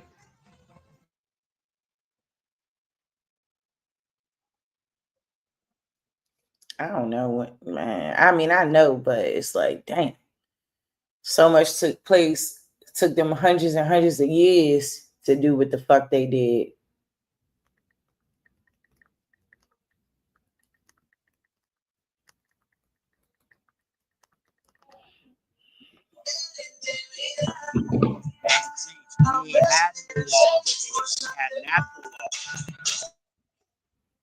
Yeah, I was about to say mute that. And y'all know I love showing white slaves, black slave owners in America. You know, y'all know I love showing this because, you know, you got those believers who think that that was impossible. You know what I'm saying? It says African American owners of white and black slaves has revealed the fact that blacks owned white slaves in America. He also notes that a legal precedent for lifelong slavery in America was established by a black slave owner with regard to one of his black slaves. On April 10th, 1606, the Virginia Company of London was granted a royal charter by King James I, awarding it a large tract of land in present-day Virginia, Delaware, and Maryland. On May 13th, 1607, 3 small ships, Susan Constant, Godspeed, and Discovery, arrived at Cape Henry, sailed up the James River, and landed at present-day Jamestown.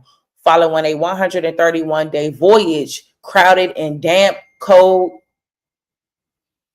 foul-smelling holes in the darkness beneath the decks, 104 settlers, including 12 servants, disembarked and established a rough log fortress. In 1619, more than a year before the landing of the ship Mayflower, a captured Dutch man of war with a Spanish captain named Jope and an English pilot named Marmaduke anchored in the James River near Jamestown. On board were 20 and odd men and women of African descent. See, they love to change this 20 and odd situation. They love to do that. The Virginia colony was in need of laborers, while the captain and his crew were in need of supplies. A bargain was struck, and 20 Negroes, the first of their race in the colonies, were sold to colonists. Fresh food and water was brought aboard, and the ship sailed away. According to the African-American Chairman President William Clinton Commission on Race, Duke University professor John Hope Franklin, these newcomers, who happened to be Black, were simply more indentured servants. They were listed in the census counts of 1623 and 1624, and as late as 1651. Negroes whose period of service had expired were also being assigned land, much the same way that it was assigned to whites who had completed their indenture. During the first half century of existence, Virginia had many Negroes as servants, and the record reveals an increasing number of free Negroes. But they saying that these 20 and odd men and women of this, quote, African descent is the first of their kind. But yet, y'all sitting over there talking about the record reveals an increasing number of free Negroes in Virginia only a few years later. Make it make sense. Franklin wrongly designated the first 20 Negroes in the colonies as indentured servants instead of redemptioners. Indentured servants, in return for paying the cost of their passage to the New World, entered into a written contract while still in Europe to work for a specified owner for a specified number of years under determined conditions. Franklin wrongly designated the first 20 Negroes in the colonies as indentured servants instead of redemptioners. Indentured servants, in return for paying the cost of their passage to the New World, entered into a written contract while still in Europe to work for a specified owner for a specified number of years under determined conditions. So is these people Black Europeans that y'all talking about? Is the 20 and odd? The length of the bound servitude, be it an extendable set number of years of durante vitae, servitude for life, has no bearing on whether an individual is deemed a slave. The vast majority of whites and all Blacks arrived in the colonies. Look at this, and all Blacks arrived in the colonies as redemptioners. They were generally of the underclass, including orphans who were rounded up, often voluntarily, while still in their native country and transported to the New World. Whites were frequently transported in the same ships that were used for Africans. One redemptioner who came to America in 1750, this is years after motherfucking 1623, recalled his trip with horror. To keep from starving, we had to eat rats and mice. We paid from 8 pence to 2 shillings for a mouse, 4 pence for a quart of water, 4 pence for a quart of water. Gilead, Middleburger, and Journey to Pennsylvania, recorded in 1750. The sale of human beings at the market on board the ship is carried on thus. Every day, Englishmen, Dutchmen, and High German people come from the city of Philadelphia and other places in part from a great distance, say 20, 30, or 40 hours away, and go on board the newly arrived ship that has brought and offers for sale passengers from Europe and select among the healthy persons such as they deem suitable for their business. White and black servants joined the same household, working, eating, sleeping, and running away together. Their terms of service could be extended for a large number of minor offenses, including marrying or having children without permission. As a result of extensions, many white redemptioners serve their whole life as a quote servant. A child born to a female redemptioner could be the property of her owner and the mother's term extended. For example, George Cummins had the indenture of his white servant woman named Christian Finney extended by a year, and her child bound for 31 years by the order of Cataract County Count on December 7, 1736, when she applied to the court for her freedom on June 9, 1741. The court ruled that she serve another 5 months to pay for the costs incurred by her owner to bring the earlier action. When she applied again 6 months later, she was ordered to serve an additional year for having a mulatto child in the time of her servitude. Before 1643, servants without indentures generally became freemen after a term of service varying from 2 to 8 years. After 1643, the terms of servants brought into the colony without indentures or covenants testified that their agreement were fixed at 4 to 7 years, the period varying somewhat with the age of the servant. It was the custom and later the law that a redemptioner, white or black, received from his master at the time of discharge a certain amount of property called freedom dues. In 1660, Virginia custom was to give each new freeman 3 barrels of corn and suit of clothes. In 1651, Anthony Johnson, a Negro, was given 250 acres as head rights for purchasing 5 incoming white redemptioners.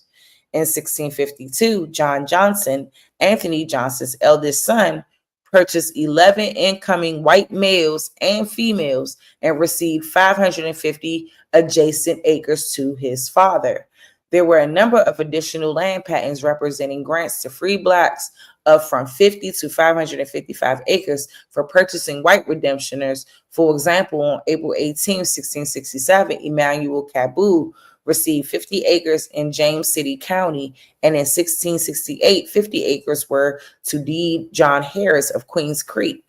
Francis Payne paid for his freedom in 1650 by purchasing 3 incoming whites for his master's use. Look at that. And then they want to keep making it seem like our people were bound to this when clearly white people wasn't bound to this shit too. Make no mistake. And these people that they talking about coming from Africa clearly came from Europe.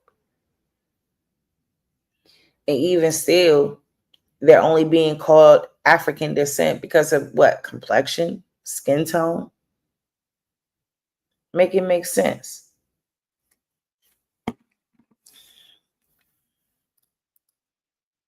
Like, the shit just really does become annoying at a point in time. And it's like, you know, they love to mix up the words. They love to mix up the verbiage.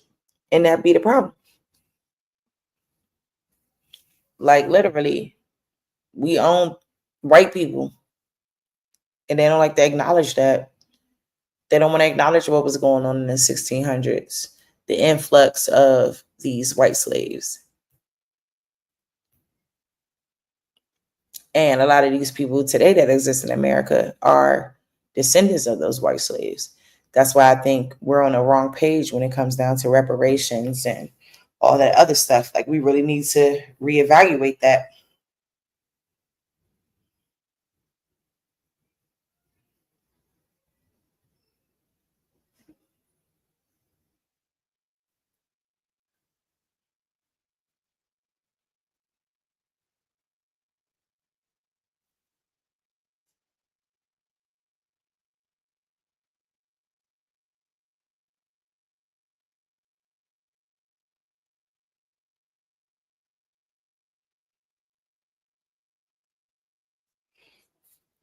So, anywho, y'all, I think I'm about to go ahead and end my live. I was really only supposed to be live for 2 hours.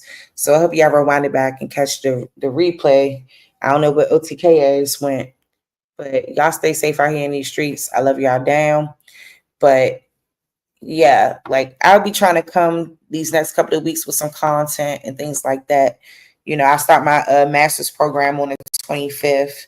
So once that gets started, y'all, my presence on the YouTube streets will be limited because I'm going to have to be typing these papers for dear life so I can get my master's degree. You know what I'm saying? And really just get my little situation started and, you know, do the work that I want to do within my community, with my people, with the women and children from my neighborhood and other neighborhoods around the city, and getting back to what's the real purpose is, because, you know, I think there's so many ways that we can enlighten our folks on who we are and where we come from and why this information is so pertinent and important. And you know what I'm saying? I'm going to continue to stand on business about that shit. There is nobody or no one who will ever make me feel any fucking different about anything. Period.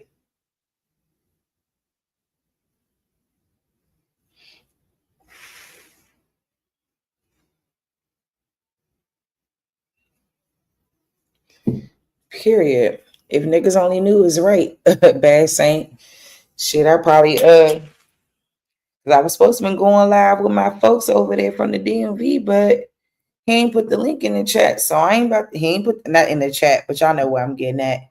He ain't put the link in there, so I ain't about to sweat that shit. So I'm about to go ahead. I'm about to end it out. And I'm gonna play.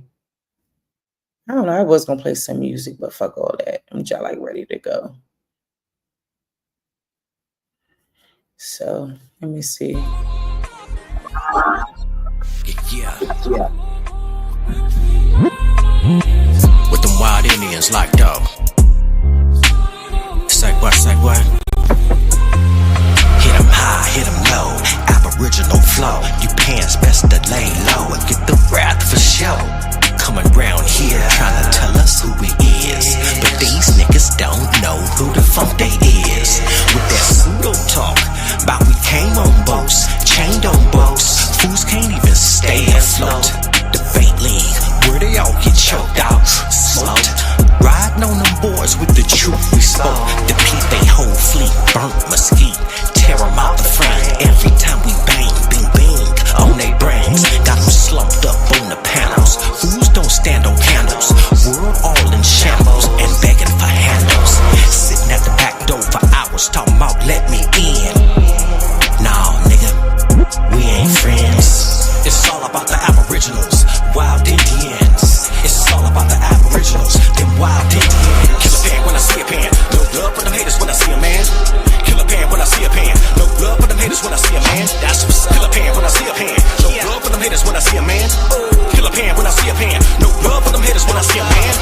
Kill a pan when I see a pan. No love for them haters when I see a man. When I see a pan when I see a pan. No love for them haters when I see a man. Kill a pan when I see a pan. No love for them haters when I see a man. Kill a pan when I see a pan. No love for them haters when I see a man. Kill a pan, kill a pan, kill a pan, kill a see a pan, kill a pan, kill a pan, kill a pan, kill a pan when I see a pan, kill a pan, kill a pan, kill a pan, kill a see a pan when I see a pan, kill a pan, kill a pan, kill a pan when I see a pan, when I see a pan, kill a pan, when I see a pan, when I see a pan, kill a see a pan, kill a see a pan, kill a pan, kill a see a pan, kill a pan, kill a see a pan, kill a see a pan, kill a see a pan, kill a see a pan, kill a see a pan, kill a see a pan, kill a pan, kill a pan, kill a see when I see a pan. Yeah.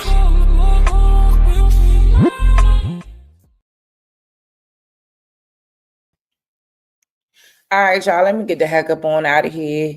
Love y'all. Peace to all the Aboriginal Indigenous Indians. I'll probably come back tomorrow with some bullshit. You know what I'm saying? But y'all rewind it back. It was a great build tonight. And y'all stay safe. Y'all probably catch me over there on Smoke Signal side. Shout out to Smoke. I'm probably going to hit the panel and chill up there and figure out what I can contribute to the conversation. I'm trying to tell you that joint go hard, man. Shout out to Big Juice. Y'all niggas slumped up on the panels. Peace of love, y'all.